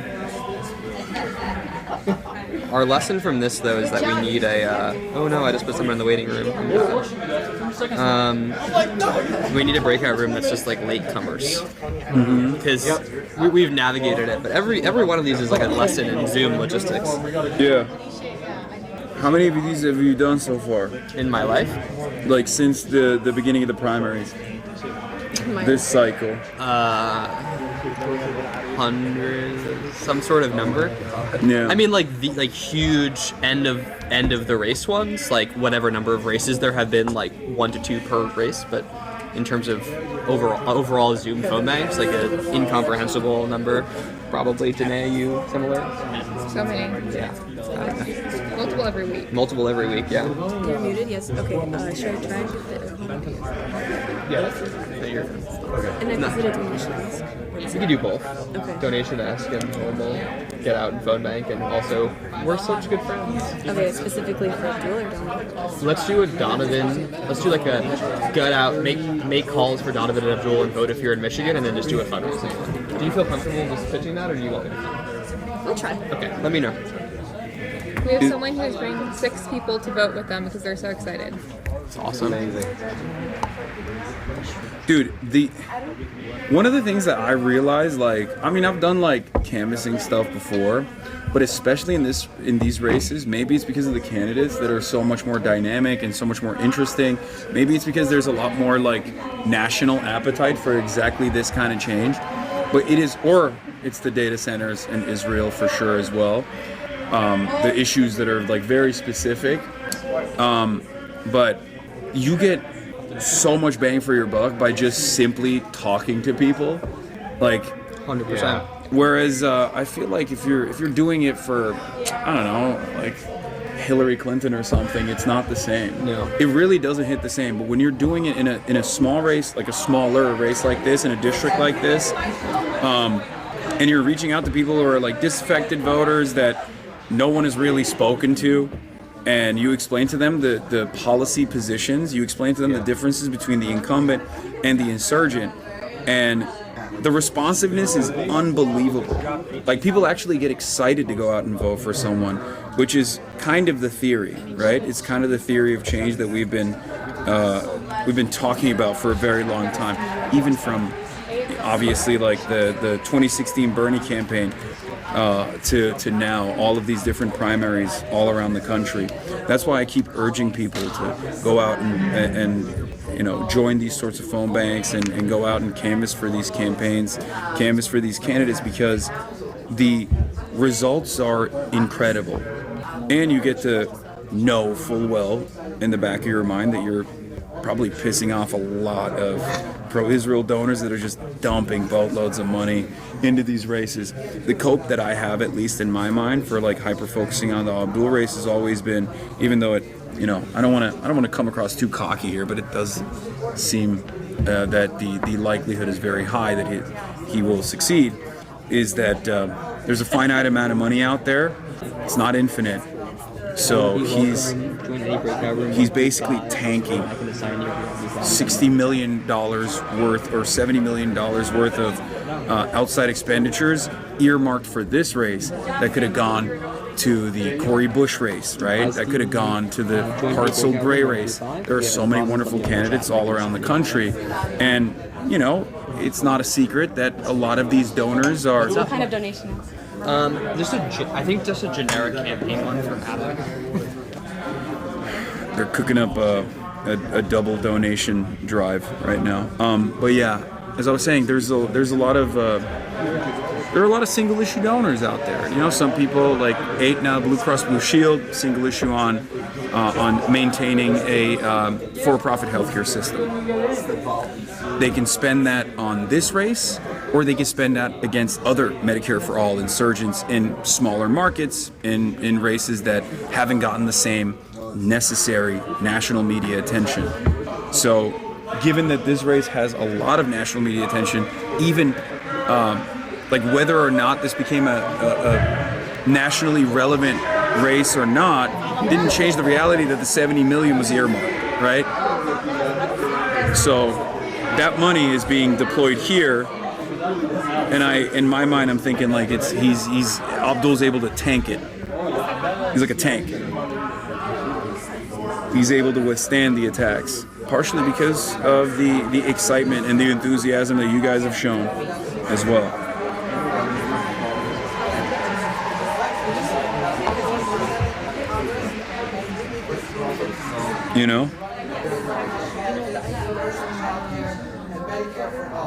Just like you, I guess.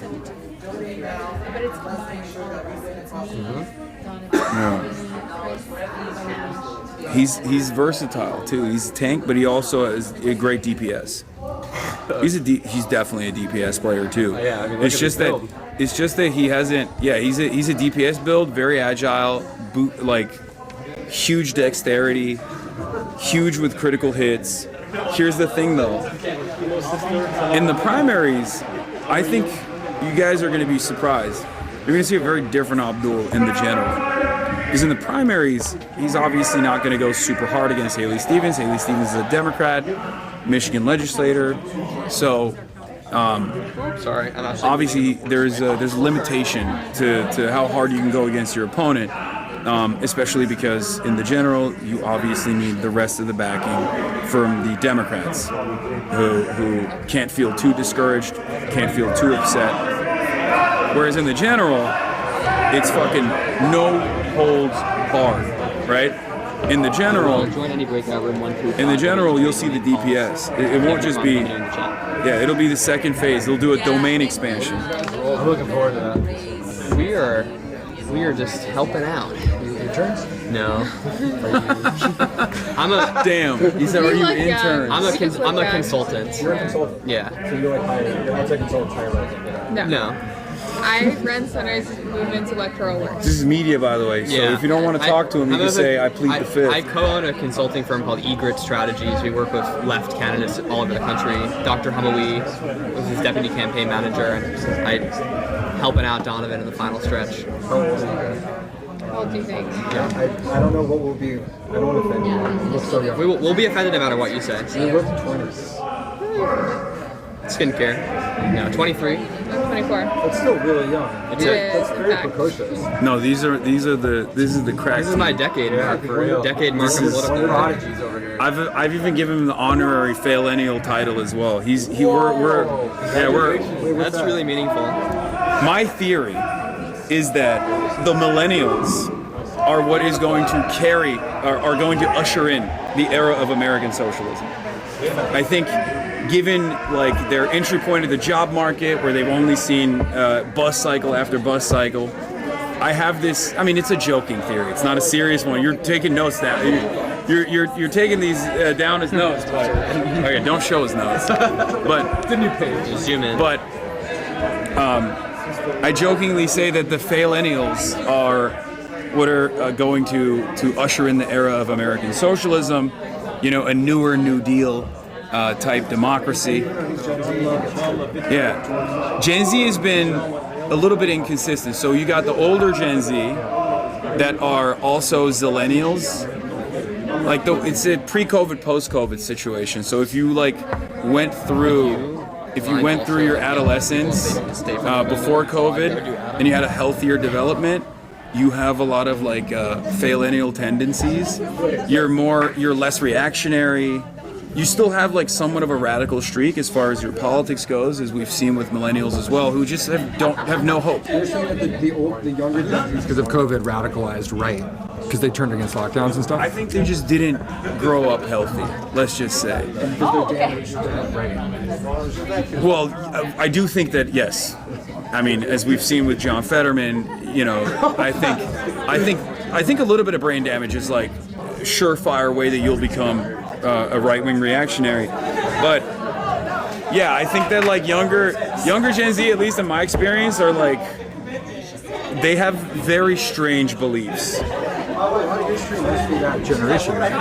Not as much younger Gen Z. I mean, there's definitely a lot in comparison to other political, other watchers of politics. Yes, but I would say that mine is mostly my wheelhouse is millennials, and then older Gen Z. These are millennials who grew up with you, and they're pretty much. Yeah, so they were maybe 18, 20, yes. and now they're 25, 27. Yes. And even if they're Gen Z, there's people who've been watching me since they were 13 years old, which is crazy. But I guess better watch me than Andrew Tate, you know what I mean? But that's the way I see it. It's if you were younger Gen Z, you got your brain a little bit poisoned by kick streamers, Aiden Ross, Andrew Tate, people like that. If you're older Gen Z, you're more likely got to invest in politics a little bit, started watching me. Thank you so much for joining. Also, Gen Z is just a wide array. It's when I think Gen Z, I think someone who's 20 years old, but actually they're 30 now. I think, right? Gen Z, oldest Gen Z turned 30 at this point. I'm 19 and I've been watching since I was 15, Lamau. Yeah, see? Wow. Yeah. Wait, so ask that person if their brains didn't get broken by COVID lockdowns, I guess. Or was your? Well, I mean, if they're in here, their brains probably didn't get broken down by COVID lockdowns. That's my assessment. Because everybody was slotted into different online communities for a lot of people when they were going through that period in their lives. Because there's no one I think during the COVID period that didn't find an online community. So if they found this online community, I believe that they had a healthier development that tries to take some of that anxiety that they feel about a future, the prospects of a worse future overall or a better future overall, and then take that anxiety and do something productive with it. Because I always try to get people to go out and join DSA, engage with their communities, organize in their communities, organize in their workplaces. So I feel that's a far healthier attitude than these different routes that they could go down, which is usually filled with despair. The right is oftentimes bringing people into the fold and redirecting their animosity towards less productive routes, oftentimes shifting the blame over to other marginalized identities, trans people, women. Oftentimes you see it like they'll blame everything on women and women's position in society and how that it's a zero-sum game. One generational thing about the millennials, which is interesting, is that the Gen Zs are going to have this AI threat, which like we as millennials are like observing like warily from afar, like, oh, that's really messed up. But like we're like we didn't have to contend it right out of college, right? Depending on your age group, like even with millennials, like I lived in a world where cell phones were not readily available. Yeah, I grew up in an environment. Yeah, there was like a little bit of exactly. So like there was a time frame where we just like didn't have readily available cell phones, no internet access all the time. The internet access that was available was also like disrupted oftentimes when you get a phone call in the house, right? So that was my experience. I don't like to talk on the phone. Like we grew up, like I know, like I can talk on the phone. Like I can talk on the phone too. I still don't like it. I don't like it. No, I have friends that. My podcast co-host Austin loves being on the phone. Yeah, that motherfucker's on the phone all the time, nonstop, and I don't understand it. But for me, I hate it. I can still do it though. I'm sorry. Anyway.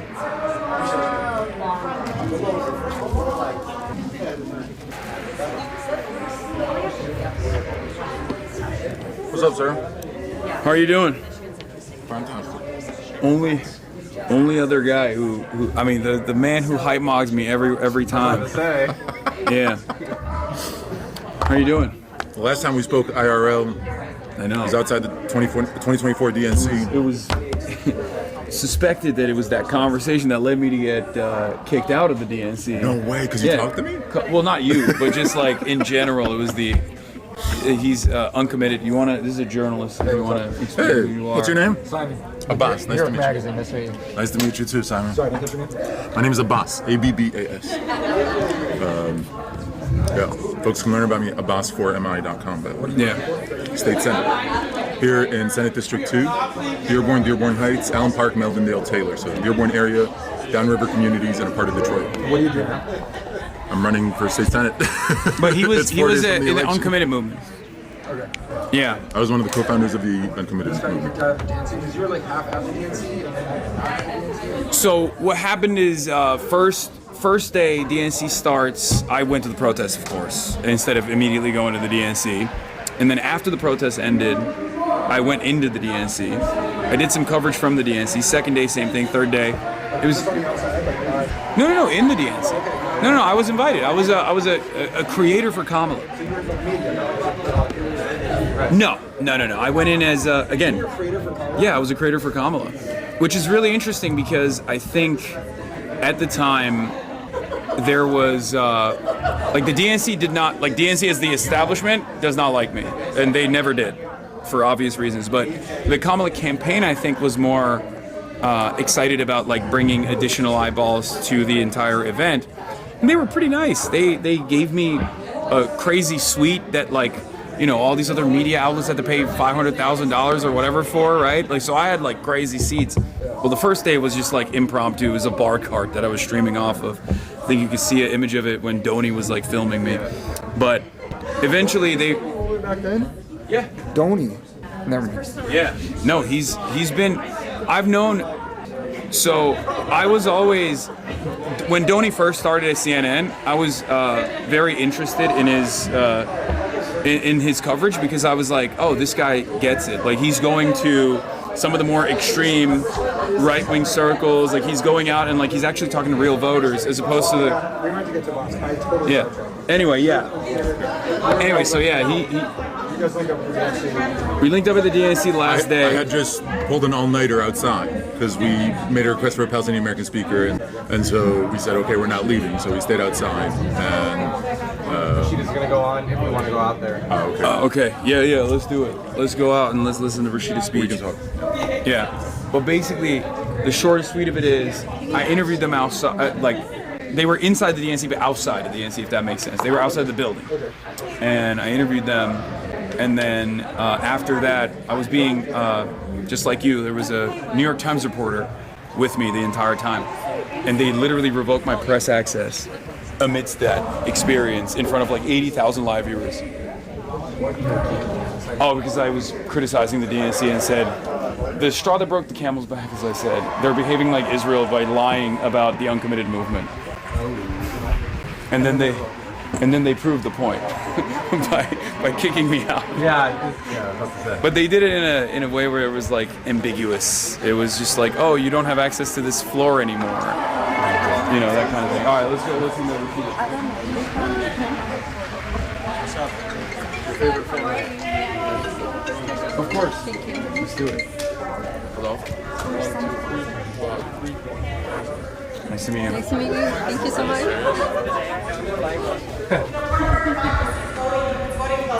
It's directing, this energy around direct human contact. Should we go through there?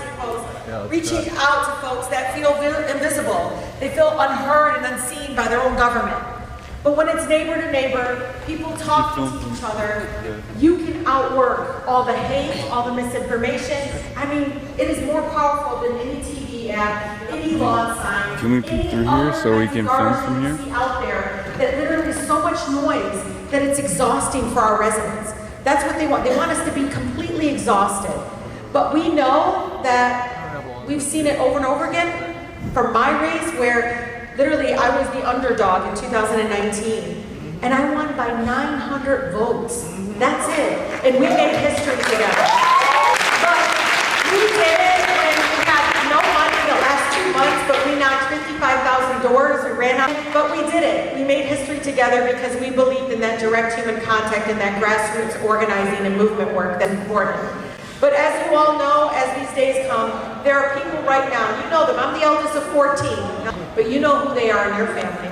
You know who they are. You're all looking down, you know exactly who it is, that you need to text, threaten.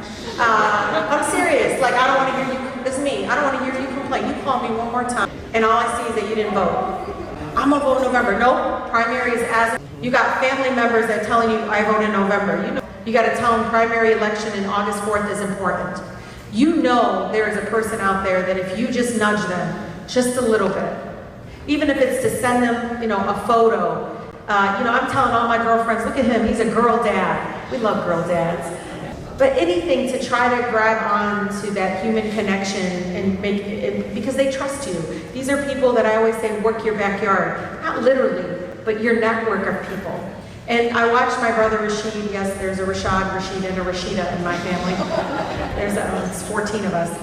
But he's texting me and he's like, look, I just got all these folks I work with, this person that changes my tires. I mean, he's just, it's like built in us because we had a UAW dad that just his voting was like so embedded in his brain. It's like when I became 18 years old, he was like, go register. He didn't even say happy birthday, Sam. He's like, go register to vote.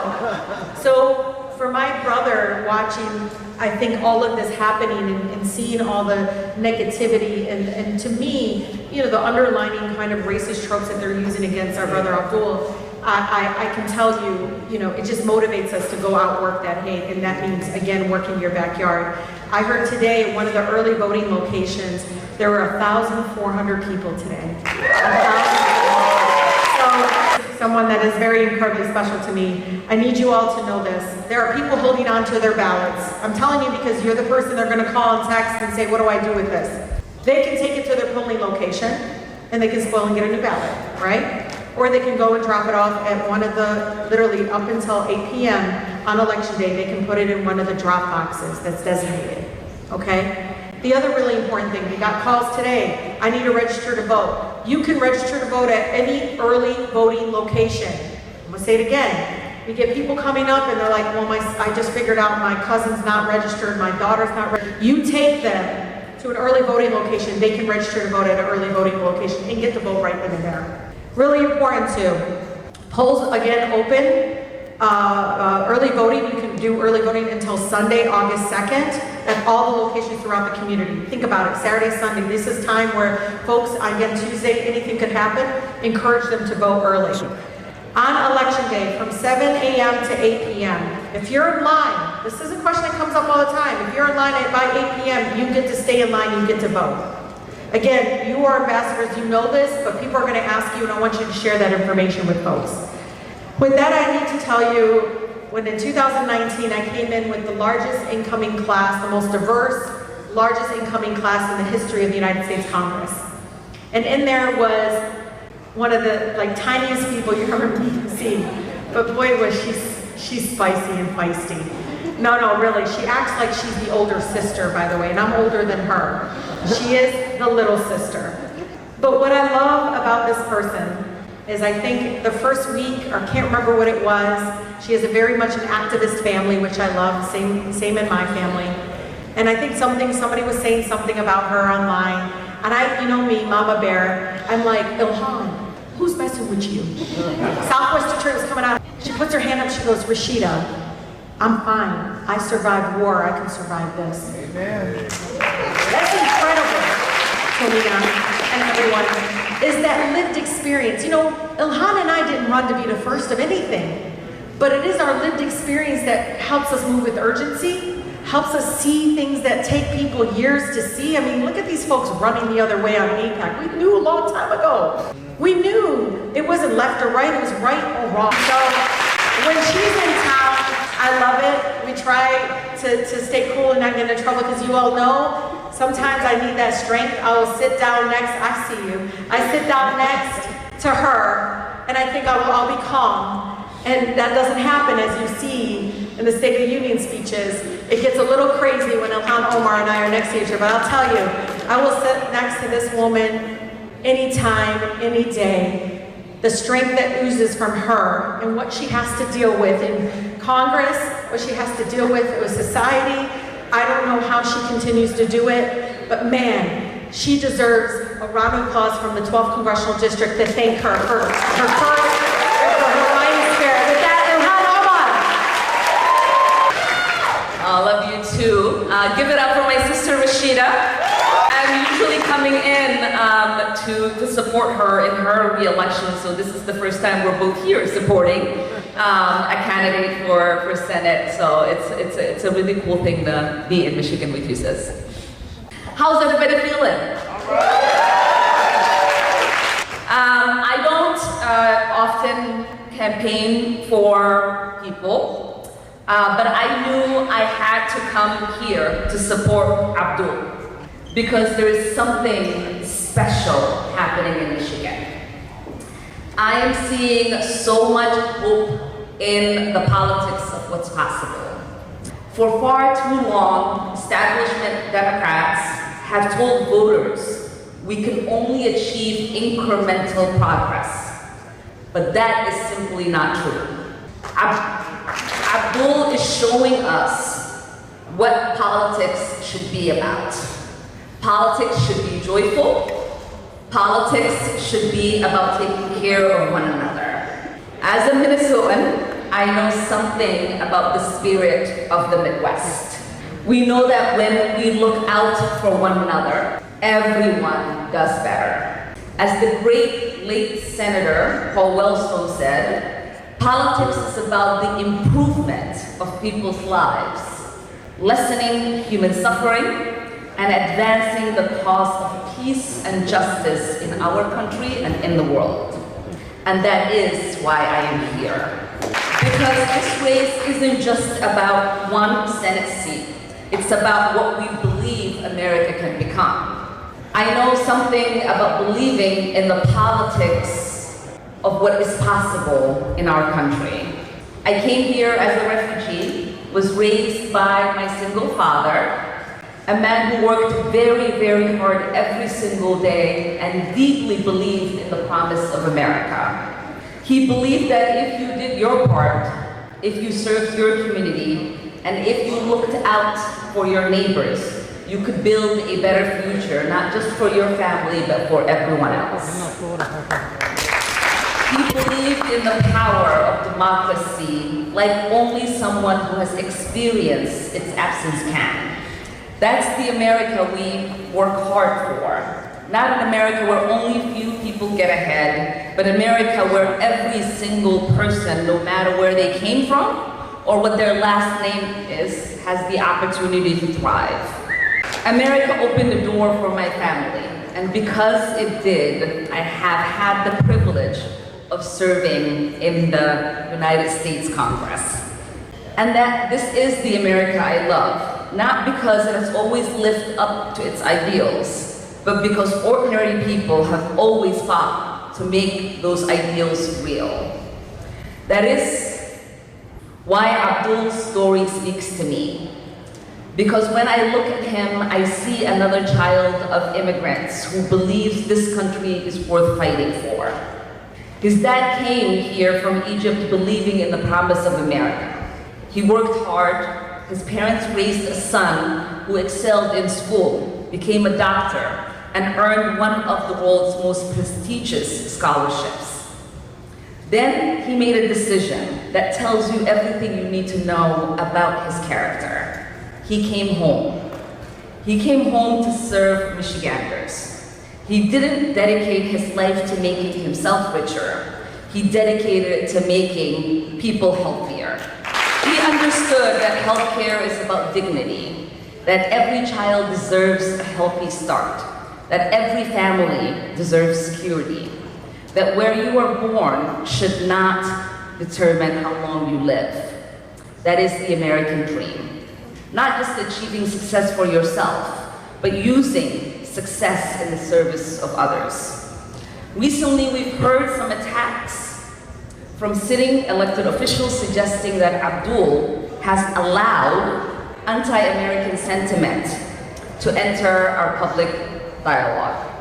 I want to talk about that because I know what it feels like when people question your patriotism because of your name, your faith, or because you dare to challenge the status quo. And I reject that politics. Because patriotism is measured by who. If you fight so every American can see a doctor through Medicare for all, that is true patriotism. If you fight so every parent can access universal child care, that is true patriotism. If you fight so working families don't have to choose between paying the rent or putting food on the table, that is true patriotism. If you fight so workers earn a living wage, retirees can have dignity, and every child has a shot, that is true patriotism. If you fight so that our Constitution applies to everyone, its rights and its responsibilities alike, that is true patriotism. Because that is love of country and what it means to believe America can be better. There's nothing anti-American about believing healthcare is a human right. There's nothing anti-American about believing housing should be affordable. There's nothing anti-American about believing that government should work for working people instead of billionaires.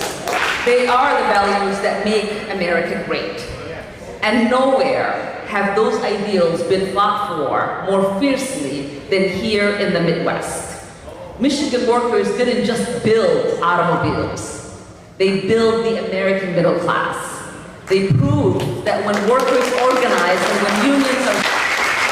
That's why it means so much that Abdul has earned the trust of the labor movement and the people who literally build America every single day. Auto workers know who has stood with them. They know who has walked their picket line. They know who has fought for manufacturing, for collective bargaining, and for good union jobs. Their endorsement says something profound, that people who make America run believe Abdul will fight for them in the US Senate. And that's why when I hear powerful people whisper about electability, I laugh at them. Nobody understands what electability is better than Abdul. He understands that Michigan is built every single day by workers, by nurses, by teachers, by auto workers, by factory workers, by delivery drivers, caregivers, and everyone who gets up before sunrise to build a better life for their family. And those are the people who get to decide what electability looks like here in Michigan. So if you're ready, like I am, to someone who believes Medicare for all, universal child care, serves people instead of corporations, AI and data center policies grounded in what is best for people is rewarded with stability and not endless struggle, because none of those ideas are too radical. And the Midwest has always been in the forefront, showing the rest of the country what the politics of joy looks like. So we have to organize, we have to build a state that is more resilient, where every resident thrives. Now is the time to lead again. Let's send the son of an immigrant who embodies the American dream to the United States Senate. Let's choose hope over cynicism. Let's reject the politics that is rooted in xenophobia and division. And let's elect Abdul El-Sayed to the United States Senate. Let's remind them while we're here. Money out of? We can do that a little bit louder. Money out of? We know what we have. And today, I just want to reflect on a word that people have been talking about for some time. You heard the Congresswoman. You heard our incredible speakers. And by the way, can we have one more round of applause for our... And the word is electability. You heard that word? It's one of those many syllable words that nobody really has one definition for. Now, the simplest definition for the idea of electability is that you get elected. But they only ever use the word if you haven't been elected before. And it's a word that gets used to highlight things about you that you can't quite refute. Electability. My whole name is Abdurrahman Muhammad Al-Sayyid. My first name alone has 11 letters in it. You got sounds that come out of parts of people's throats they don't know they have. And for most of my life, I thought my name meant that I would be fundamentally unelectable. Because my whole life, I had mentors and people who met me say, someday you'll run for office. And I'd be like, did you see my name though? And it happened at my college graduation. I tell this speech sometimes on the stump. I was the valedictorian in my class at Michigan, got to give the student commencement speech. A real honor. And the only person anybody went to go listen to that day was a former president named Bill Clinton. And I give my speech. President Clinton gives his speech. He says some really nice things about me in his speech. My dad claps for me for the first time in my whole life. And then after the speech, he comes up to me. He looks at me, he does his Bill Clinton thing, son. Cool. So I'm brown and Muslim, that's what we do. But I love science, and I love people, and this is how I want to serve. He said, that's great, but you got a gift for speaking. Maybe someday you'll run for office. And I literally just laughed in his face. I said, Mr. President, really nice of you to say, did you see my name? People like me don't get to run for office. Thought about it for a second. And then he chuckled and walked away. I have thought that I was unelectable for most of my life. I didn't think politics was ever anything that I would do. I became a doctor because I really did want to heal. And at some point, you start to think a little bit about the problems that you want to solve. You're working as Detroit's health director in a health department that they've shut down, despite being the oldest health department in the entire state, 185 years old. You start looking at the decisions that get made and wonder, who's making these decisions? And then Donald Trump got elected, and I said, you know what? If that man can get elected, what the hell does unelectability mean anyway? So I ran for governor, didn't know what I was doing. I said, I'm gonna go big or go home. I went big, then I went home. But we earned 340,000 votes.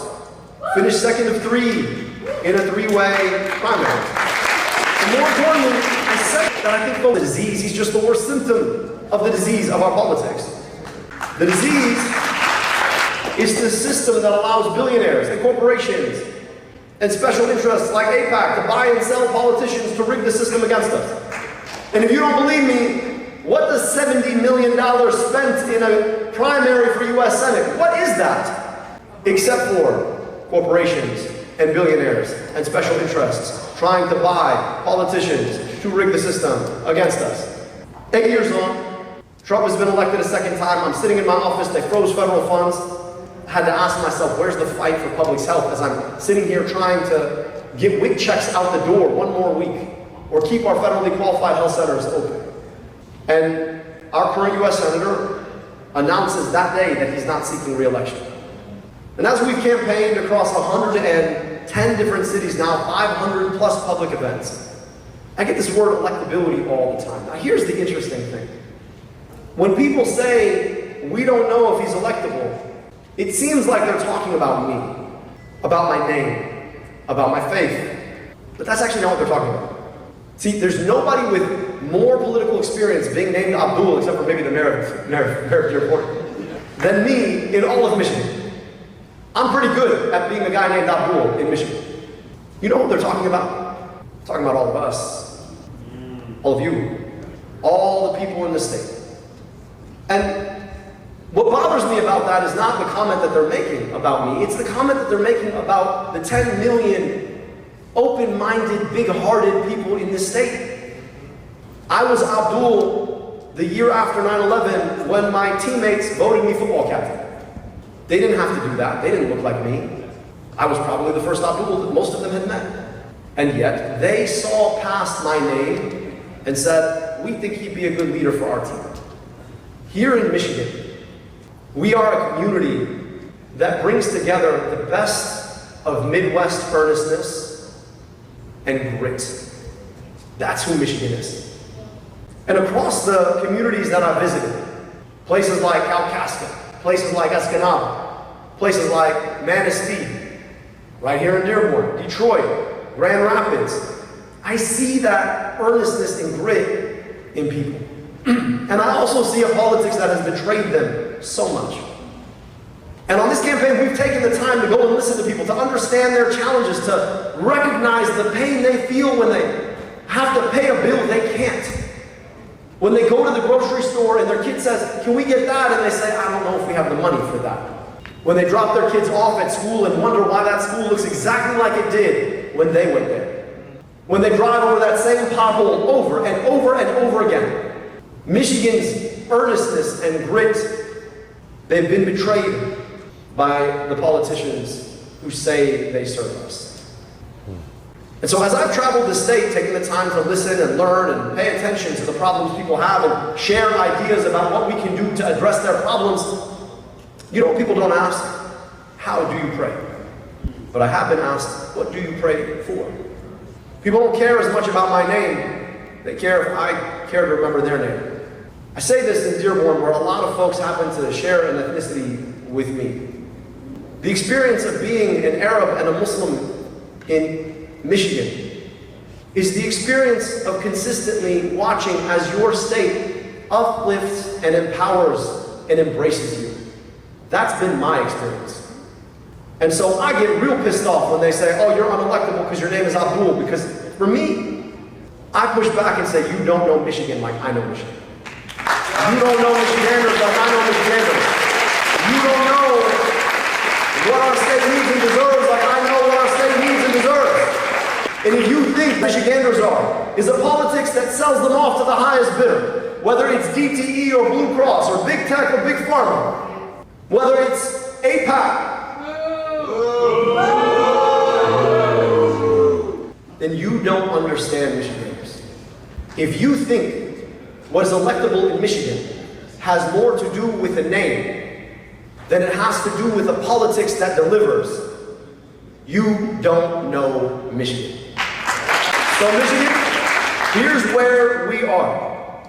They're going to spend $70 million in this race. They're going to set 2 records.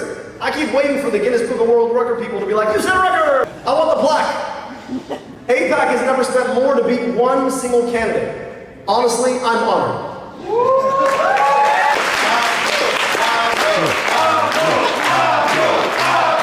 Beyond APAC, the big corporations who are funding all of these other super PACs, collectively they've set another record. More money spent in a senatorial primary than ever before in history. And they're not spending it against me. Yeah, my face might be on the attack ads. I don't know why I keep touching it though in the attack ads. Y'all want to? I don't nearly touch my face that much. They're spending it against you.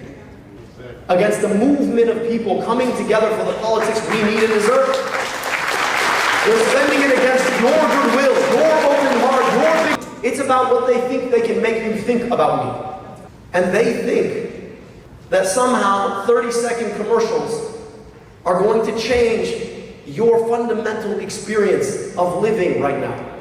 They think they can get you to stop paying attention to the fact that your health care is unattainable, that your groceries are unaffordable, and that we are wasting your tax dollars to fight wars or do genocides that have nothing to do with your best interest and are at the same time raising your gas prices to make that unaffordable too. They think they can trick you. But here's the thing, we always knew that this was coming, and we always knew that Michiganders were bigger than that. So here's where we are. We've got 3 days left. I don't know even how to count this. Like, you count today, you count election day, I don't even know. It's 3-4 days. I take counting way too seriously. We've got tomorrow, Sunday, and Monday to get out the vote. And we've got to make a point. I know you've probably seen the polls. Polls don't vote, people vote. Don't pay any attention to those polls. Keep pushing. We've got to make a point, though, about what politics ought to be moving forward. So my ask of you is that beyond the $70 million in lies that they've spent, the $70 million attempting to drag us into the most cynical politics, beyond the $70 million in ad after ad after ad, they got money, we got the men. And I am asking you to put yourself into this movement every day for the next 3 days and the next 13 weeks after that. Because if you watch those ads and thought to yourself, how cynical do they think this is?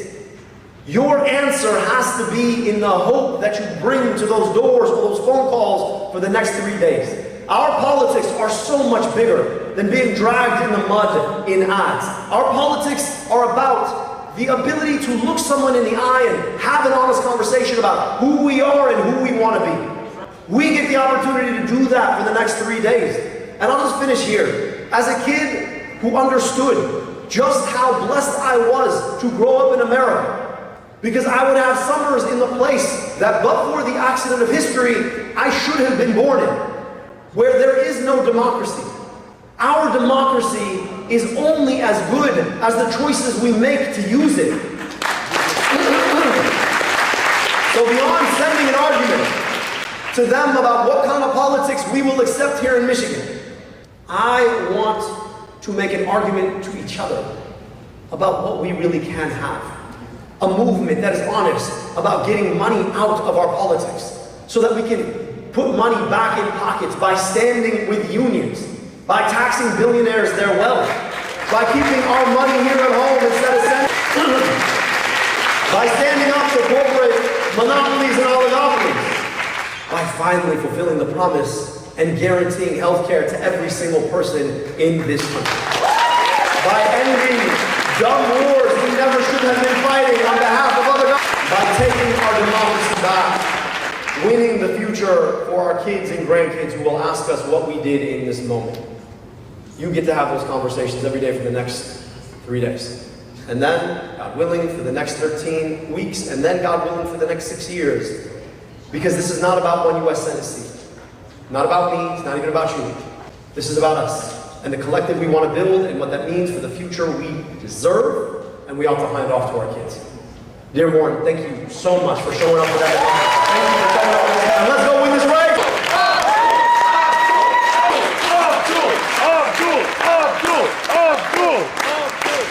Thank you!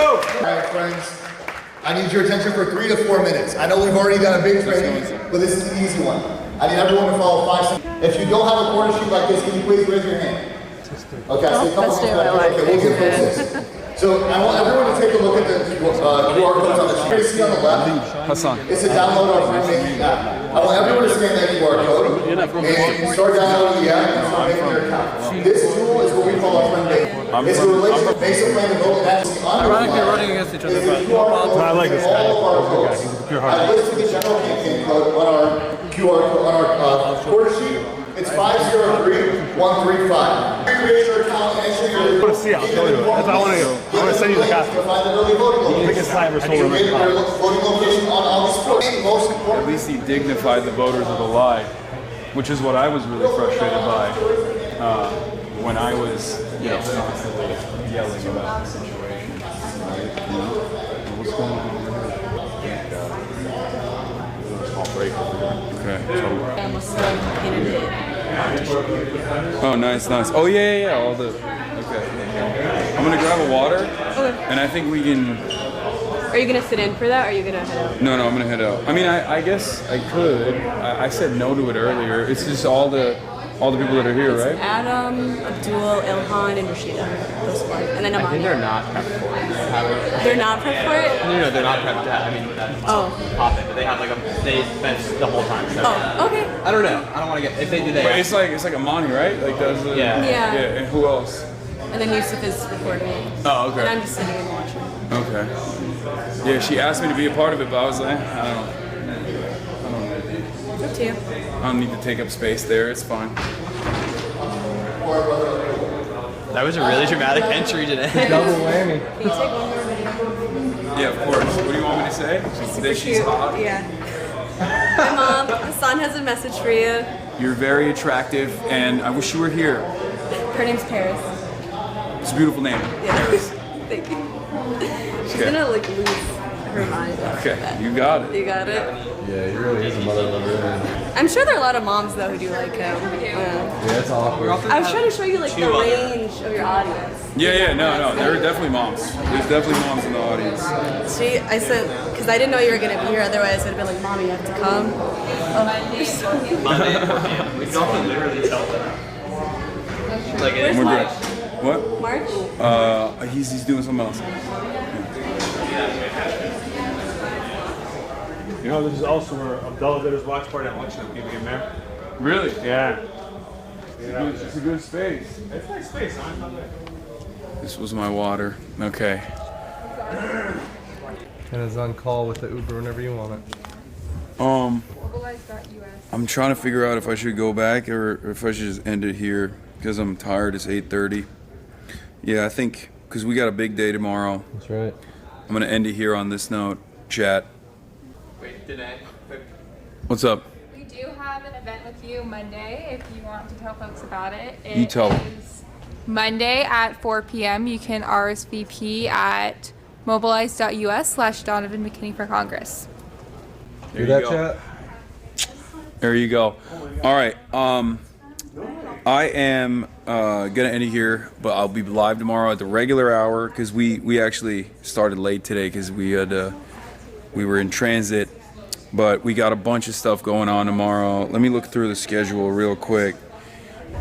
We got regular desktop stream, and then we might go out and do man on the street stuff potentially, and then we have dinner with Donovan at 6:30 p.m.